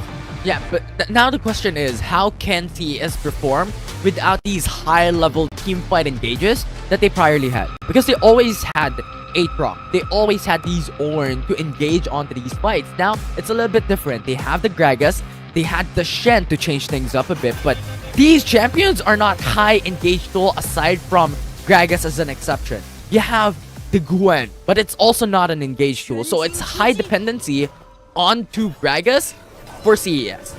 Yeah, but one thing that I really expect here for CES, at least they have a lot of potential for defense. I'm kind of liking their composition because they have a lot of ways to push away everybody that could get close on their ADCs, and that is something that you want to happen. But this early game, look at how this is gonna go. Luna just bullying BMM in the early game. Yeah, this is what we mentioned coming from game 2. Zeri in the early game is really not a champion that could match up against these strong ADCs because she's really, really squishy. And now going back into that question, right? You've mentioned about the defensive capabilities of the composition of CES. Now that's the curiosity in mind. how can they adapt coming in from a little bit more of the offensive type of composition with a lot of engaged tools, coming down into more of a defensive composition, building up into a Shen with the Gwen, with the Gragas as well, with only having to look onto Zeri and Tristana to be their hyper carry. Remember, they already had the blue side right here of Daw, and Daw is not going to be expecting the push happening. All knock up onto the bot lane. Zero starting it out. You don't have a lot of damage. They're going to be expecting a lot more from the bouncing bombs. Akeno is going to be killed, and they just sacrificed themselves for that. And this is what I love about KT.RY. Why Daw always go in for the jungle invade. Shen is not the fastest clearer when it comes to the jungle camp. Daw was able to just go in and utilize that, steal the red buff away from Shen, away from the jungler of CES, and just right after, it was just the perfect engage coming in from Horn, coming in from Sig. Be able to have that first blood to their side. Yeah, look at what happened during this game though. You have seen Daw taking most of his camp. He took the blue buff on the other side, but now Y1 is also a bit late to the party. And they already got a lot of their jungle, so this is going to be a big disadvantage for Y1. And now Y1, good disengage coming from Zero.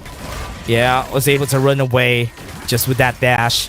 So Y1 is not going to be expecting anything at this bottom side of the map. No jungle for you. No jungle for you so far. And Shen, if he wants to balance it out, has to go for the jungle invade. BMM are really receiving a difficult time into the mid lane, but looking at top side, it's Don Rattel. Yeah, they're going to try to fight him. They're going to try to pressure onto Taku here in the top side, but it's still not going to work so far. So far, they do not want to fight, and I think as KT.RY already had the advantage, they already got the first blood in favor. That is towards Daw as well. So when it comes to like a jungle individual matchup, Daw has the advantage, 100%. Yeah. Especially considering that Shen lost the red buff, Shen lost a little bit of camp coming into these early game, and I think KT.RY just has to sustain that. Yeah, from what we're seeing here for CES, they're not going to be taking any chances. They're not going to be taking any fights except for that kill that happened a while ago. But they can still take the risk here. Just because of that loss, they could still be able to turn things around. One thing I like about this is the opposites that we have here. It's almost similar that we have with Tristana and Ziggs. Both of them have great potential in taking down towers. Yeah, but what I love about this potential coming in from KT.RY is a potential for Zero to just rotate into somewhere else.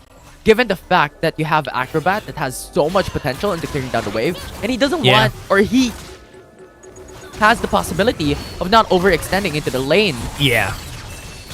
They're going to be taking it. This bot lane fight, Stand United is going to be used. Akena's going to be chasing down Zero. Flash already used. They go for the taunt and the explosive cast to push him back. But here on the other side of the map, they got the buster shot in the kill. BMM was able to dash in. Body slam going to be used against Daw. Another flash was used. Daw is now slowed down. He's going to be able to run away with that Vault Breaker. Vault Breaker to run away is just not a risk that they have to perform. It was a lot of unfortunate decisions coming in from KT.RY overextending in the bottom lane. And this is what we mentioned, right? You don't have to really just pressure and look into Ziggs always consistently, because he has the potential to just play it really, really safe. But, you know, the Stand United coming into CES, this is the power of Gen. Coming into a team fight all of a sudden gives you so much numbers advantage. Ooh. And Acrobat playing it a little bit far, isolated Zero and just gave them the kill.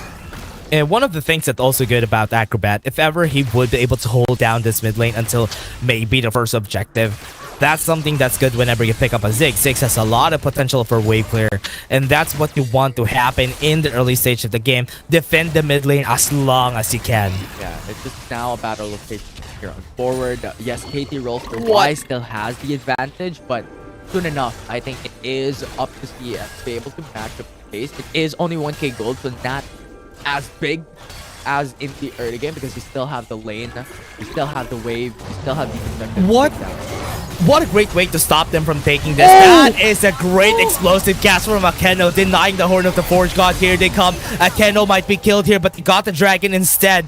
They have the Rift Herald in the mid lane, and they can go for a 5-man push. Taco is gonna be CC. They have the Stand United. Luna needs to run away. Killer Instinct and use the flash to run away. perfect timing. They weren't able to get one more tower. Tower First Blood, really good for KT.RY. Yes, it didn't come into the second turret for Shelly, but it doesn't really matter. They want that gold injection coming into the carries of KT.RY, and that they did. They secured the 2k gold lead already coming into 5 minutes, 6 minutes into the matchup, and that's good enough. Yeah.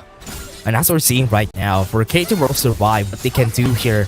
Now, okay, the problem here for them is how will they sustain this mid game. Later on, it's going to be really scary having 2 ADCs against you. Yes, Acrobat is such a good answer to those. Getting a longer range damage from a Ziggs is good.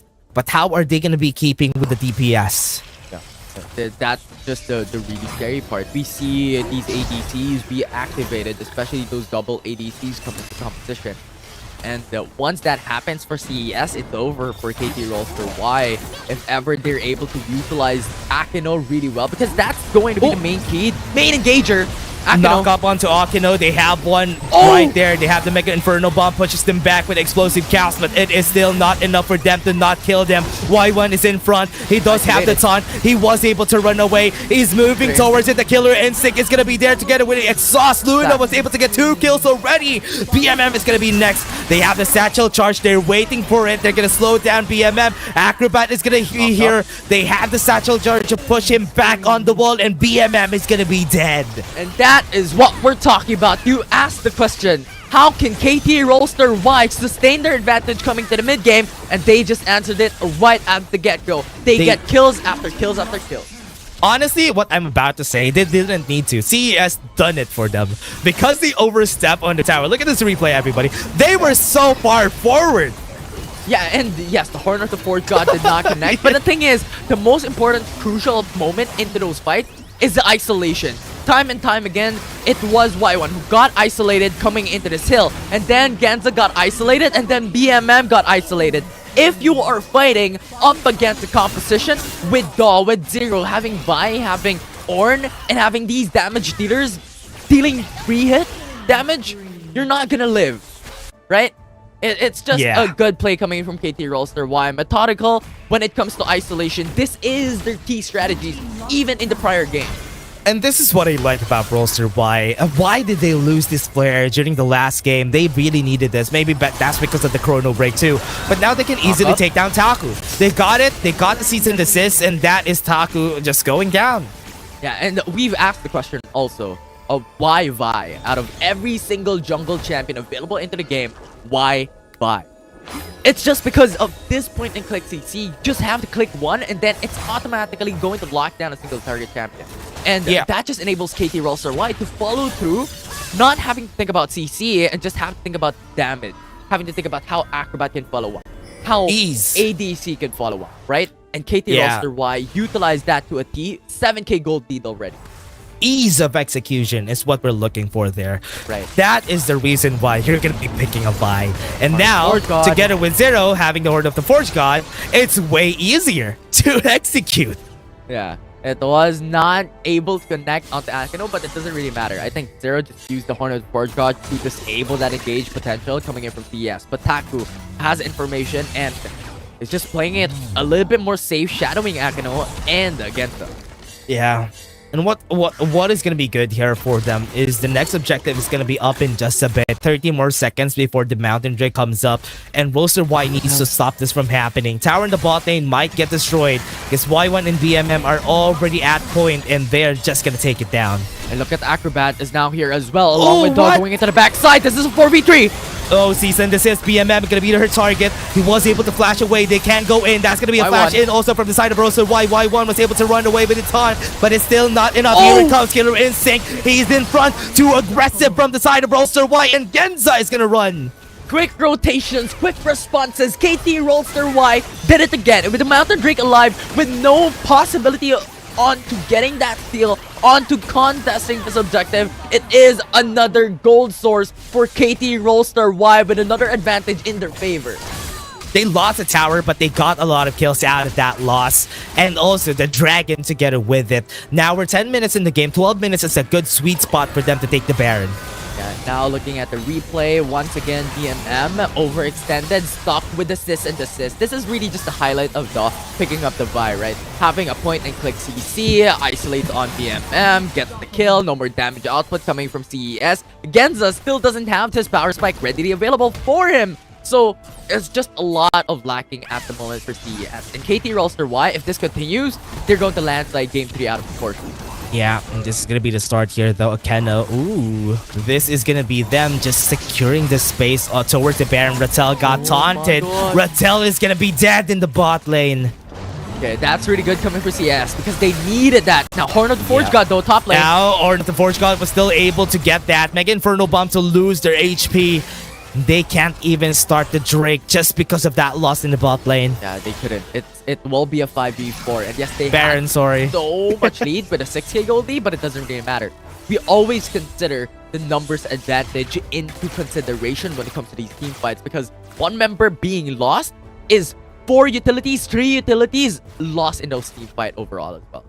Yeah, let's take a look at this perspective coming from WBG. They really need to get Rattel onto the bot lane, maybe on the top side. Right. They need to get Gwen out of the picture if they want to win this fight. Yes, the Gwen is not really that strong. Taco is not really that fed. But getting the Gwen out of the picture just leaves a lot of opportunities for WBG to at least not be scared of the damage that Taco could deal. Yeah, although I'm a little bit scared coming in from KT.RY, Fiora still doesn't have his teleports available for himself to come into these fights if ever a 5v5 occurs. But what I'm liking is the split push on bot lane. Because CES cannot leave Fiora alone. If they do, it's going to be pushed on tier 2 turret and game 2 is going to happen all over again. Oh no, they saw Genza. They're going to be knocking him up. They had the full breaker. Here comes the Sand United, but here comes Luna. Gonna try and execute him. That's going to be a +1. Y1 is going to be next. They got the chase down. Here it comes. They have another knock-up coming up, but it's not needed. They got the kill. They got this Baron. They could start the Baron Nashor.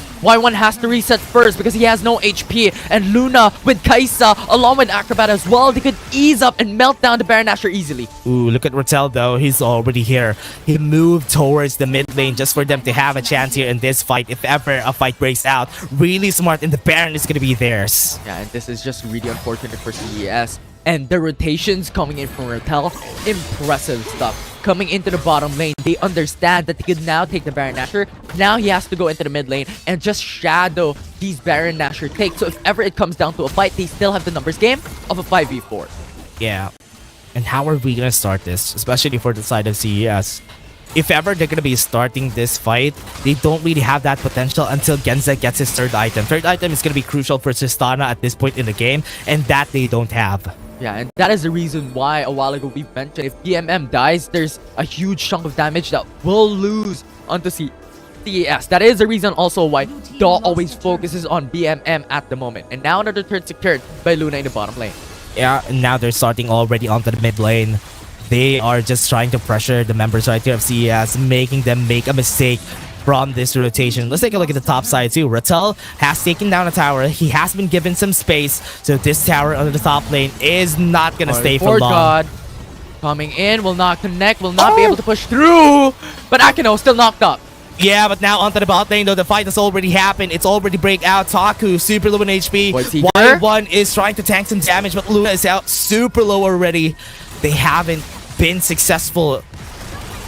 But so far, the Baron Nashor is still being utilized really well. Genza goes for the rocket jump. Got the satchel charge. Genza gonna move forward. Buster shot to get the kill on him. Stand United. Oh my word, that was really close coming in from Zero, almost saving the life of their ADC, but good timing coming from Y1 as well. Now Rattel has to retreat.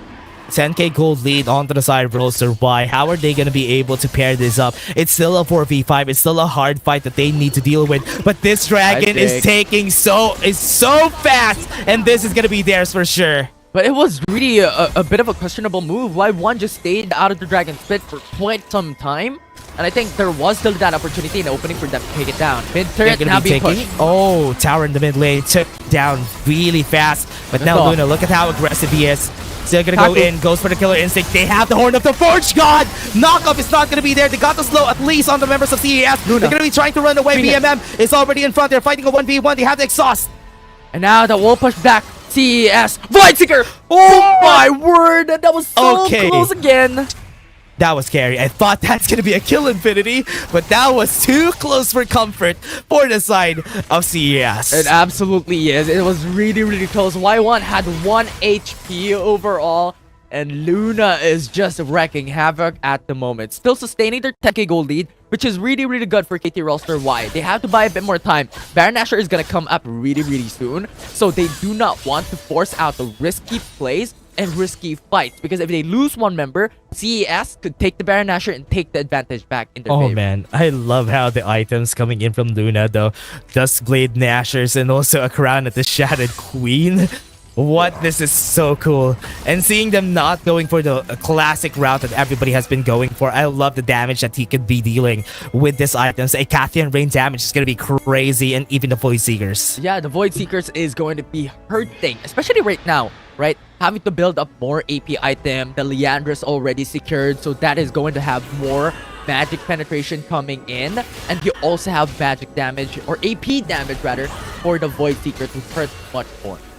Yeah, and now as we are seeing this, Akeno Akeno is going to be running in towards Luna. Crown of the Shattered Queen has activated, but the Horn of the Forge God and the Mega Inferno Bomb wasn't able to deal a lot of damage. Genza is trying to tank up a lot of damage with the Stand United, but he's going to be killed in front, and Luna is going to be in front of everybody, not even scared. He has the stasis to buy time, and one has been hit by the Void Seeker. What was that, Luna? That was just criminal. Fade away, man.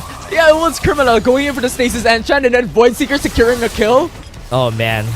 Now, Taki's the only one alive and doesn't have a lot of items, too. He's going to be taken down by Rattel here really fast. But the damage of the Nexus is still hurting everybody. And I think Luna is going to be dead.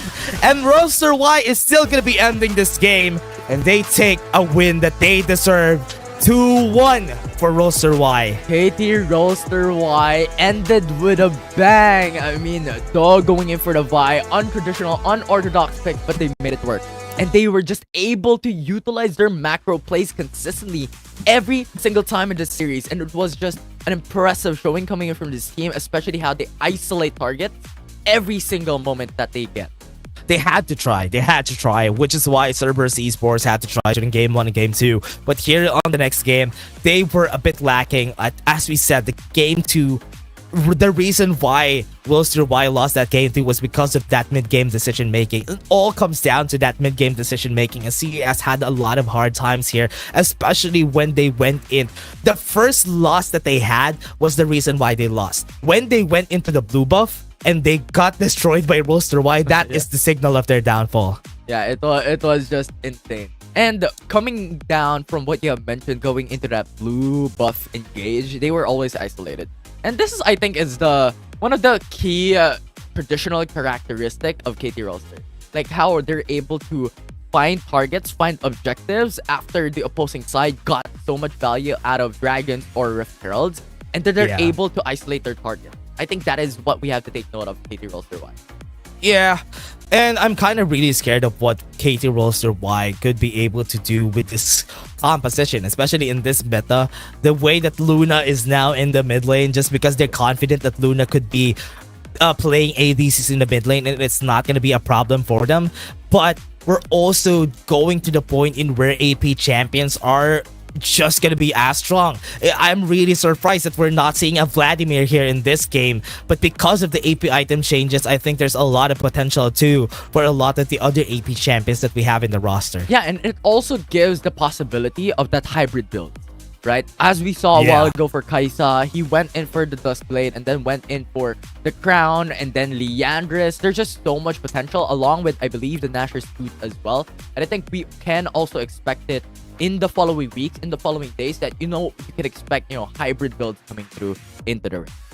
Yeah, and that also gives a lot of paths for our players, even for the players that are watching. This is something that is also good because the AP items are a lot more valuable now and not as awkward as they were before. It's way easier to itemize now for champions that really need a bit of that AP kick. For example, the Kai'Sa is one of those that benefit the most. And Luna, wow, 37k damage. That's just outright criminal. The damage, the thing he did to I1 just in the final moments, the consistency of this player all throughout that Game 3, it was just outright impressive overall for Luna. Yeah, if you're just seeing this, the one in the lower right, most kills, most gold, most damage, that's all Luna. And the only thing that he didn't get was the most damage taken. If ever he gets that, I will be sure that he's gonna be MVP. But right now, even now, he can be the MVP. But there's also a chance to take the MVP. Yeah, 100%. You know what? We're focusing on Luna, on his potential, but that was the opener. Always consistently coming in from those fights. The assist and desist coming into Taku in the top lane, where Ratel was able to follow through. The assist and desist onto BMM. Okay. He's ADC of CES. Well deserved for Luna to get this MVP. I mean, it's also because he got a 10-1-4 during this game, and he had a lot of participation to overall on the fights that we have seen in this game. So very well deserved. This guy has been waiting for this meta ever since the start of the Ziggs meta. When the Ziggs meta came in, Luna had a lot of problems. But now that it is an ADC meta, Roaster.Y could be a scary juggernaut that we could see from the APAC conference. Oh yeah. This is a name that has to be remembered by the viewers watching at home, but that fans out there, that we could expect Luna to just wreak havoc in the Rift all throughout the season. Yeah, I'm expecting a lot from this guy. But again, I'm expecting a lot for a lot of our fans, and also for the next fight that's going to happen. It's going to be PH versus PH. It's G2 Blacklist versus Fennel Adversity. Everybody, before we head into it, I'm kind of excited though. We still have an interview before this, and I want to hear the thoughts of Roaster.Y before we head into the other game. It's really exciting. It's G2B versus Fennel later on. You have the interview for KT.RY Roaster.Y as well. What is their game process? What is their thought process coming into that game 1, coming into game 3? How they came back, coming in from game 2, lost into that series overall. It's just interesting to see the perspective of these pro players, especially here that Wild Rift League Asia came to the beginning once again, coming into multiple years of this tournament. Yeah, and as we move into the incoming games that we're gonna have for this game, for this day, honestly, we already have a lot of games, 6 games overall for today. 2 best of 3s now that we're gonna be heading on to the next game. Is gonna be G2 Blacklist versus Fennel. A lot of fans are waiting for this. That's why it's the game that is in the last in the last one today, because a lot of fans are excited to see what is gonna happen and what does Fennel have in store for us, because with this all-star team that they have built, a lot of expectations need to be met. Yeah, there's a lot of questions, right? With the change of organization for the former NGX team, the former runner-up coming into Season 1, will this change their pace? Will this change their strength? Or can they be consistent coming into Season 2? And the question for the opposite side is, with the all-star lineup that Fennel was able to really just mold out coming into the season, with the heads of Exocen and Kaigu being the brains of this team, can this bring them to glory? Can this bring them to be the kings of Wild Rift League Asia once more? Yeah, and they really need to really prove that in the coming games that we're gonna have, especially that the APAC conference, especially during the last season, there was a lot of big differences on the levels of play from the CN conference and the APAC conference. Would this change be good for the APAC conference in order for them to have another contender on the side of APAC conference to be able to advance to the playoffs and be able to prove themselves against the best of the CN conference after some time? I would love to see some shakedowns in the rankings that we have from Season 1. I would love to see some differences from there. Yeah, it's like 100%, right? Because coming into Season 1, as we have mentioned in the pre-show, is that there are a lot of changes. There are a lot of changes, not just in the meta, but in compositions as well. Not just from the PH teams, but also from Hello， 大家好，欢迎来到赛后采访，我是维嘉。让我们再次恭喜首尔 KT.RY 赢下了这场比赛的胜利。我们是请到了上单选手 Ratel 来接受我们的采访。接下来呢，我会让他先跟大家打一个小招呼。Hi Ratel, would you like to say hi to our audience first? 안녕하세요. 팬분들에게 혹시 인사 한번 부탁드립니다. 안녕하세요. KT.RY 라텔입니다. Hello everyone. I'm Ratel of KT.RY. Nice to meet you all. 欢迎 Retail 选手，也是跟大家打了一个小招呼嘛。那第一个问题可能想问到他，因为这也是属于他们的一个赛季首秀，第一次就有这么出色的表现，也赢下了自己这场首胜的胜利。所以说拿下这场胜利之后，现在是什么样的心情呢？ So this is your first show of this season. So how's your feeling about your first victory? 이 시즌에서 첫 경기에서 승리자로서 소감을 한번 부탁드립니다. 첫 경기 기분 좋게 이겨서 기분이 좋습니다. I'm so happy because we won the first fight in this season. 他说他也觉得非常开心，可以赢下这个赛季属于他们的第一场胜利。那第二个问题，其实在当前的版本，我注意到很多队伍他们都会ban掉稻草人这个英雄，因为稻草人现在确实是挺 OP 的一个英雄。但是今天在第一局比赛的时候，他们是选择把稻草人放出来了，所以也想问一下，他们这么做是怎么考虑的呢？In this meta, most teams decided to ban Fatal Stakes during the ban pick phase, but you just released it in Game 1. So what's the reason behind that? So 다른 팀 경우에는 밴픽 때 다 피드 스테이크 밴 해야 된다 그런 생각을 들었는데, 근데 혹시 게임 1에서 그 첫 경기에서 왜 피드를 안 밴 했다는 그런 이유에 상대할 만하다고 생각해서 밴을 안 했습니다. So I think we can deal with the feeder stick, so we didn't ban that. 所以说他们的回答也是蛮简单的，因为他觉得他们是可以处理得了稻草人这个英雄的，所以说当时也并没有把他ban掉。那接下来的问题就可能要问一下 Retail 选手，今天对于自己的表现是怎么看待的？对自己的表现满不满意？如果是从0到10分的话，他会为自己的表现打几分呢？ So are you satisfied with your performance today? From 0 to 10, how do you rate yourself? 0부터 10까지 10점 만점으로 오늘 자기의 혹시 몇 점을 줄 수 있는지. 이유까지 말할까요? 아니요. 5점이요. So I'll give myself 5 points for my performance today. Why is 5 points? 혹시 이유가 있으신가요? 대회여서 긴장을 많이 하기도 했고 그럼에도 경기력이 괜찮게 나왔다 생각해서 5점 정도 되는 것 같아요. So during the match, I was a little bit nervous and made a little mistake, so I give myself 5 points. 我刚才问到 Retail 选手的打分嘛，他说他会给自己5分，我也很好奇为什么会给一个就是比较低的分数。然后他说他觉得其实今天在这场比赛里面他可能会有一点紧张，所以犯了一些小错误，可能对自己的表现没有那么满意，最后是打5分。那我们的赛后采访到这里就先结束了 ，Thanks for joining me. That's all for our interview. 接下来呢，我们有一段即时花絮交给大家，不见不散。Okay, we're back, everybody. Again, that was a 5 out of 10, as Ratel said. Yeah. And I a feel lot like, of this. Yeah. I feel like it could be higher. I think Ratel performed really well coming from that series. Yeah, the only mistake maybe was during game 2, but again, it was still a great performance overall. Again, everybody, before we head into the next game that everybody's excited for, we're just gonna take a short break. See you guys in just a bit. I thought I was up to the job. I had the whole picture. But it's all out of focus now. Thresh and his Dream Raiders took everything. Guess I'm out of my league after all. But what about all those stolen dreams?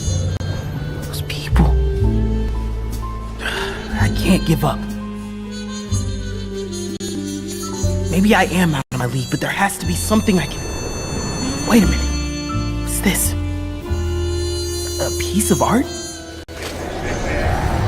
I've got to stop him.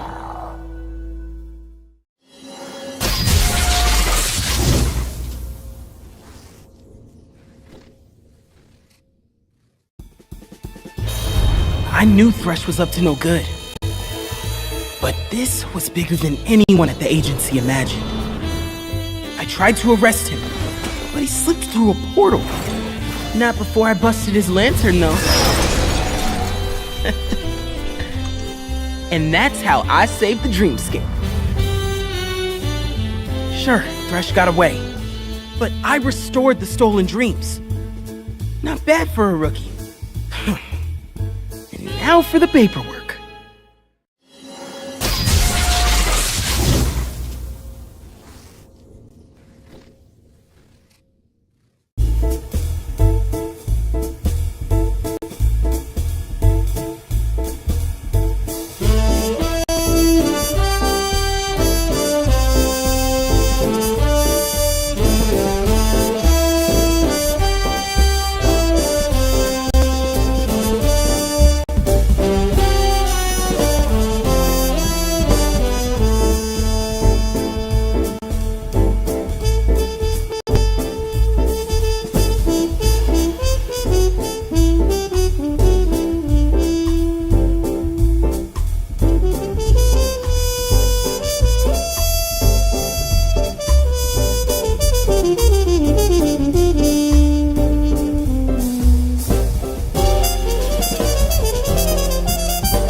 These are tough times in the dreamscape.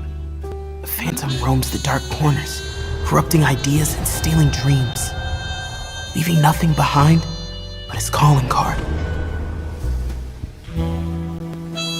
Calls himself Thresh, and he doesn't play by the rules. But neither do I. That's why Detective Cinna put me on the case, I think. So, Swirly, what are you planning next?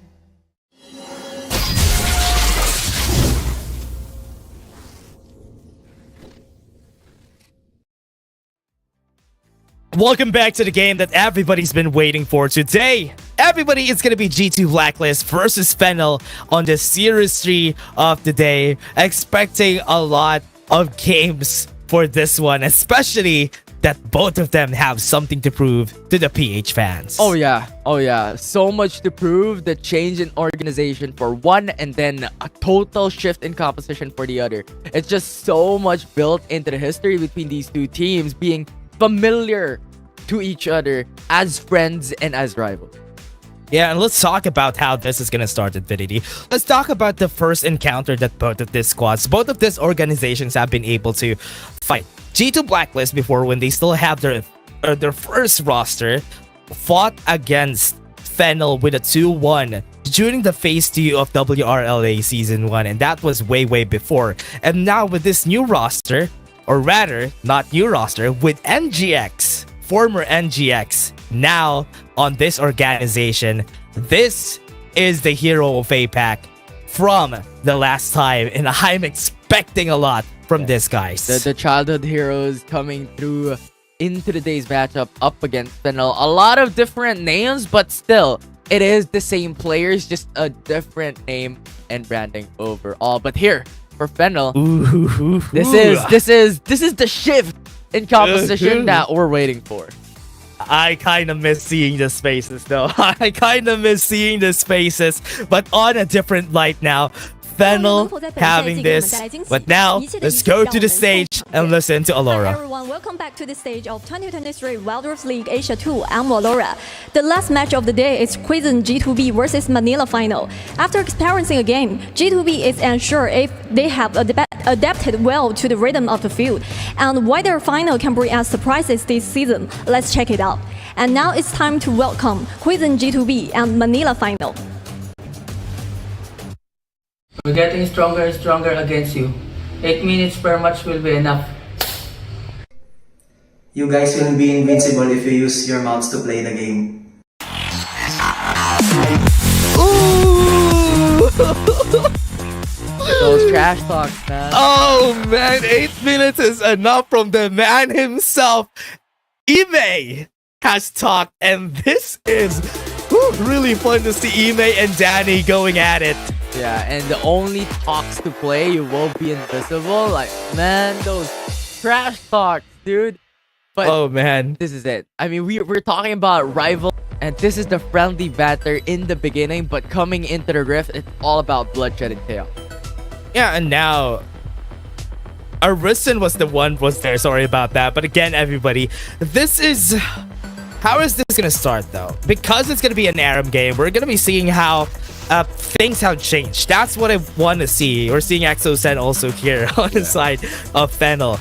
But how has things changed? The ARAM game is gonna be maybe a barometer of what has happened to the mechanics of these players ever since. And that's what I want to know here for Fennel. Yeah, it's an interesting look.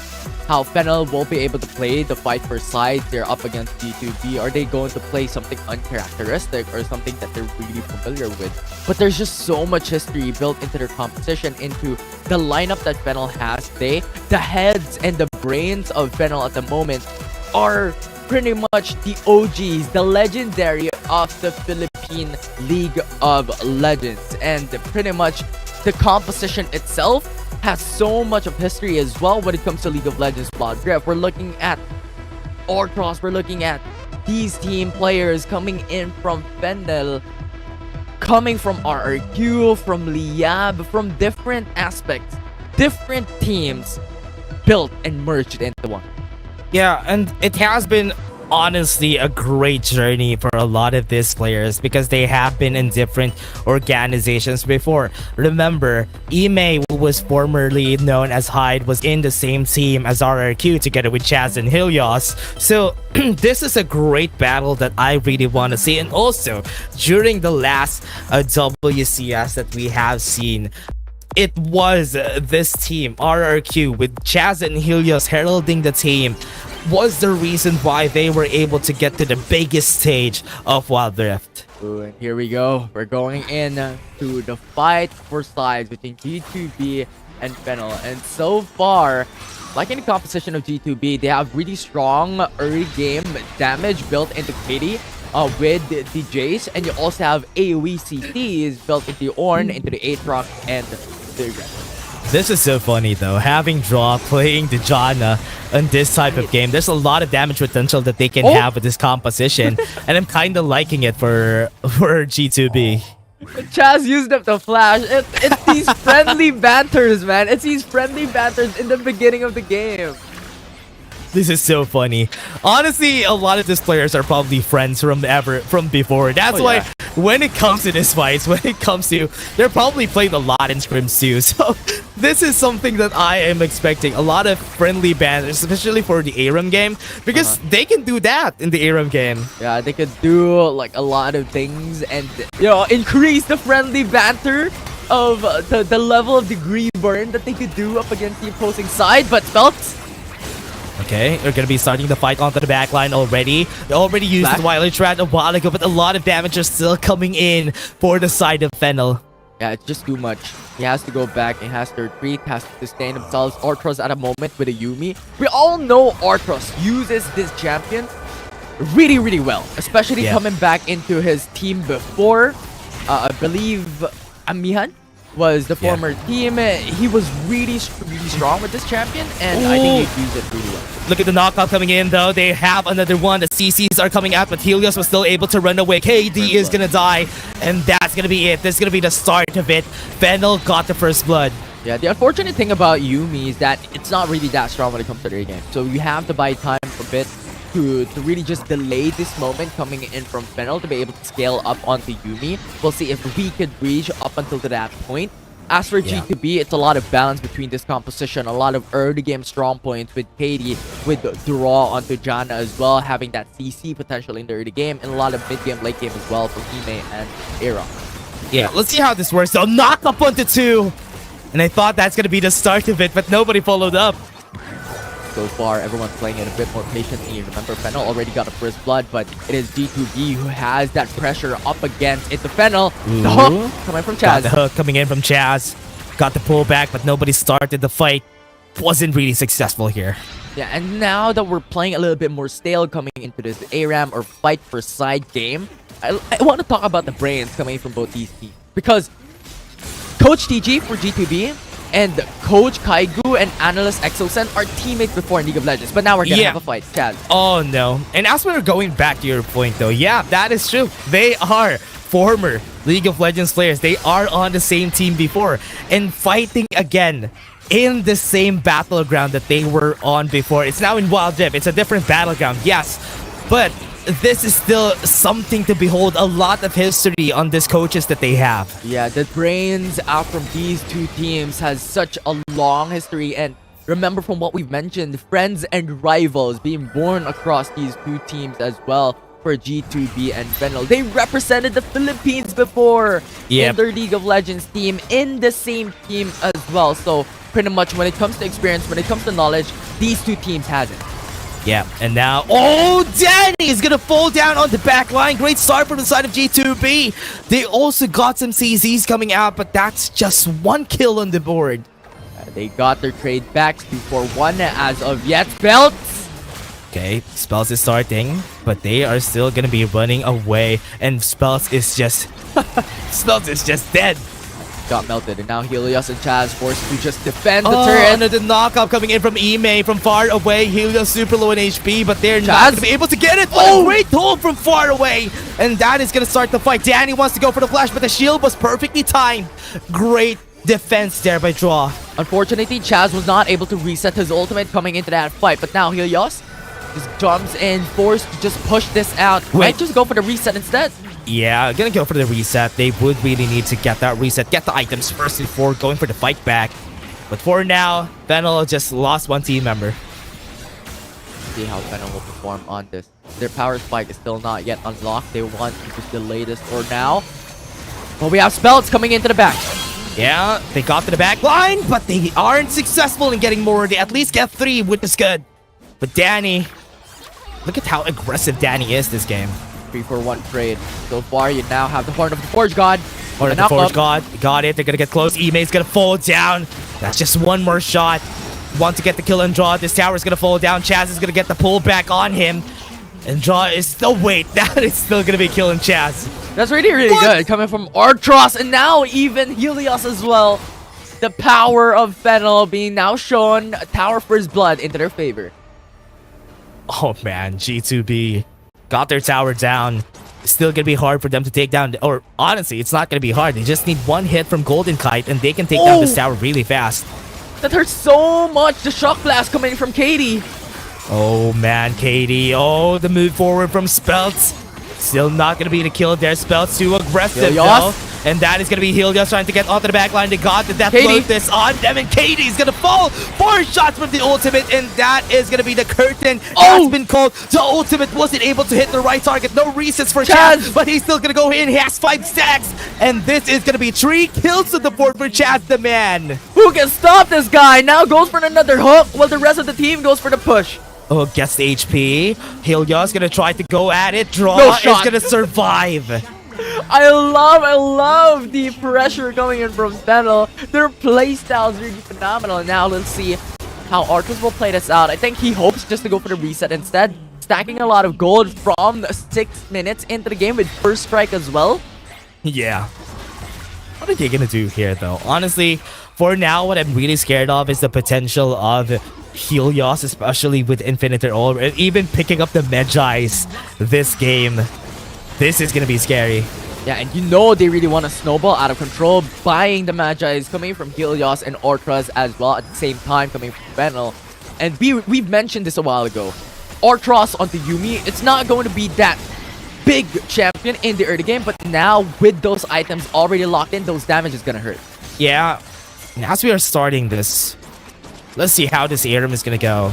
Fennel, as they are starting, I'm kind of expecting that they would be able to get a lot of kills here. There's a lot of easy targets. Another hold, and that's going to be another decimate. They don't have the 5 stacks yet. Yes, they have now. Chaz is going to go in. Spells it on the backline. He has been knocked up, not able to move. And that's going to be Fennel losing 1 member. 1 for 0 trade. Spells is no more here. 20 seconds on the clock. Fennel has to buy time for a bit or fight this in a 4v5. But KT just has so much potential in the long range fights. Ime. Oh, look at that. Knockup not going to be able to hit. Chaz is going to be able to get the ultimate right there. Was able to push them back. KT is able to run away. Now Chaz still on the front line, being knocked out by Aaron so far. They're playing it a little bit more of just the caution play up against G2B. The flash is there. Ooh. And look not at gonna this hit. draw. Look at the damage from Orthros. It's just insane. Impeccable damage coming in from the Yuumi, coming in from Fennel. And now with 4 members now alive for Fennel, they could just go in a little bit more of an extension up against G2B, considering that they have the HP advantage. Fennel has HP advantage, as you said, and this is something that they would want. Once Danny gets a 4-shot on anybody, that's gonna be scary, especially Draw. Draw is in execute range right now, and I'm kind of scared if ever they try to move. Chaz already popping the ghost, goes in with a Proto Belt. Aaron, oh, the Heart of the Forge God would not be able to hit, but it's enough. Chaz was able to execute anyway. And now with the numbers advantage, Fennel can now push into the turret, but good wave clear coming in from G2B with the draw, and Golden Kite just pushing them back. Great knockup coming in from the Ime. But right Flash now, hook. Chaz is still as aggressive as he can be. No minions, and he's gonna die. Orthros is not gonna survive. Really unfortunate, but still. Fennel is holding on. They're pushing down the turret, the inhib turret to say the least. Spells coming into the back. has a perfect execution, but he has been pushed back. What a great smash coming in from KT, and that is Speltz down. Yeah, it doesn't matter. Speltz is gone, Chaz is gone, Ortras is down. But the thing is, they got the inhib turret, and now Ime Flash is going through onto Danny. Yeah, KT gonna go in. Ime's gonna move forward. They're super close. They don't have the knockup just yet. Helios has been cancelled, and they are not gonna continue with that Death Lotus. And now Helios and Danny still pushing through. World Ender. Aaron's gonna go in. He's really fast. Danny won't be able to run away with this. He's gonna be dodging left and right, but it's still not gonna be successful. Fancy footwork not gonna be enough for Danny, and now Manila Fennel has to just buy time at this moment, wait for Danny and wait for Speltz to come back up before they initiate the fight. But Chaz is still there to be their frontliners. That is just a lot of stronghold coming in from Fennel. Now Draw will reset. Oh, okay. I mean, Draw is just just wanting to die there. So, what is this fight for a side? A lot of kills happening on both sides, Infinity. Something interesting as well. Draw went in for the reset, right? Yeah. He went to buy Rabadon's death cap. Okay. I love it. At least he got more shields, though. That's something that we are going to be expecting from Draw. And now, with this for G2B, they are going to be on the losing end of this fight just because of the amount of minions. But KT is making things a bit different. The damage from this guy is just crazy. Yeah, coming into these prolonged fights especially, Fennel is gonna have so much of an advantage, right? Not just because they have Yumi, but also we have to remember how Chaz is able to really just turn the tides up in the favor for Fennel because of the engages that he does. And this enables, or Arctos enables Chaz to just go into the front line. Yeah, and that's why Chaz is really fast whenever he tries to engage, right? Just because of the buff that they get, the move speed that they get from Arthros, and the damage also of Arthros is something to behold. Chaz. And now Chaz is trying to move forward, gaining some space for the team. It's still not going to be easy though, but right now, Chaz is a force to be reckoned with. 100% now, the curtain call is there. KD's gonna be there, has the shock blast on the back line. Danny is super low and he's dead. And now it's gonna be a 4v5 advantage for their side. Fennel doesn't have their ADC and they're gonna fall down. Orthos is gonna be next. G2B, what a great play. Spells is gonna try something out. It's not gonna work out in the end for them. We have 30 seconds on the clock. If everybody dies, it's gonna be bad for Fennel. But did you see the amount of things that Spells did in a moment's time? He just went into the fight, go into the backside, goes for the strat, and went back in with the jerkin flip along with the flash. How much actions can you do? But remember, man, KD was the reason why they got the win there. EMA together with KD, the shock blast, and this is going to be the end of it. Fennel just lost in just one blunder, and G2B is going to get side selection. I'm kind of expecting that they're going to go for the blue side after that win. That was a great start for them. 100%. That was really, really impressive coming from G2B. At Brink's edge, onto losing into that fight for side, they were able to bring it back. As you have mentioned, KD and Ime, the Horn of the Forge God, along with the Shock Blast coming in from the Jace as well, just brought down Danny in a blink of an eye. He got melted out, and now G2B has the priority. Yeah, I love the start here. We're seeing potential from the side of Fennel, and now G2B. What is going to happen here? That's the question. Are they still going to be keeping their crowns in the APAC conference? Because now we can really deem them as the kings of the APAC conference from Season 1. Now, Season 2, there's somebody who wants to contest it. There's somebody new in the game, and they would want to take that crown away from G2B. The childhood heroes G2B versus the challengers of Fennel here right now in APAC conference. And I think this very first week coming into Wild Rift League Asia Season 2 really dictates the momentum coming into the following week. Who is the team that we have to watch, the players that we have to look out for, and what is the evolution of every single one coming in Season 1.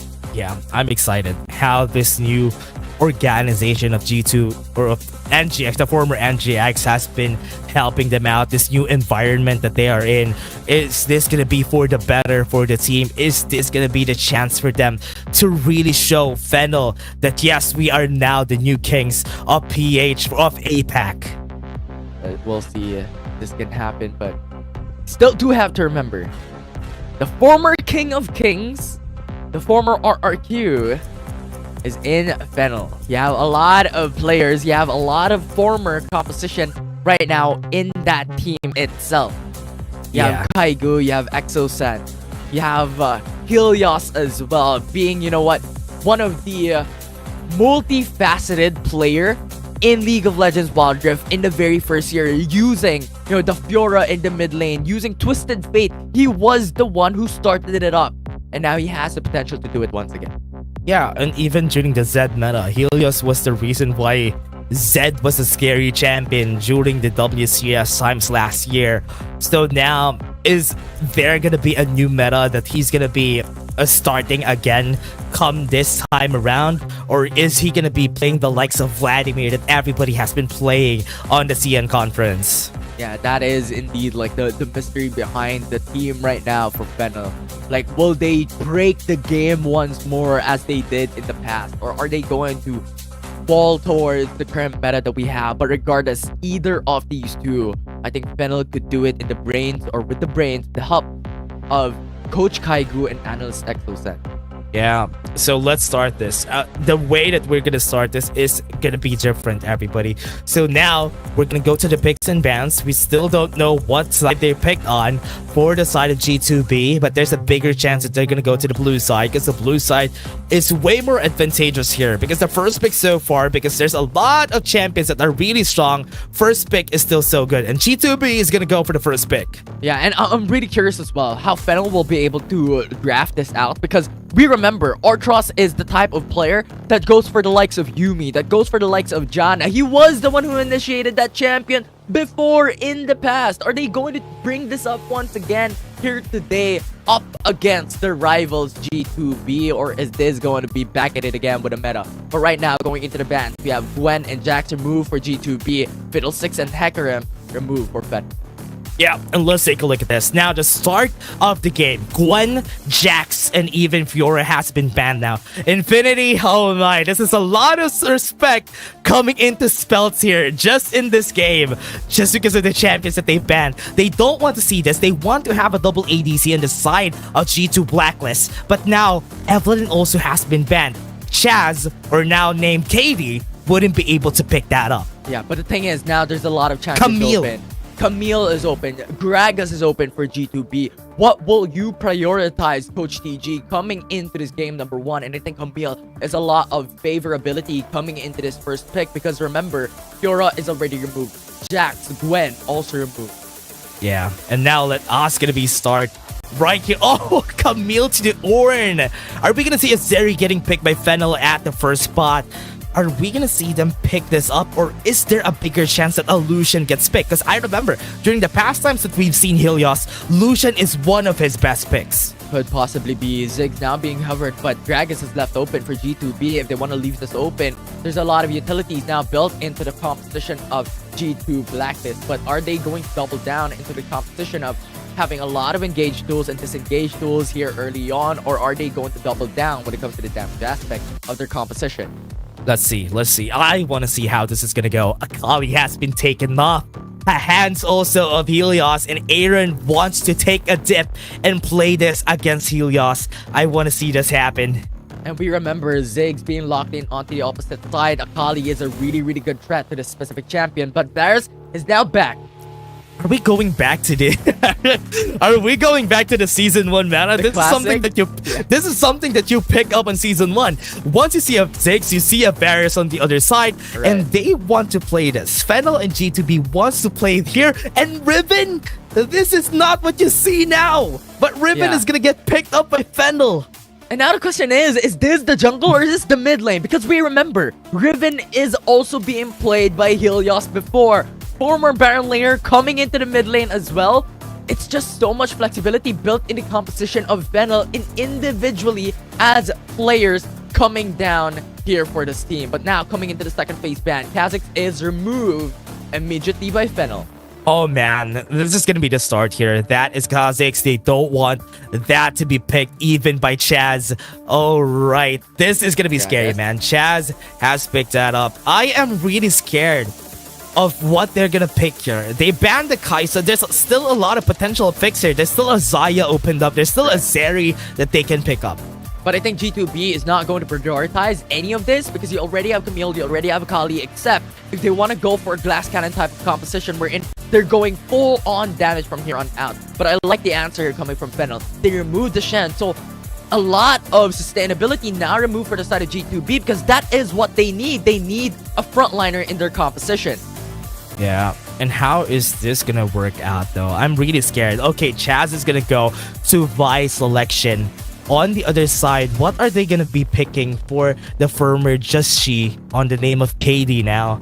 This is gonna be a jungle that they can use. Elysian could be a very good pick here, but they would need somebody that could tank up a lot of damage. A Shen has been banned, so it's not gonna be an option here.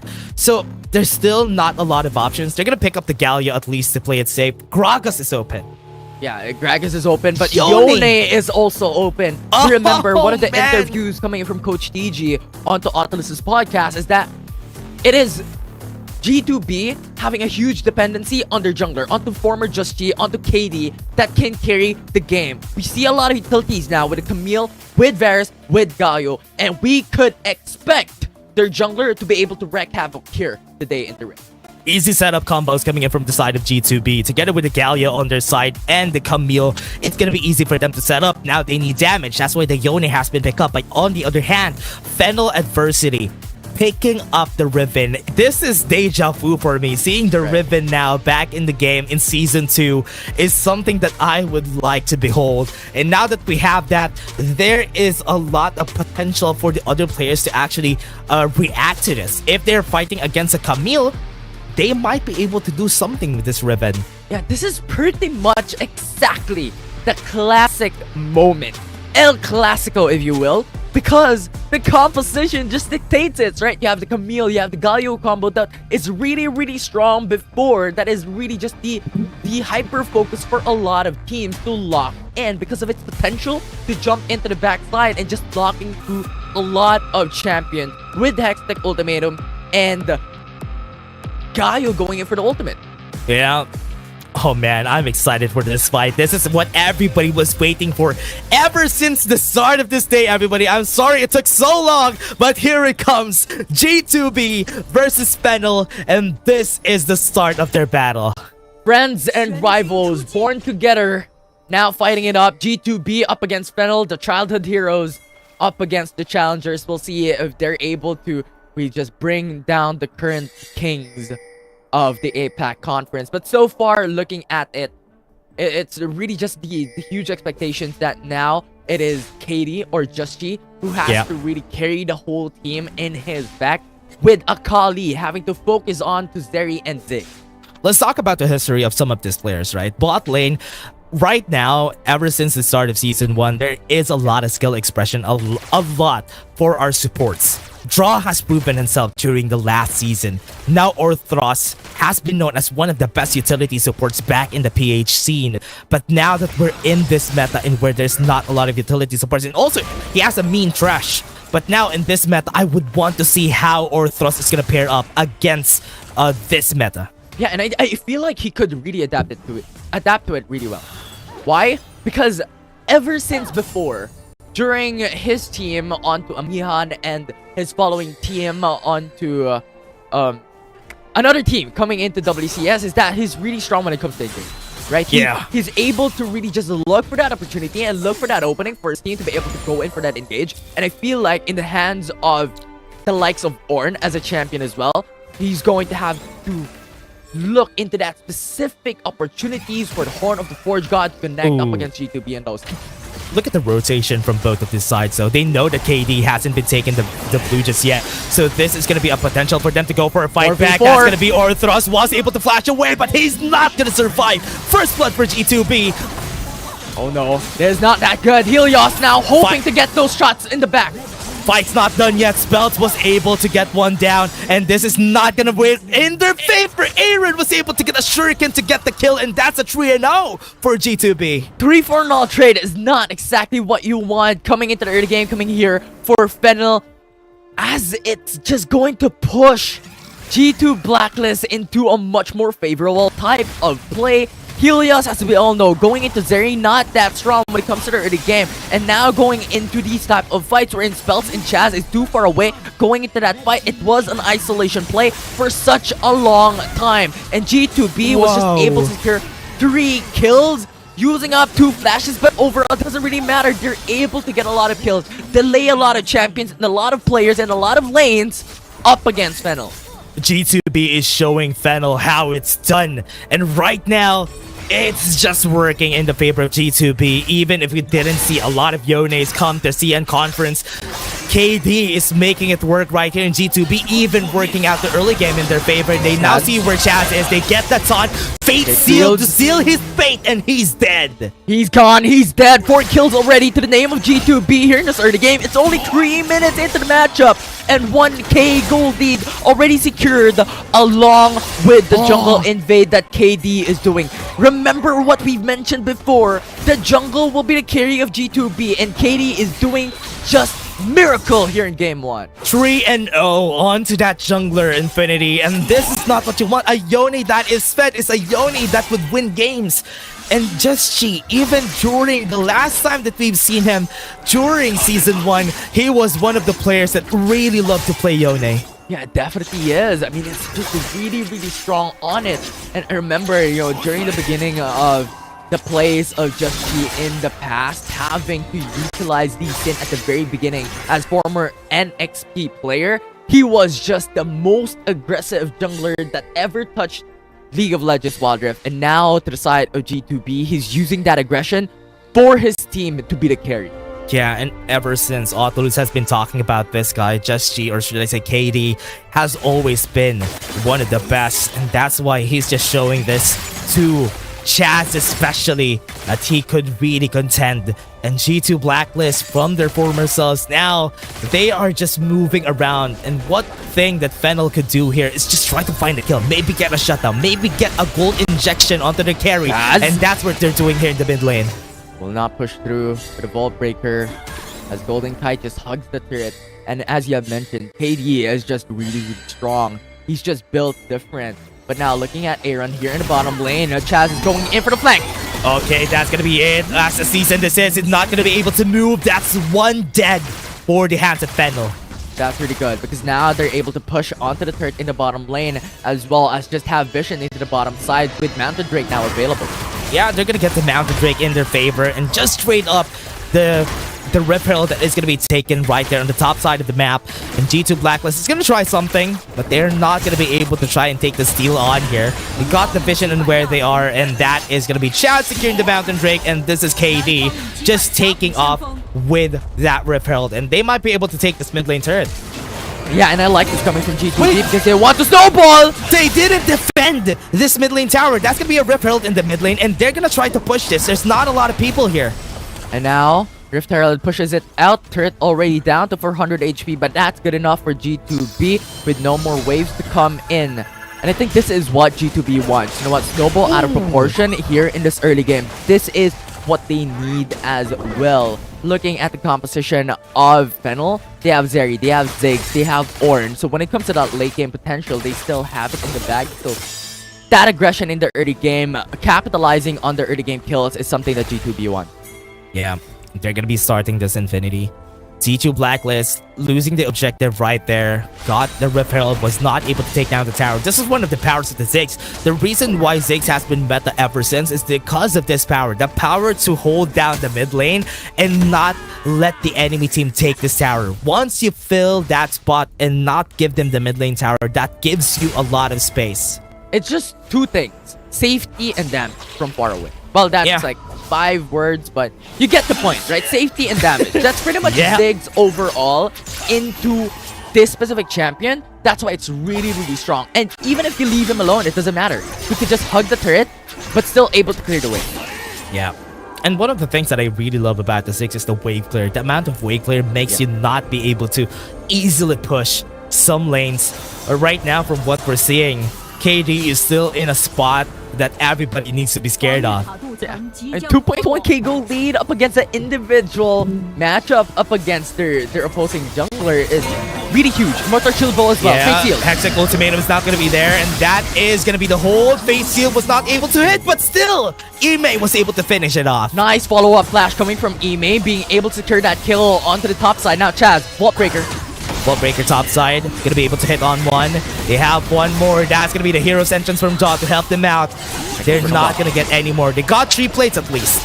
Yeah, got 3 plates. Mega in for the bomb, clear the wave. Now follow through. Ime, Engager. Ime is gonna be next. He has 1 shield, and it's not gonna be enough. The adaptive shield was able to help him out, and that's why he was able to survive. Here comes Orthros. He's gonna go for the knock-up onto Ime. They have been cancelled by the Justice Punch, but Orthros is still gonna be running around. At least they got 1 right there. Yeah, and remember, KD already has Immortal Shield Bow. A lot of sustainability built onto his first item, so he is able to go really aggressive. Helios in the bottom lane. 1v1, Aaron gets the win on Helios, and that is a legendary battle in the bot lane. And because of that, tower in the mid lane and tower in the top lane has been taken down. 2 turrets already secured. KD now going for the Fate Shield top side. Look at how aggressive he is. Danny almost dying, and KD is just so scary right now. He's just so scary. We remember KD being the carries for G2 Blacklist, and he is living up to his name. Oh man, this is just crazy. G2 Blacklist are just winning, and that is just a 5k gold lead onto their side already. And how are they gonna start this out? Right now, Fennel needs to do a lot of things in order for them to really go back into this game. Yeah, and this is just a playstyle for G2 Blacklist. For the viewers watching from right now who is unfamiliar of this team, it is G2 Blacklist who has that huge dependency onto their jungler, which is KD, coming into these team fights. So a lot of these fights, a lot of these engages will centralize onto the jungler of G2 Blacklist. Yeah, that is gonna be KD. KD has always been doing that. That is why this guy has been one of the best junglers that we had here in the APAC conference, and now he's showing it even with a champion that you don't really see that much ever since the nerf on Yone's jungle clear, but he's still doing it in this game. Yeah, he doesn't care about nerf. You know what? Nerfs makes him stronger, if that even makes sense. Sure. Sure. But Fennel here, look at them. They're not going to be able to try and take this Drake just because of that 6k gold advantage that G2 Blacklist already has against them. So they're just going to give this up. But they need to really be careful of the Elder Drake later on, because one of the good things about this is that Fennel was able to get the Mounted Drake during the first part. They don't need to risk taking the second Drake. Yeah, Soul is not going to be available for G2B, but that dragons being stacked on top of each other is going to be scary later on. And we see KD already built up his second item, Mortal Shield Bow, along with Stellar Charge Blade. So when it comes to that burst amount of damage into those aggressive fights that KD starts, it's going to hurt the backline. It's gonna be really bad here, especially for their side. I hope Helios would be able to show us something while he gets into the late game. One of the good things about this composition is that they have Helios as a backup for the late game. We're still gonna be waiting for that Zeri pop-off moment. But remember, KD has already traversed that early game disadvantage that he has, and now is in a really strong spot. Yeah. But the thing is, we won't expect Helios to really wreak havoc anytime soon. He built up onto the Manamune first, so we have to buy, or we have to wait for a little bit more time to be having, or to see 3 item power spikes coming into Helios, having the Bloodthirster or something more of a different type of path coming into his items. Maybe something more towards that late game, but he needs something sustainable coming into this playstyle, into this team. We'll see how they can perform as well up against G2 Blacklist. Can they deny KD? Yeah, Fennel is looking for a kill, looking for a pick-off, and that is the smart way to do here. Get a shot down maybe, so that you will be able to jumpstart what has been lost during the early parts of the game. So Fennel is just looking for any opportunities that they can get, but G2 Blacklist already has smelt what's gonna happen. Ime, Raw, Aaron, all in the tri-brush, and Fennel has understood that. We saw Ime already before in the river, and we have to play it respectfully up against G2B, considering their amount of advantage coming to the game. They're gonna try and take the split buff here, and already Fennel has already called upon everybody on their side but G2B. This is a fight that there's no objective in this part of the map. They just got a tower for free, and Fennel is kinda looking for a battle here to get with G2B. And G2 Blacklist, 4-man roam into the mid lane. Fennel has to be wary of the backs as well. Aaron is going for the flank. Ultimatum goes in for our thrust. They have one hero's entrance. He's not going to be able to move. Aaron, a super low in HP, but on the back line, they got one person. Aaron was able to get in, and they're going to go for the fight. They're still trying to get in. Ime is taking a lot of damage. Helios is trying to really hit upon everybody. Helios! That's going to be him. Helios is back, and Helios is going to wreak havoc against the members right here. KD is going to try, but that's going to be an ace for the side of Fennel. Fennel turned things around, and they're back into the game. They get the turret into the mid lane. Baron Nashor is available, but they could not take that down with 2 members only left into their composition. But with just that one fight, they're back into the game. Yes, they still have 3k gold deficit, but that doesn't really matter. They can secure the second turret into the mid lane, and that is good enough for Danny to be able to stack more gold coming into this fight. They were too lax in that fight. Look at what happened to this fight. Ime went in for Orthros. They tried to kill him really fast, but Helios, he was free hitting in the back line. Yeah, Helios just had the great time. And yes, you had Akali come into the backside looking for Helios, but it was Chaz's fast thinking that denied it. The Vault Breaker along with the cease and desist. And now Helios just wreaked havoc, jumped over the wall, killed down Golden Kite, and it was over with a 2v1 up against KD. This is what you need whenever you are in this part of the game. You really need to be able to get those shutdown goals. And now look at what happened. 6k gold lead down in the flush. And that's 1k gold lead now after those kills coming in from Fennel. And they're back. This is the moment that we were waiting for Fennel to be able to come back up, right? Helios being able to get a lot of kills, getting a lot of gold, and also buy items. Once that happens, the 3-item power spike will be there. Triforce already secured. Now going into a possible Bloodthirster as well for this specific player. Yeah, and now the question is, how are they gonna follow this through? Fennel are still looking for the battle here. They have, based on what we've seen there was no objective on both sides, but they all really wanted to get that fight. G2B thought that they are not gonna fight back, but Fennel was able to do just that, and now they are gonna be scared on taking this next objective. We do have another 30 seconds before the objective, or rather 10 seconds before the next objective comes in, and here comes the Ocean Drake. Yeah, it's just, they're really clever. You know what, Fennel? G2B, you can take the blue buff. We're gonna push the mid lane. And that just forced out the hand of G2B to go for the push. And now the Ocean Drake now being taken out. Yeah, Bolt Breaker's being charged. They're gonna get the knock off, going to get on the back line. They got the steal. Chance was able to get the Ocean Break, and now they're in front. Helios is just gonna end their lives. Look at this, Aaron.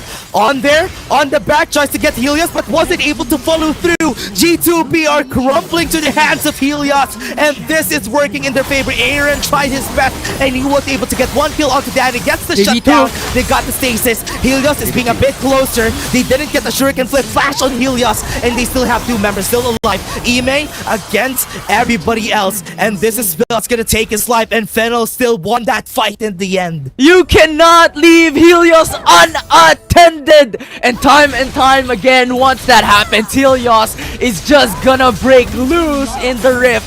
And they were just able to get so much kills. And looking at the replay, right, we're seeing a draw into the front lines, buying time for his team. They got the Ocean Drake for the side of Fennel. And yes, Danny is in danger. You have draw coming through as well. So it was pretty much a 4v2 into the Dragon's Pit. Helios was getting those free damage happening into the back.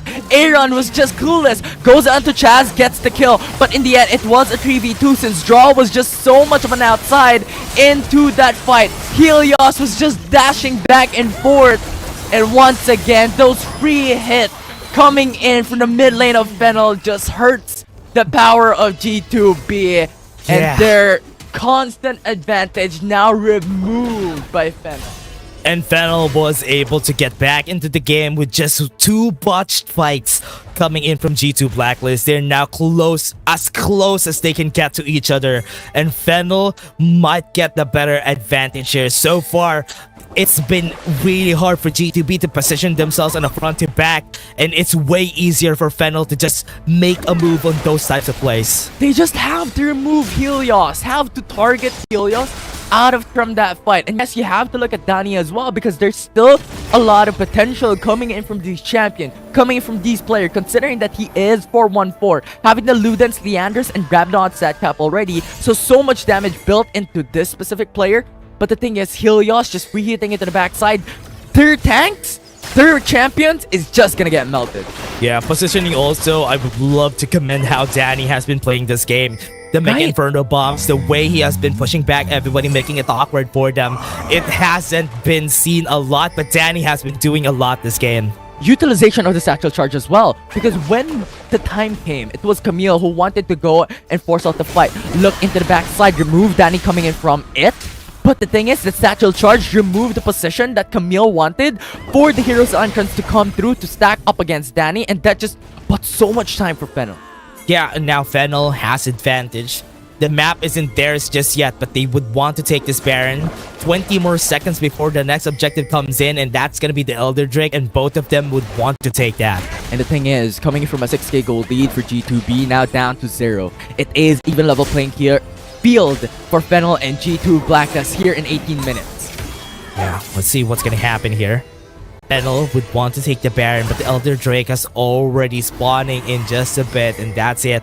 That's the Elder Drake already up. Fennel is already in position, but look at G2B. They're still not in position to contest this.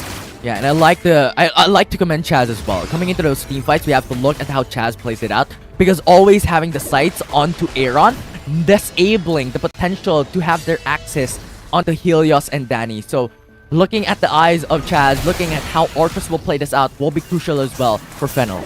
the only way that G2B could win this is that if Aaron would be able to execute one of Danny or even Helios, if he executes one of them, that could mean the end of the game here for Fennel. 100%. And that is the reason why we have to look at Chaz, how he's able to sponge away from these carries for Fennel. And I like how you mentioned about being the assassins into the back lines, and that is what Camille did a while ago. It could be a Kali who takes one, and then Camille takes another. You have Draw to access the back lines as well. These are important key points to look at for G2B. KD is on the top side. G2B only has 3 members here on the Drake. Are they going to be able to try and take this? Do they have the time? They haven't killed Spells, and they're going to go on the bot side. They already are on Aaron. They have Draw to go for the Hero's Entrance to buy some time, but they still haven't taken the Elder Drake. Nobody has died yet. This is good coming from G2B. They only have to delay the time for the Elder Drake. They got the knock up in Ime, forces to flash away, and he might be killed by the bouncing bomb, and he's dead! Ime is down! There's just no way! Danny is a sniper! Coming in from that fight, the bombs connected onto Camille is just perfect, and now with a numbers advantage, they can start the Elder Drake. Yeah, no more Heroes Entrance coming into the side of G2B. They're going to be taking their time. It's going to be hard for them to take this. KD doesn't have the space that he needs if ever. He needs to go in. The phase shield is going to be used. He has the space in front. G is going to be running away. He's not in front. They got the kill on the jungler. They have it, and they're going to be taking it in the end. Golden Kite is going to be able to run away, but at what cost? He's going to die, and everybody's down on the side of G2B. And now with the ace coming in from Fennel, they can now push the mid lane. They could end the game possibly and open up the map for themselves. They got so much advantage, and now they turn things around. And they win this game. Fennel just showed G2B that they still have it, and they got the win against G2 Blacklist. They didn't get the Drake, but they got the win in the end. The challengers coming in from this matchup, the rivals, it is Fennel who takes game number 1. Unbelievable play coming in from Chaz, from Helios, and the rest of the crew for Fennel. Seeing the Helios getting the spotlight again is like a deja vu moment for me, and now he's doing it together with Danny also and Chaz. This team has been doing a lot of things all together, especially for those chaotic moments that we have in the game. Most of the time, the positioning of Helios and Danny are just so good that G2B can't even reach them. Even if they reach them, they find a way to push them away. Yeah, and the micro plays as well. Satchel charge coming from Danny. The jump over the wall coming in from Helios. It's just too good to not look at. Yeah, and that's why they have been crowned as one of the best during the start of the WCS last year.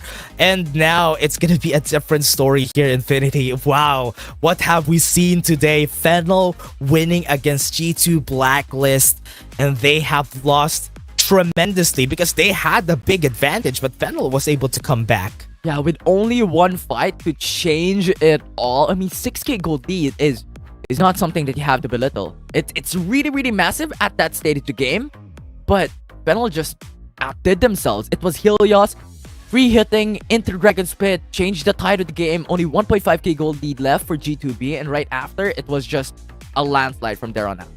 Oh man, how is G2B going to be able to come back from this? That could have possibly hit their mental a lot from this last game, but again, it's G2B. They were able to get to the finals last year, or rather last season. So now, how are they going to come back from this? That is going to be the question. That game was crazy to watch. A lot of back and forth, a lot of fights from this game.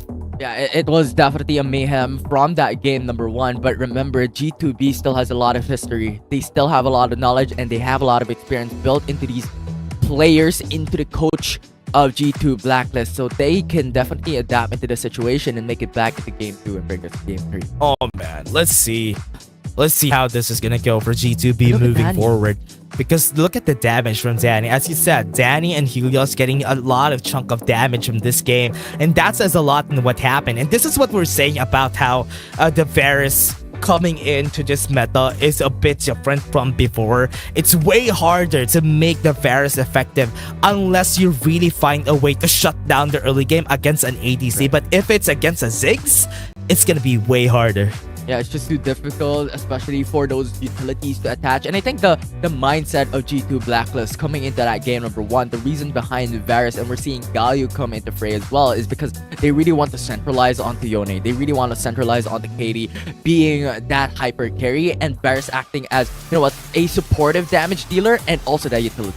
very well deserved. Danny getting the MVP from this game just because we haven't seen it a lot. Helios is just so flashy, but Danny has been doing a lot of work for the team. The Mega Inferno Bomb is always perfectly placed, and as you said, the Satchel Charges always pushes back the right targets at the right time. And the damage from Danny, if you've seen it, man, he is the one who killed Ime before the Elder Drake fight. Yeah, it's just outright criminal. Like, Camille just got melted out because of Danny from that dragon fight. It's crazy.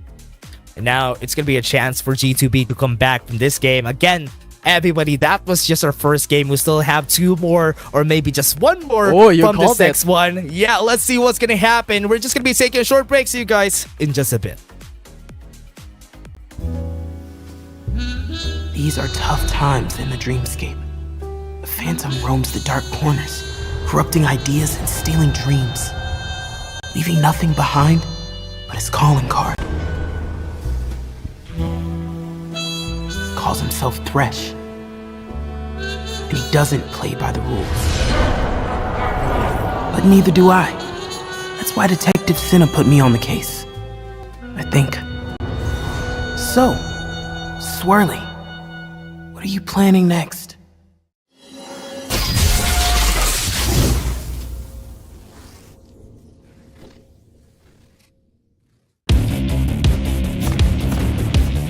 There's something about games. What you doing there gives you real chills. There is one thing that can't be stopped. Feelings. And if you can feel it, it must be real, right? And that's real magic. I thought I was up to the job. I had the whole picture. But it's all out of focus now. Thresh and his Dream Raiders took everything. Guess I'm out of my league after all. But what about all those stolen dreams? Those people. I can't give up. Maybe I am out of my league, but there has to be something I can... Wait a minute. What's this? A piece of art? I've got to stop him.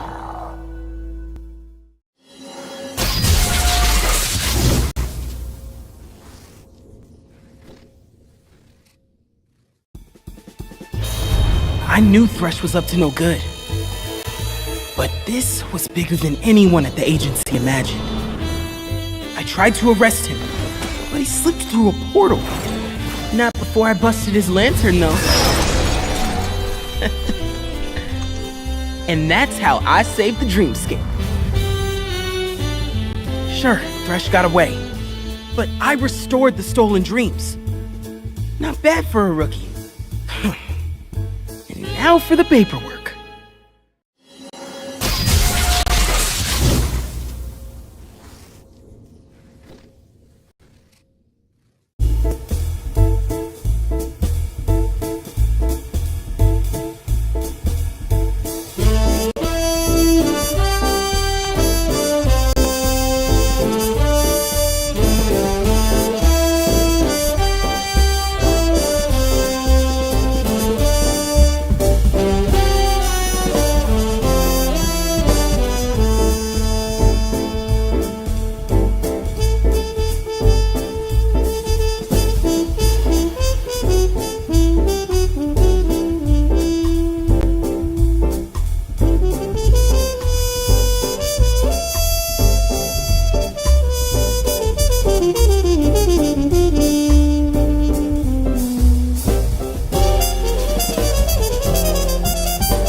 We're back to the second game, and let's see if ever G2B would be able to come back from this game. Fennel Adversity was just able to get a 1-0 from them. What a nice comeback. From a big deficit, they were able to follow through with just 2 big fights that they were able to win. Yeah, it was clearly like unbelievable, right? Because 6k gold lead, something to turn that around and get the advantage instead and get the win is something out from a miracle book. Yeah. That again is such a great spot to have. I do hope to see that this game would be a chance for G2B to show Fennel what they're made of, but it was the other way around this game. That's why they got the 1-0. Yeah, 1-0 right now for Fennel already. Can G2B bring it back into game number 3? You already called it a while ago, but is the caster's curse going to be activated once more, or is this going to be like a 3-game best of 3 series overall? Oh man, let's see what's gonna work with this. We're gonna go into the game exactly as it can be. Gwen is gonna be banned again. Alright. Gwen is banned, Hecarim, so expectations onto the Fiddlesticks, onto the Respect, onto Spelts. The performance of Spelts a while ago was not really clearly highlighted, but there's just a lot of potentials for Spelts as well to just engage on those fights that we haven't really showed a clear highlight on from game number 1. So still that huge respects from G2 Blacklist, banning away the champions of Spelts, the Baron laner for Fennel with Jax removed. Yeah. And how is this gonna start? Fiddlesticks and Hecarim always banned. They're not gonna go away anymore unless we have a new patch. Fiddlesticks and Hecarim are always gonna be there together with the Evelyn. A lot of the junglers are getting banned, especially the meta ones today. So that's why G2B won't have a chance to show us how the Evelyn is gonna make it work. Even the Virus ban, Camille gonna pick. Yeah, now the question is, what is the jungler going to be? Is Fennel now looking into a Lee Sin pickup for Chaz? Is this going to be a Yone Deny up against G2B? What type of jungler can we now expect coming in for the side of Fennel? But traditional type of first pick so far has been the same coming from game number 1. Camille for G2B, Fennel with Fiora and Ziggs now being locked in. Yeah. They have the Fiora and they have the Ziggs again. And Danny, who just want to show everybody that this champion is still workable. And G2 Blacklist, wait, what? Morgana? Wait, what? No shot are we going to see is Morgana. KD actually gonna pick the Morgana for himself though? That's a big change. No, he's gonna go for Jace. Okay. So early potential coming from G2 Blacklist on the hands of Jace. That is a lot of possibility coming from G2 Blacklist. We've seen Jace being played before by the former NGX, and I think Jace is definitely something that they could flex on coming into game number 2 if they really want to double down onto that early game advantage. They can still go for Aaron picking up the Jace for himself. That is also a possibility that they can go for. But this is going to be an Ornn getting picked up again for the side of G2 getting picked up by the side of G2 Blacklist. So this is going to be a different type of play for Draw. Right, now Gragas could be picked up by Fennel. You know what? You can have the Ornn, we're gonna have the Gragas. And I think this is really good as well for Fennel, as it is a soft counter into the Hex with the ultimatum of G2 Blacklist community. Yeah, and that is the reason why they always have pick up the Gragas against the Ornn. Is because it's easy to just cancel the Ornn while he's using the Ornn of the Forge God, use the explosive gas, and he's not gonna be able to cast it again. Yeah, it's something that changes the compositions this time around coming into game number 2, but thus far the key center point of it is still pretty much the same. You have Ornn that could possibly start up the fight. You have Camille that is looking onto Danny and Helios later on for game number 2. But now Syra moved away coming in from G2B, and Shen also removed. Saya and even Shen is now out of the picture. There's still Zeri available for Fennel to take, and that is going to be a Helios champion.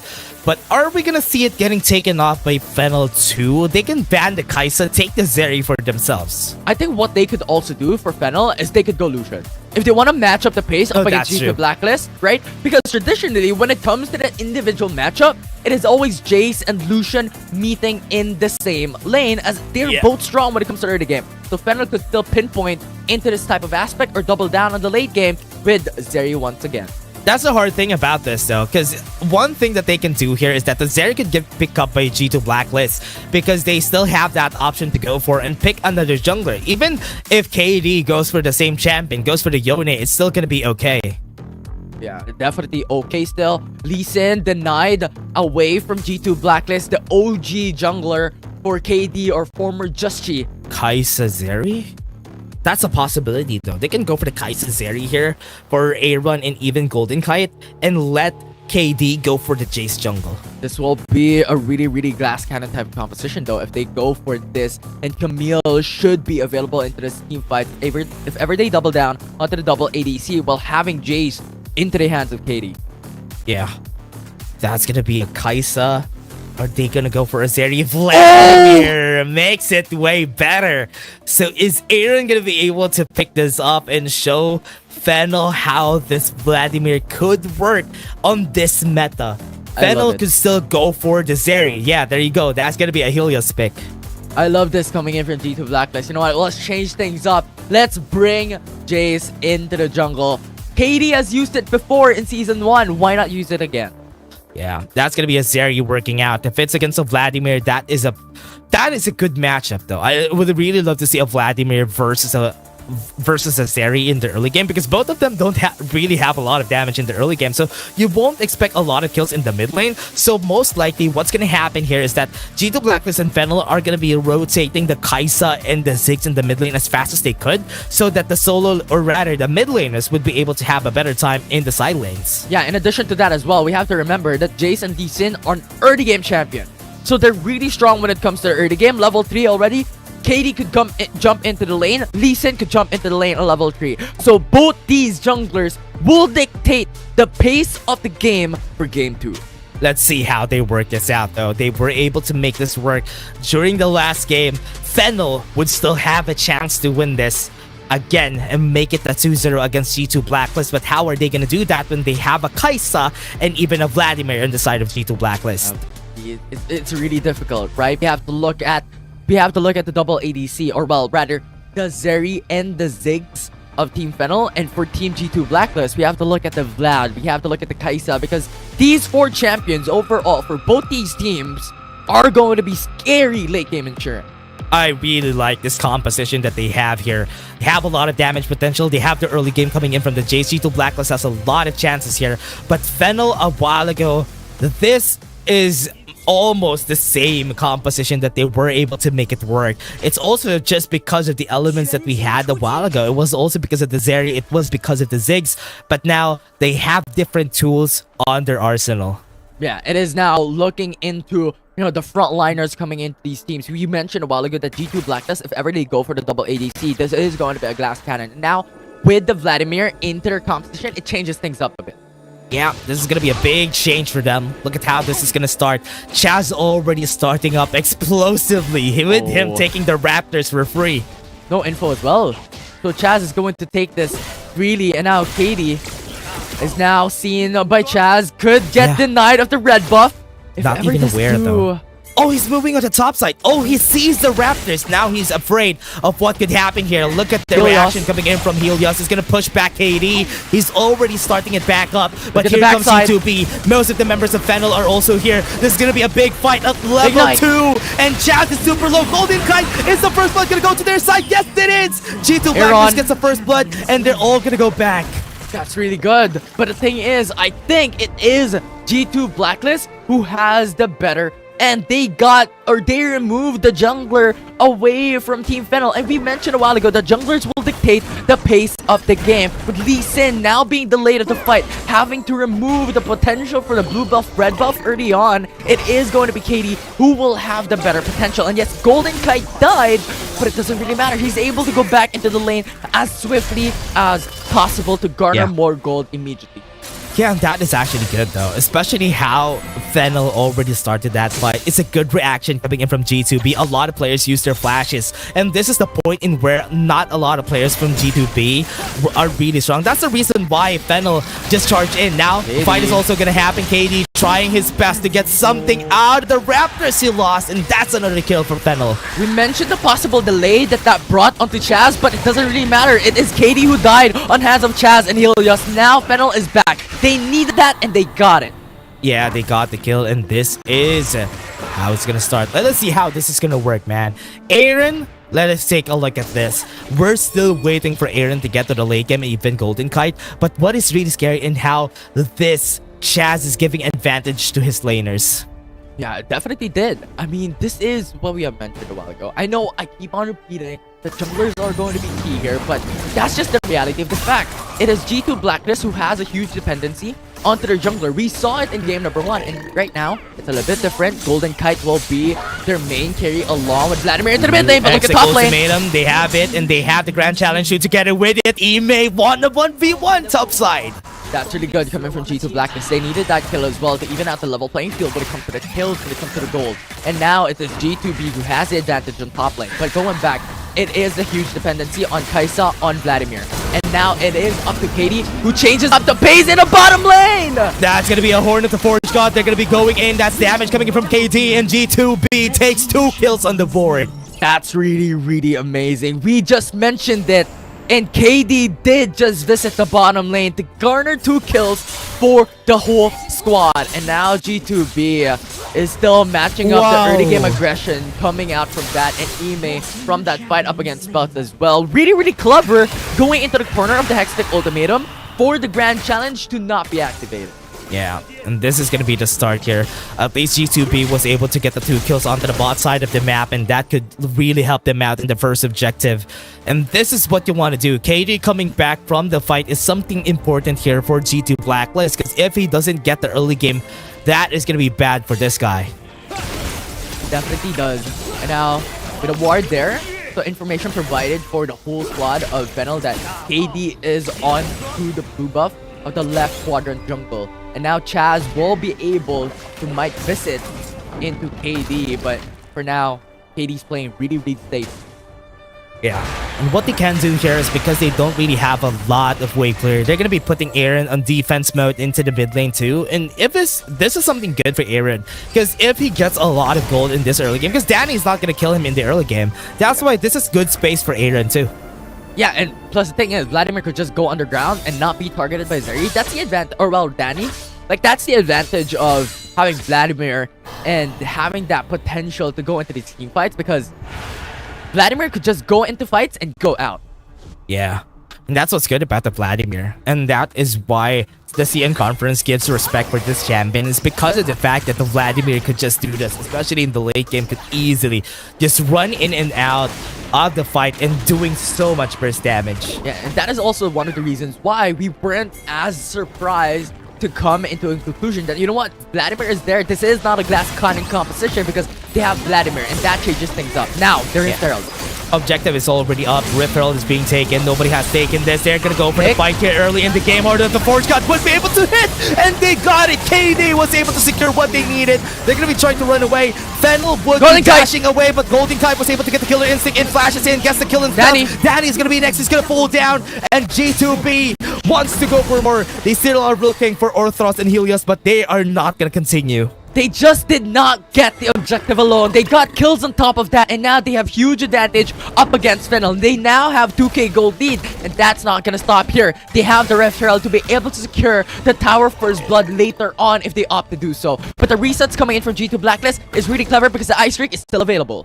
Oh man, this is gonna be scary. Let's take a look at this. FL, oh man, how are they gonna do this anymore? Because they have the 1.4k gold lead. G2 Blacklist already has the advantage, and Golden Kite has got just a lot amount of gold here, and the Dragons are still available at 6 minutes. Yeah, and it could definitely be denied by KDs, especially considering that Chaz is not going in for the Ice Drake rather, really, really quickly. But now, going for the Siege instead. Tower First Blood in favor for Fennel. This is what they've done during the game that they won. When they lose an objective, they're gonna go for another, and that is what Fennel is super good at. But G2 Blacklist, yes, they got the tower in the bot lane, but they still haven't gotten the Ice Drake. Right, it doesn't really matter at this point. It is Fennel who just keeps up the pace. As you have mentioned a while ago, it is a 1-for-1 tower trade, and so far G2 Blacklist is still sustaining the 2k gold lead. Now KD starts up the Ice Drake, but Chaz is also there. Sonic Wave is available. Yeah, they have a chance to get this on a Dragon's Rage. Chaz might be able to get the steal here. If ever. G2B already going. Horn of the Forge God is going to be used. Orthros doesn't have the explosive cast. They're going to go in at one person. Ime would be able to zone out a lot of the members of Fennel. And G2 Blacklist won't even be able to get close. That is going to be really fast. A lot of members have been taken up by that Dragon's Rage. A lot of members super low in HP. They still aren't continuing. They lost one of their members, and this is going to be a chance. They're still moving forward. Ime is going to go in, stun on Danny. And one more shock blast from far away. And Speltz is going to be next. This is a nice break for G2 Blacklist. Thraw is just built different. The two-man knockup at the very end just disabled Chaz to go in for the Ice Drake. That disables the potential for them to go in for the steal. On top of that, the prolonged fight, the Horn of the Forge God connected onto one with Camille going in for the Hextech ultimatum. Let's look at the replay. Look at Ime. Locks down onto Helios. Horn of the Forge God knocks up onto two as well. That's Speltz and Helios, and that enabled them to be able to clear out the support of Fennel. This is a 4v5, and yes, Helios jumped through in hopes to get the kill onto Ime or Aaron, but they answered back, which is really important because now it brings it down to a massive numbers advantage for G2B, and KD at the end of the doll just went in for the shock blast. Huge damage potential, removed two members with the help of Draw with a two-man knockup. G2 Blacklist, same as what happened during game 1. Gaining the early game advantage is something that they're always good at. How are they going to be able to follow this through come the mid-game and where Helios is going to be relevant? Right now, Fennel wasn't able to do much during that first objective. What will come during the second objective? That is the question here for G2 Blacklist. What will come? Fennel did it once before. In game number 1, they turned things around with a 6k gold disadvantage. They got the lead back. Can they do it once again? Horn of the Forge God. Orthros was able to flash away but wasn't able to follow through. Explosive gas is going to be used, but there's only two members here. No follow-up from the side. Fennel wouldn't be able to answer back with any kills. Tower on the top side going to fall down. Draw did it once again. The Horn of the Forge God enabled Golden Kai to go in for the killer instinct. And then right after, it was Aaron and KD just shadowing them, shadowing the lane, followed through with the kill. Yeah, and that was, oh my, man, Fennel can't even do much here. It's a good thing that they were able to take the tower down in the bot side just to trade out the tower in the top side. But one good thing here is that they still have the mid lane tower, which could potentially help them out. They still have it, and that's really good. Now, looking at the mid lane as well, it was a 2v1. It was Chaz who just came in. Mega Inferno Bomb just cleared out the HP bar of Camille overall. So it was a 1-for-1 trade. But the thing is, G2B still got the turret on top lane that just gave them so much more gold. Yeah, and remember, they also have the Vladimir on their side. At this point, if we go for an item check, they probably already have 2 items on Aaron. And this is a ticking time bomb. Once you have a Vladimir on the other side, you need to really be wary once he gets his item power spike, which is 3 items. Now they're gonna go in. Hextech ultimatum together with the Horn of the Forge God. What a perfect timing from G2 Blacklist. Draw did it again! 3 times in a row. Now Chaz into the backside. KD. They're gonna try to go fight. They're gonna try to go back. Spelled already. Grand challenge to the report. He's not gonna be able to get the kill on him. They got one. Chaz is gonna try to follow through. They went in for the safeguard, but Hemoplague does a lot of damage on that guy. And Fennel can't do much against G2 Blacklist. How is Draw and Ime playing this game? They always deny that engage. They cannot go near the back lines of G2 Blacklist. Oh man, I'm scared. I'm scared. What's happening? Fennel won't be able to do much here. Remember, we also talk about the fact that Zeri could potentially get them the late game. And a while ago, during game 1, the Ziggs was also great. But now that Danny doesn't have that advantage anymore, and it's easy for G2 Blacklist to breach the back line, they can't even do anything to even help out both of this, Danny and Helios. Yeah, and the difference maker here is the long-range engage coming in from Draw. The Horn of the Forge God always looked into that single target, key targets to be more specific. Orthros always being removed, so no more frontliners coming into the side of Fennel, and right after it was just Squishy's left standing for the side of Fennel. The Draw just changed up the game.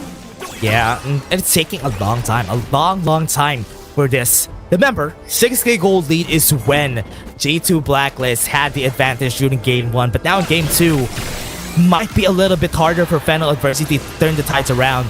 Is this going to be a repeat itself, or history being a different story now? that G2 Blacklist is built different with a different composition as well, pushing down bot lane. Oh man, that's gonna be a kill already. Tower down onto the bot side, but they still haven't taken down the tower onto the mid lane. So G2 Blacklist, let's take a look at what they can do here. They still have a lot of time. 13 more seconds before the next objective comes in, and G2 Blacklist already has position. Yeah, Inferno Drake is already up. Chaz is there as well. But the thing is, G2 Blacklist is such a dominant powerhouse from here on forward. Just clearing down the wave in the mid lane, knowing and understanding that they have wave control. Bottom lane! What? Is this inhib gonna fall down? Not yet. No, it hasn't. 200 gold. We still have Fennel adversity still. Okay, they tried, but they can't even get close. Aaron now really in danger. Wait, this is scary. Risk position when it comes to his HP bar. But instead, now going for the Infernal Drake. They could remove this really easily with Golden Kite's help. Yeah, Chaz is gonna be knocked up. He can't even get close. That's gonna be one down again. G2 Blacklist takes another dragon, and they are close to soul. And one more dragon to kill it all off, to get that soul in favor for G2 Blacklist. And once that happens, so much advantage already built into the hands of G2 Blacklist. Now Spells in danger. Two-man roam coming in from G2B. Yeah, Horn of the Forge God is gonna be here. What a good try from Draw, but the Horn of the Forge God was still able to work out. Riposte was a bit too late from Spells, and he's dead. And that was just like a micro play coming in from That Draw. was a bait. Yeah, Wow. He faked it out, and with the Horn of the Forge God connected, Repose wasn't used, and then Killer Instinct was used for Golden Kite to just come What into a that bait. engage. It's so smart of a player. That is why Draw is honestly one of the best here. Now Baron is going to be taken. G2 Blacklist, but Chaz might be able to do a miracle here. Goes in for the Dragon's Rage. It's going to go in for the steal, but it's not worth it. KD still able to take the Baron. Not gonna happen. Camille will be able to shut him down. G2B gets the Baron Nashor. All objectives in the game, and 6k gold lead advantage now secured by G2B. No more defense capability here in the mid lane, and the first turret in the mid lane by Fennel will fall. Oh man, G2 Blacklist are flowing now compared to what happened during game 1. Fennel wouldn't have any chances on fighting back because they don't really have a lot of CC to work with. The only way that they can start this Infinity is when Orthros gets a great explosive cast. But the thing is, it doesn't happen because of Draw's Horn of the Forge God. It is always Orthros that is targeted by both Draw and Camille. It is Ime who has eyes on Orthros as well, denying of that potential Tower, engage. oh, the cannon. Inhib. Oh my, the cannon was able to take it down, and G2 Blacklist aren't stopping. They want to take a hold of this. 14 minutes and they want to end this out. Horn of the Forge God is going to be used. Wasn't cancelled by Orthros. Too far away. Aaron goes in for the Hemo Plague. He's going to be going with the Tides of Blood. The damage is not there. Everybody's so far away. They still have the Nexus shields. They got kills on the backline. Ime is still in front. They're taking a lot of damage from the Nexus, but it doesn't matter because they're going to end this game. It was a phenomenal finish coming in for G2 Blacklist, sustaining their leads all throughout from the early game coming into the late game, and that is what they hoped to happen in game 1. That they did in game 2. What a crazy game, man. What a crazy game. G2 Blacklist. This is what they should have done during game 1. During game 2, this is what they shown. This is supposed to be the game that was supposed to be game 1, but because of some errors from them, they were not able to finish or cap it out. Now with Fennel losing on this game 2, how are they gonna come back from this? The composition from G2 Blacklist was so good. That's why they were able to pull that off. Remove Ornn. Just remove Ornn or deny it away from Draw. I think Draw from that game number 2 was just crazy to engage on those fights. And yes, the highlight was Golden Kite and Ime coming into those engages. But the thing is, it is always Draw who starts up those long range fights. It's crazy, man. It's so crazy how everything started and everything just worked out in favor of G2 Blacklist during that game. It was also because of that early game fight that they had, and that's why it just snowballed out of control. Yes, they lost some kills from KD during the early game, but it didn't matter. Once he got the gank in the bot lane, the 2 kills that he had there, it started that fight. It started that cycle for the side of G2 Blacklist. Yeah, it was a lot of back and forth. We saw it in the early game, right? It was KD who's getting a kill. It was Chaz who's getting the kill. It was a lot of back and forth. They were really just controlling the pace of the game. But the thing is, Golden Kite got the first kill onto Chaz. They got the first blood. So they got huge gold onto the ADC. He was denied. He was killed, but he came back into the lane. And the thing is, it just spiraled out of control.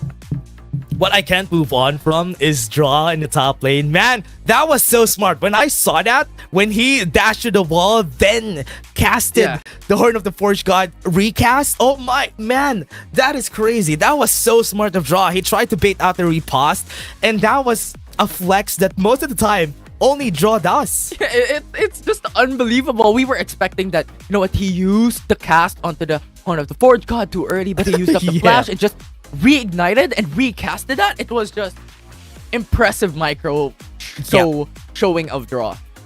Yeah, what's also smart about Draw during this game though is he's using the ultimate every time so far away so that Orthros wouldn't be able to cancel him. And that is why Ine is the only one who always starts the fight, because once he used the Exec Ultimatum, the Horn of the Forge God is going to be there.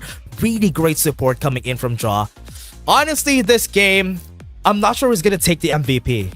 I also don't know, because a lot of these players just showed huge potential coming from that game. Draw was Look at that. What, that engager? They don't even have a lot. They don't even have a lot of damage though. It's just, it was just spread throughout everybody here in G2 Blacklist. Yeah, there is pretty much like every single one of them being highlighted ultra at least. Right, Draw was that engager, long range engager. He made that following through into like base front engage up against Fennel. Kaisa follows suit as well with Horn of the Forge God always connecting. KD like controlling the pace in the early game. It's just every single one of them was like MVP. Like that was just phenomenal. Yeah. Oh man, G2B is just so good today. Oh man, that was just what happened during game one. That's gonna be my question. Now Fennel, they would really need to make the composition that they have right now work, change it out. Are they gonna be still sticking to that Ziggs, or are they gonna be back to the meta? Because G2B, what they did here is stick to the meta, stick to what works in the meta today, and KD taking that win for now is honestly such a good spot to be in here. Getting the MVP, he really well deserves it. He should have been the MVP during game one, but because they lost that game, at least now he gets a MVP. The redemption of the MVP title onto the jungler of G2B. And I like to mention, it's really minute to look at, but the first engage, he used up the smite over the wall onto the red buff just to garner more HP up against Chaz to buy time. And that's just... Yeah. And to maybe even win the 1v1 if even he tried to. And just that, it's just a really smart micro coming in from these players. But again, everybody, that was just our second game. We have a best of 3, 9 best of 3s today. Because everybody, every game, from the first day, it's still a game 3. Now we're just going to be taking a short break before we head into game 3. See you guys in just a bit.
a bit early than expected, everybody. We're gonna go to game 3, and this is the last game for this day.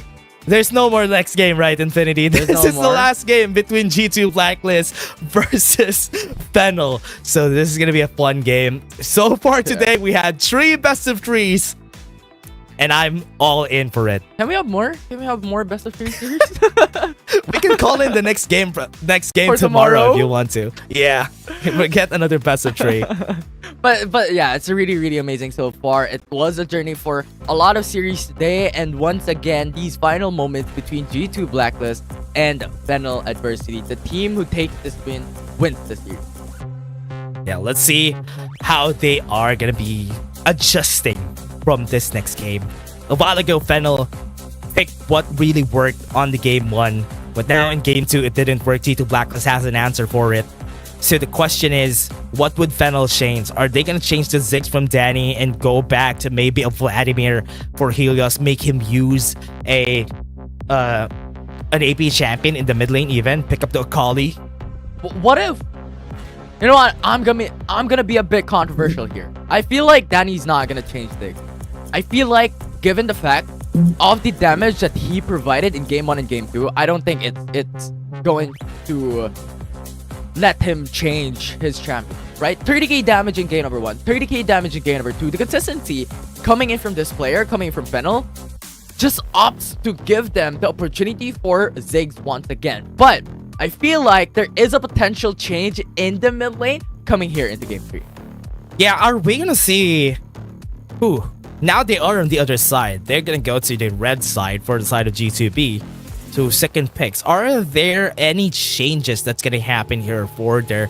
That's probably gonna be a Fiddlesticks and a Nevelin again for G2 Blacklist. Oh yeah, and now Fennel could now remove, Jack, the Jace. They could focus in onto removing the champions of KT and also Ime coming into the game. Oh, also taking out the Jace this early in the game. They could really pick that up. The Danny, as we said, they could change things up if ever they ban the Ziggs, but they banned the Ziggs themselves. Yeah, but I love this. I love this coming in from Fennel. They know that they have to change things up, and they have to really just turn things in a 360 degrees angle and look at a bigger perspective. They could now go for the double ADC. They locked in onto Ornn once again. It could be towards Orthros, but once again, it's really flexible champion. If Spells want to play this as a team player coming into this, and Orthros going in for Enchanter, this could be something still that Fennel could do to really just funnel in onto Danny and Helios, as priorly seen in season number 1.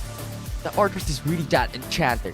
One of the best. And honestly, your point really, honestly, that could really happen unless they pick up Demon Kites, or should I say Golden Kites, Draven?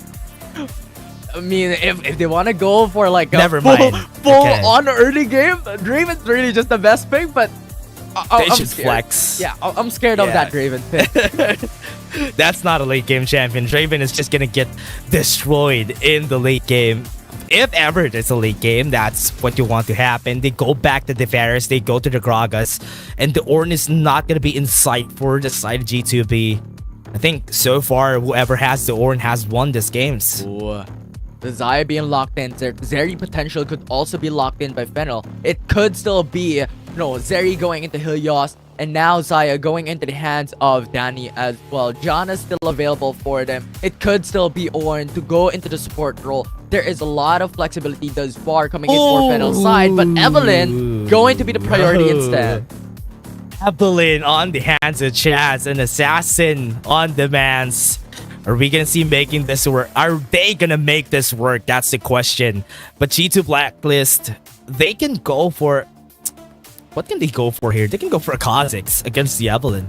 Vladimir! They go for the Vladimir! It works! It works! Pick the Vladimir again. Don't fix what's not broken, right?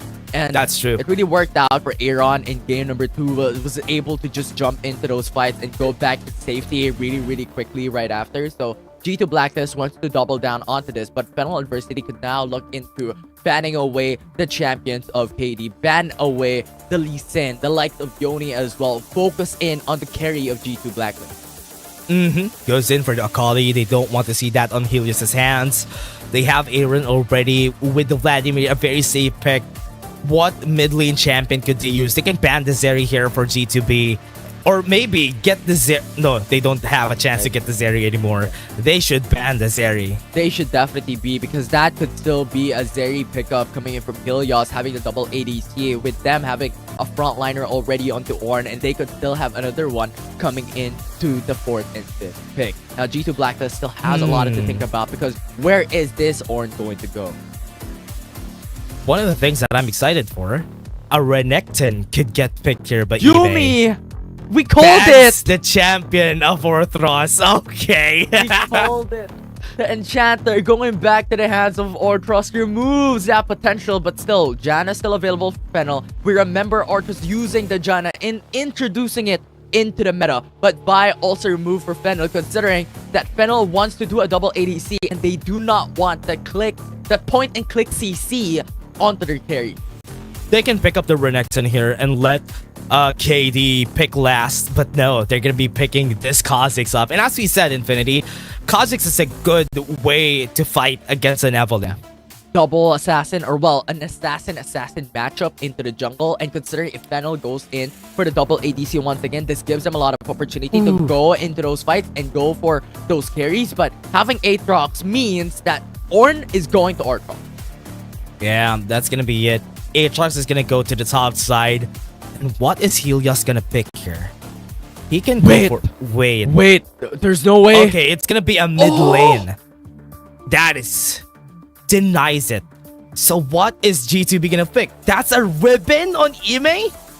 There is no shot. We're changing things up, not to a little degree, but to a high degree. And we asked for it a while ago. We asked for it, Dash. Is Helios going to change the meta today? And once again, he brings out these unorthodox picks into the mix. Yeah.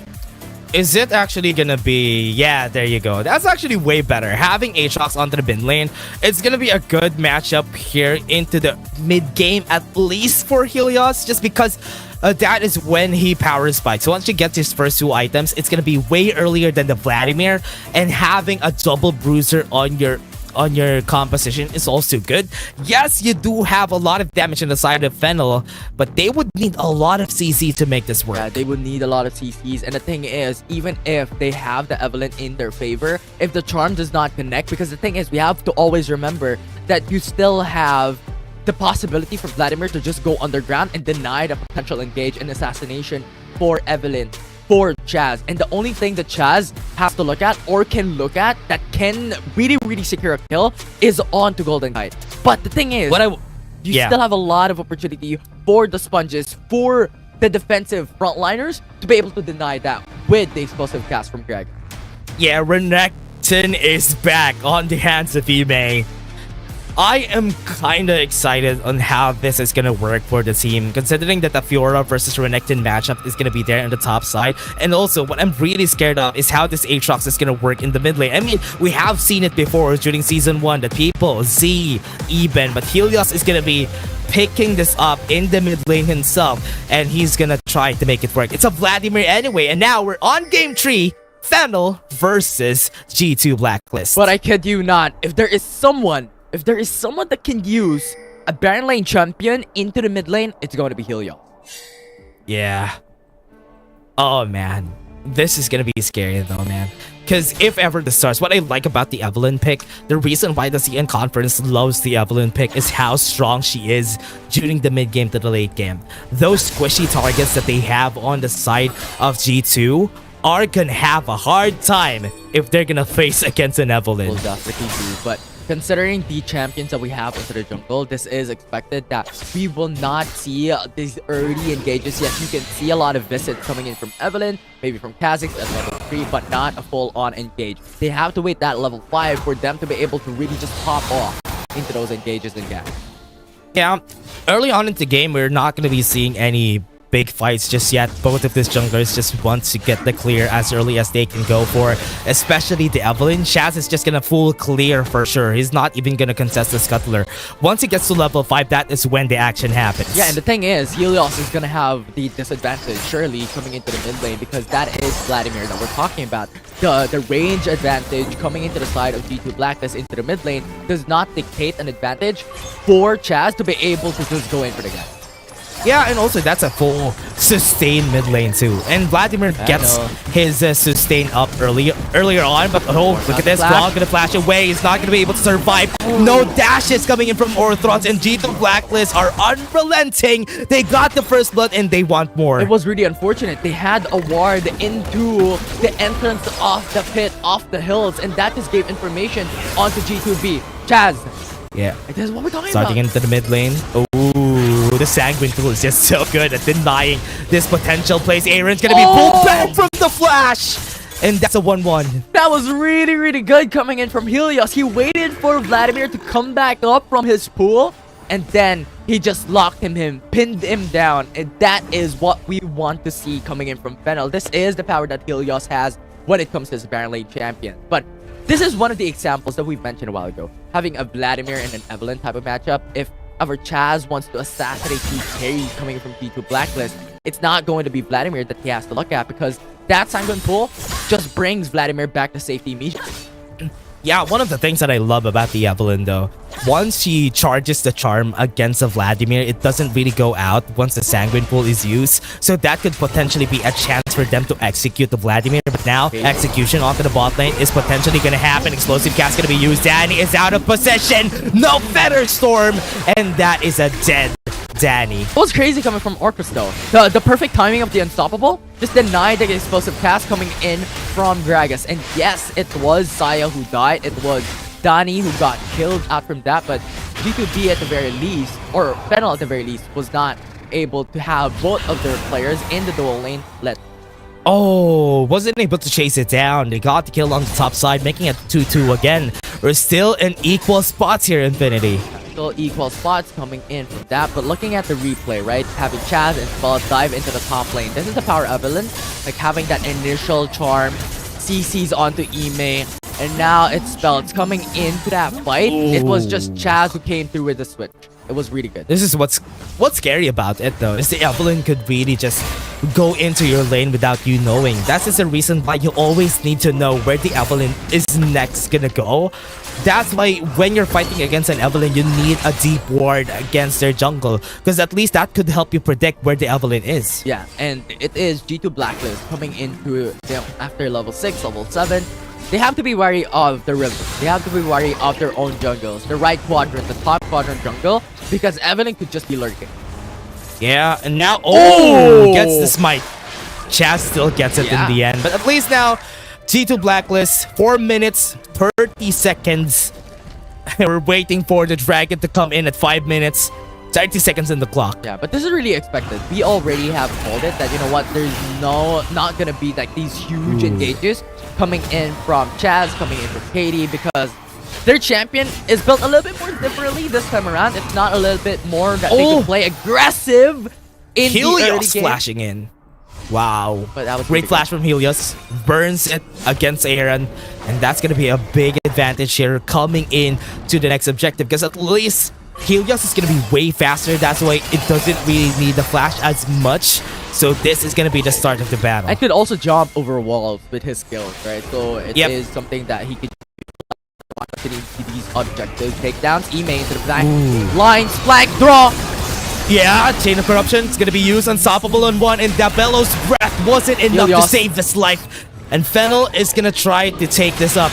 G2B is not going to let them through. That's 5 members still in. Draw was used it, and now he needs to use the flash. Now Aaron still having that side, so onto the Renteros. Just playing Tiger Ed onto Shelly. G2 Blacklist is still here at the contest. They want to go in. They still got it in the end. Chaz was able to secure it, but now Dragon is going to be taken by G2B. Ooh, the side stuff coming from Danny. Just a little show of micro plays from here on out. But the thing is, the Dragon is still up for anyone to take down. Or well, yeah, it's gone. It is G2 Blacklist who got it. KT just soloed the Infernal Drake. Yeah, That's gonna be a dragon for their side. Horn of the Forge God is gonna be used. He was forced to flash away. Perfect use of that flash, and also perfect use of that ult. It was really, really good. Like a long range distance. Horn of the Forge God coming from Hordros Flash. Can get the knockoff against Golden Kite. He's not gonna be going anywhere, and this tower in the mid lane might fall to their death. Last caress. Chaz wasn't able to finish Golden Kite. Chain of Corruption was just phenomenal coming from Golden Kite. If he did not do that, Chaz can just go in with a charm, and he's dead. Could have been a kill for Chaz, but it's a good thing that they were able to get it. Now, is going to be pushing him back out of his jungle, and this red buff is going to be taken by KT. Now, Ine just cutting the wave into the top side, considering that Fennel is now going in for the resets. KT and Draw hovering on bot lane because they want to get that push in. What? Nobody's on the top side. That's going to be a tower for Ime for free. But still, the wave is there. You have Bjork actually coming through. So they're able to defend the tower into the top side, and I think it is Renekton who wants to play it a bit more safe because he doesn't have any vision onto the left quadrant jungle. Remember, there is Evelyn to the side of Fennel. Plating's gonna fall down in 15 seconds. That might be the only reason why Renekton didn't really go and continue. Ime wasn't able to get a lot of platings, but at least he got some. So that's something good for G2. But right now, nobody has the biggest advantage yet in this game, Infinity. It's still as close as it can get. Yeah, it's a breath of fresh air. G2 Blacklist in Game 1 and Game 2 got 6k gold lead in the middle of the game, and now it's a little bit different. So I'm loving this. This is an expectation already because of the different jungles that we have for game number 3. They have to play it a bit more towards mid-game, late game, and just secure it. Secure the advantage rather towards 10 minutes into the match. Horn of the Forge God though. Uses the Chain of Corruption, and now that is gonna be it. Golden Kite is gonna be reached. Perfect use of the exhaust, but he's still dead. Aaron coming in. Chaz is low. Oh, uses the Hemo Plague and the Ignite also on Chaz. He's dead. That was perfect coming from Aaron. The good response. At least they got the trade back in. The third they lost into the mid lane. Now G2 Blacklist. 3-man roam coming into top side. Okay, KT is gonna go there. Uses the ultimate already with the Void's Assault. He's gonna be slowing down spell. Riposte is gonna be used. That's gonna be a knockup. Explosive cast is not there. That's why he was able to flash away. He was able to go back out, and now Artros has the ability to go and CC. Draw cancels what it! was that body slam from Draw? And Artros is gonna be next. He's not gonna be able to survive if he's dead to the hands of G2B. And Danny can't do nothing. His damage what the cancel is really good. Man. But the thing is, it's just G2B who has a lot of mobility, and that cancel coming in from Draw as well. I mean, this is what he does coming in from game number 2. He does it again. He's always as flashy as he can be, and now he's doing it again. Fennel, what are they gonna do here? Now that that has happened, 2 kills on the board, still a 1k gold lead, not really that big. 1 minute before the next objective comes in, they would need to get some space in order for them to take this. They definitely do. But the thing is, the catalyst for these fights to occur will be the next objective. Ice Dragon and the Baron Nashor take note of the timers coming through for these objectives because if it comes up, kills, flashes will be so crucial and will dictate how these teams will be able to play it out. Because so far, it's an even level playing field for both these teams. Yeah, decision making coming in from Draw so far has been phenomenal and has helped them so much, especially in these crucial moments. Still have 30 seconds, or rather 20 seconds before the Ice Drake comes out, and the next big fight is gonna be there. We'll see how people play it out. Now information being created through Blacklist and also Fennel, as they want to get information onto the Dragon's Pit. Are there wards there? Are there vision they're coming in from the opposing side? So far there is none. Fennel just playing a little bit more scattered around, but Helios is on towards the bottom side. He still has the turret that he could just hide upon, but that is 2 members coming for G2B.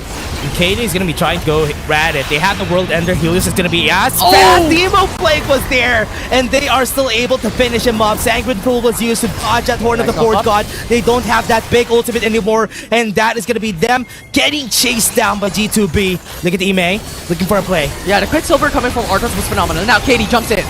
Yeah, they're gonna go in. Spells was able to use the riposte, but was not able to survive. 3-man knockup was not enough for them to get anything more. Orthros, the damage to his life is just there. Ime is gonna move forward. Was not able to get the Ruthless Predator, and G2B, Chaz almost dies. Tani was able to get 1 kill, but the thing is they lost 3 members out of that process, and now Ice Drake will be in favor for G2 Blacklist. Chaz now hoping for that steal could make it happen, but it's just getting melted out, and Ice Drake in favor for G2B.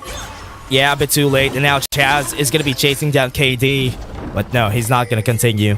And this is what we mentioned. If the Ice Drake comes up, if the Baron Nashor comes up, it will be the catalyst for those fights. And G2 Blacklist, remember as we mentioned, the bottom turret will be dictating the objective advantage into the Dragon Spit. And that is what G2 Blacklist wants, and they utilize it well. They did not get the turret, but they got killed. Yeah, they still have the tower in the bot lane, but we still have the next objective coming out of this. It's gonna be a lull state again for both of our players, but now Fennel, what can they do here? They still have the late game advantage that a Danny could give to the team, and Chaz also could burst out a lot of the targets here.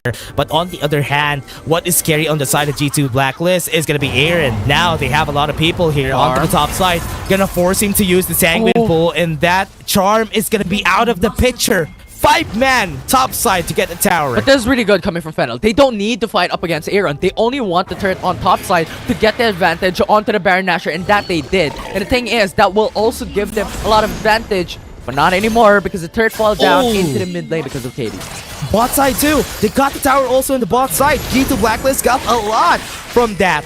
And G2 could have advantage here just because of those 2 towers. Now, G2 Blacklist has a massive gold lead, 2k gold lead in 12 minutes into the matchup, but are they going to go in for the Baron? Oh, they're gonna go for the Baron. They have vision here though. Aaron is not gonna hesitate. He has the Hemo Plague. He can go in if ever he wants to. He has the Sanguine Pool. The timing's just right. Explosive cast was used. But that's a bit too late. G2 Blacklist was too late to the Dragon, to the Baron. And now FL is gonna be chased down by the members right here. G2B wants to get the kills. No more ult for Aaron, but they're still gonna follow through. Ime was able to get that, and the hold coming in from Golden Kite. The Chains of Corruption was able to help them out, but at least Fennel was able to get the Baron. That's really good. Baron Nashor traded only for 1 kill for the side of Fennel Adversity. They needed that. They needed that to change the tide of the game. And yes, it's still G2 Blacklist who has a 3k gold lead, but with the Baron Nashor's help, they can now push down lanes. Yeah, 3k gold lead still for the side of G2B, but as you said, now that they have the disadvantage here, now that the Baron has been taken, there is a big chance that Fennel could just use it in their favor, and what they can use it for is the mid lane. Yeah, they could definitely do that. If they open up the mid lane, they have the map control in their favor, and they definitely are looking for pieces of advantage, crumbs of advantage up against G2 Blacklist, because if they do not do something massive, similar to what they did onto the Baron Nashor, this is just going to spiral out of control for G2 Blacklist, considering the amount of kills, the amount of assists, the amount of gold that G2B was able to take. Yeah, and now with this Baron, they can buy themselves some time. There's still a lot of second-tier turrets for the side of G2B, so it's not going to be easy for them to go for the fight. Ime used the ultimate, the dominance is there, and they're going to go for the stun right there. Spells is going to be left alone. The Forge God was able to knock them up. KT super low, but they were able to run away. Dan is being held back right here, but G2B needs to run away.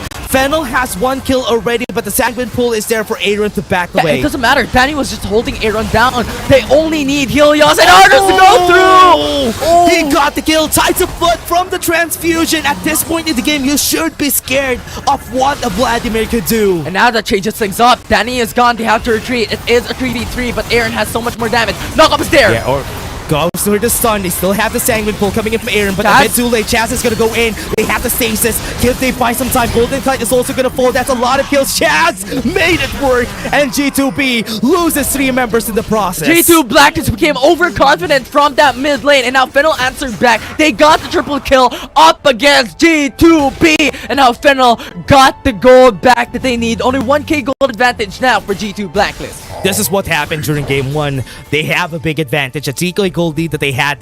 Then Fennel got the Baron. Fennel got some kills. G2B tried to be aggressive, but it was a bit too much, and that's why they lose that advantage. And we asked a while ago, can Orthros utilize the Ornn well? And that they did. That he did. He was able to go in for the knockup, 2-man knockup onto Aaron and into another member, and now he's showing up once again. Horn of the Forge God wasn't able to hit anybody, and that Mountain Drake is going to be taken. No Mountain Soul for the side of G2B. But it doesn't matter. It just denies the soul away from G2 Blacklist, and that is what is important. If G2 Blacklist gets the soul, it is G2 Blacklist who can spiral out of control. But with them taking that Mountain Drake, it changes things up a bit. Yeah. Let us see how they do this though. G2B now on a disadvantage from them. Remember, there's a lot of damage potential for the side of Fennel. Late game, we have an Evelyn damage. We even have the damage coming in from Danny. So I'm kind of scared of what this could do to the side of G2B. And also, one of the things that is really scary is that they always need to keep Spelts in check. Look at him, it's just pushing the bot lane. Yeah, 100%. Because this is the role that a Fiora has. This is the advantage that a Fiora has. The capability to split push onto the side lanes. It is really, really amazing. And Helios consistently also doing this from what they did back in RRQ. He always split pushes along with the Baron laner. And that just gives him so much wave control, wave advantage, and lane advantage overall. That gives a lot of capability and a lot of space for Fennel to be able to really move around, hover around. Do they have the timing right here? Baron is already available now. So what can they do? What are they going to start with? Fennel could really easily take this. If there's no vision in the Baron, they could sneakily take the Baron again. Yeah, they could definitely do so. They have Danny for that extra damage. They have a lot of CCs to be able to deny that. But coming from G2B! Gonna go in. Thunderstorm's gonna be used. They have the flash right now. Orthos is gonna be left alone. They have the Horn of the Forge God. They already used their explosive cast. They don't have any way to cancel that, but that is enough. Fennel, after that, lost a lot of ultimates. Yeah, that's so far. They did coming from G2 Blacklist. Yeah. Now Fennel has to retreat for a bit. Just buy time to get a better position. Aaron! Aaron's gonna be seen. They pulled in! Backups coming in. He was pulled back, but the Hemo Black is gonna be helping him out. He's gonna be surviving for so long. They have some stasis on their side. G2 Blacklist are just gonna be taking them off. Fennel are forced to back away. All of their members are falling down. Chaz goes in with the last curse, but that's his last breath with the stasis from his side. Helios trying to do some damage against the members of Fennel, but it's still not enough. Oh, the side subs coming from Helios. Just gets away, coming in for the piercing arrow, but the thing is, Fennel now has to do something. Their mid lane inhibitor turret is already gone, and now the Baron Asher is open for G2B to take. Yeah, that's gonna be a Baron being taken by them. They still have 3 members though. Chaz is still alive. There's still a potential here for them to go for the steal, but Ime could be chased down. Look at them going in. Explosive cast is gonna be used, and that is a dead Helios. Wasn't able to pop the Horn of the Forge God too. Chaz is gonna be running away from here, and Orthos, the slowdown, was able to help him survive. But Ime's gonna come in. That's a perfect timing for Orthos with a Bellows Breath, and Chaz is still gonna hover around Golden Kite. Yeah, they just baited Fennel to go into that fight, and G2 Blacklist just went in for the turnaround, and now Chaz TPs! Goes in for the teleport. He has Alaska rest again, and that's Ime gonna fall down. Spelt is here also on the back line. Golden Kite has nowhere to go. What a great chance of corruption. That is enough for them to run away and reset the fight in favor of G2B. Now Artros goes in for the retreat. It's already good enough. They just only need to delay the Baron, but the thing is, G2B is unfazed. It's unfazed coming in from that fight, and now Artros has information. Without Chaz, it's not gonna work for the side of FL, and that's gonna be taken for free. Elder Drake is also up. G2B could take this freely. Baron Asher secured. G2 Blacklist has it in back. 4K gold lead as well coming into this, and now they can start up the Elder Drake. They have the Baron buff in their favor, and now this won't be the game changer. This could be the end of Fennel, or this could be the win for Fennel as well. Yeah, they could try to take this. They could try to push away KD, but they're going to be taking a long time. Spells is also here. That could help them out. Got to the back line. They got nobody with the Horn of the Forge God, but here Helios is trying his best to do something for the world. That's going to be KD taking the Elder Drake. What a last hurrah from Fennel, and that is all that their members going to fall down. One by one, Orthos is going to be next. The Elder Drake is just going to breathe through their members. Chaz was nowhere to be found from that Elder Drake fight. They cannot go for the contest, but the thing is, they really have to deny it. Now, it's a 4v2. Chaz and Danny left. Chaz and also Danny, they could potentially win this fight. Ime is gonna fall back, uses it. Last caress is gonna be used for Chaz just because they won't be able to get the chase down. What a great way to end this, and that is G2B ending the game, and Aaron is gonna finish him up inside the base, and that is G2 Blacklist taking the win at 2-1, their first win in WRLA Season 2. Childhood Heroes is back at it again, showing up who's kings, defeating the challengers this time around for day number 4 of Wild Rift League Asia Season 2. Such a phenomenal play coming in from G2B, outstanding performance, and Aaron utilizing the Vladimir out of proportion coming in from the mid lane was just phenomenal. The new kings of APAC are still here, and they are still showing the past kings of APAC how it's done. And now the G2 Blacklist have played this game so well, and during game 3 there was a bit of a 50-50 happening against Fennel, but again, Fennel still has a lot of ways to go here, evolving throughout the fight. It was just unfortunate that they are fighting this early in the competition, but this is still a potential. I would love to see what's gonna happen in the second time that they're gonna meet up against each other on the second half of the regular stage. Oh yeah, 100%. Is Fennel going to now be the challengers that, you know, that can defeat the childhood heroes, right? G2 Blacklist. Can they be brought down by Fennel Adversity to follow through into the next weeks, into the next month of Wild League Asia Season 2? But overall, the performance of G2B, I mean, this is the runner-up for Season 1. Back at it again, showing up the confidence and still sustaining their prowess in the ring. Yeah, their title is still there just because of that win. And now with this, how would Fennel go about it after? Now G2 Blacklist still winning the game. This is going to be their APAC style of winning, considering that most of the fights that we have seen during this game, how are they going to pair up against the teams that really made it hard for them during Season 1? Remember, KT.RY is still here. KT.RY has a different form of their team right now, and also BRU, who also has a different form on their team today. I would really love to see how they make it work after this game. Yeah, I mean, we're looking back at, well, BRU, you mentioned it.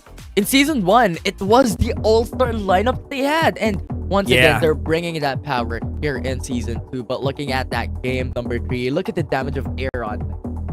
That's just criminal. 34k damage. That's crazy. That's crazy, man. Aaron having this amount of damage from this game. Oh my. The thing that is hard here for Fennel is, as we said, Infinity, this is a type of composition that really needs CC in order for them to get close against most of the members of G2 Blacklist. But because they don't have a lot, they are only relying on one CC, which is the Horn of the Forge God. It was hard for them to really move forward after it. Yeah, and this is one of the problems we've mentioned during the draft, right? That Evelyn, yes, this is a really, really good assassin. You can target on the carries of G2B, but the thing is, the only champion that he could target that will secure him a kill is on Varus. But onto Vladimir, he's just gonna escape it. Yeah. And Aaron is gonna be getting the MVP, the most improved player of Season 1 for the side of NGX back in the day. And now he's showing himself as an MVP here in the fight against Fennel. And it's also because of the fact that the Vladimir that he's using is just so good. Yeah. Plus, on top of the problems we've mentioned, you know, having the requirement of CCs towards the side of Fennel, there's also a lot of spun. There's also a lot of defensive capabilities that is built onto the G2 Blacklist composition. You have the Gragas, just explosive cast. Vladimir has his own self-safety net. And you also have Renekton coming in. You also have the jungler for Kha'Zix to act as the backline. So it's pretty much overall a really, really good thing to be. Yeah, and also, it's just so good for G2 to have this type of composition and show Fennel the ropes on how they do it here right now in the WRLA. And now, let's take a look at what happened during this day. A lot of 2-1s. 9 games in total for today's games. But it's the caster's curse. Oh, yesterday you casted, and then there's 3 series, and then now we're having it again. It might be because of me. That's why. I mean, during the start yesterday, it was the first 3 games, and now the second time I came in here, we have 3 best of 3s. Yeah, or rather, 3 games. You bring the curse. You bring the curse to Season 2. I mean, that's good, at least for the teams that everybody wants to win. Having 2 games. Or rather 3 games is something good. But here, let's take a look at the standing of the CES conference. Thundertalk Gaming still the best squad. I love to see Thunder Talk here on the first place spot in the CN conference. I would love to see what the pointing is now for the PH teams. Yeah, undoubtedly. I mean, the CN conference, Thunder Talk, it's really just a titan here for CN conference. And you have KBG, you have the rest of the crew who got one win already coming out of Wild Rift League Asia for the very first week on 4th day of. Yeah. Let's see how this is gonna work here for the interview. I would want to know who's gonna get interviewed here for the side of G2B. But now let's take a look at the standings. G2B already has a 1 win, 1 lose. They lost to J Team during day 1, if I remember correctly. But here, BRU, Naos, and RY already got their first wins. But on the other hand, Cerberus Esports has 2 losses. We saw them a while ago and they lost against Roster Y. Yeah, it was really, really unfortunate. And you know what, talking about KT Roster Y as well, you have 1 win already with Class 1. Really, really good stuff coming from the APAC conference. Hello， 大家好，欢迎来到赛后采访，我是维嘉。让我们再一次恭喜 G2B 赢下了这场比赛的胜利。我们也是请到了打野选手 KT 来接受我们的采访。接下来我会让 KT 先和大家打个小招呼。And welcome to the interview. And now we have KT from G2B with us. Hi, KT. Would you like to say hi to our audience first? Hi, guys. 简单的打了一下小招呼。第一个问题可能想问一下他，因为 G2B 虽然是一个对我们比较新的队伍，但是这几位选手我们都是不陌生的。在上个赛季他们的表演和比赛可能要追溯到上个赛季决赛的那个时候，那这回他们又重新来到了亚洲联赛的舞台，再打比赛是一种什么样的感受呢？ So it has been a long time since the final of WLA1 and you come back with a new team by the same teammates. So how's the feeling of coming back to this stage? We're very happy because we were still competing in this tournament and our target is to win the championship. KT 选手也是豪言壮志，因为他跟我说他非常开心可以回到这儿打比赛，而且他很开心可以看到他们依然在这个赛季在这个比赛里是非常有竞争力的，而且这一次他们的目标是赢下冠军。那第二个问题我可想问一下他，因为在第一局比赛的时候他们是输掉了嘛，然后也想问一下在第一局比赛失利之后他们的团队沟通是什么样的？You lost game 1. What's your team communication after your first loss? We're very sad at game 1, but after like 5 minutes, we managed to like group and communicate our mistakes, and we fixed it. 他说其实一开始输掉那场比赛他们心情是非常不好的，但是可能只过了5分钟他们就立马调整好了状态，然后开始沟通自己刚才那场比赛里犯了什么样的错误，然后并且把它修正，在之后2场比赛里确实给我们带来了非常好的表现。那最后一个问题可能想问到他哪支 CN 的队伍是他们在这次比赛里最想和他们碰面的？ So which CN team you would like to meet in this season? In the grand finals? Not only in grand finals, maybe now or then. I want to meet KBG again. KBG again. They beat us 4-0 in the last season, so I want to like revenge. You want to get that revenge? So do you have confidence of that revenge? Yeah, I'm gonna do it. 他说他最想碰到的队伍一定是 KBG， 因为之前在决赛的时候有输给过他们嘛，然后这回是很想复仇的。那我也问他说有没有信心可以复仇成功，他说他们是非常有信心的，看来这回 G2B 也是做好了万全的准备。那我们的赛后采访到这里就要先结束了。 That's all for our interview. Thanks for joining me. 那接下来让我们把镜头交给解说席。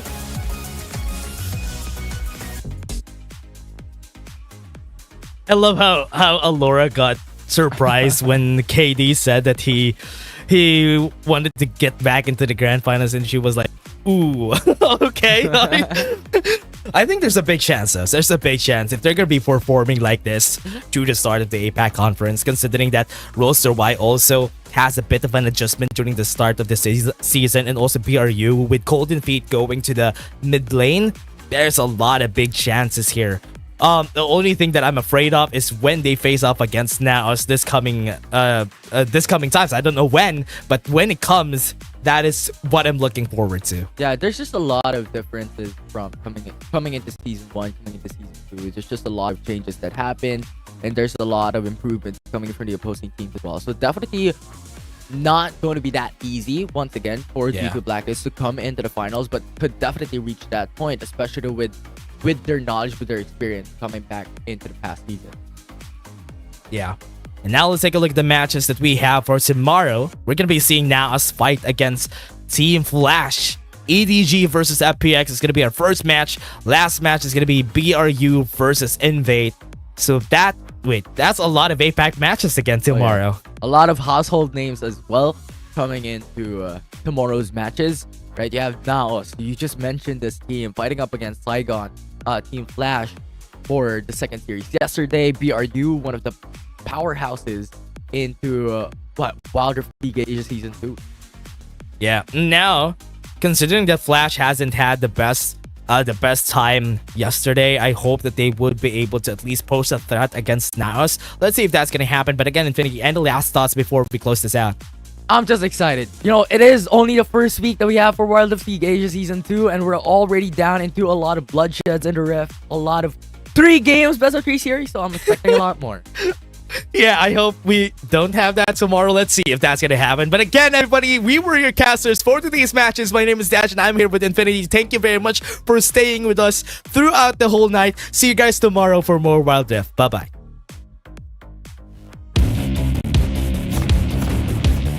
There's something about games. What you doing there gives you real chills. There is one thing that can't be stopped. Feelings. And if you can feel it, it must be real, right? And that's real magic.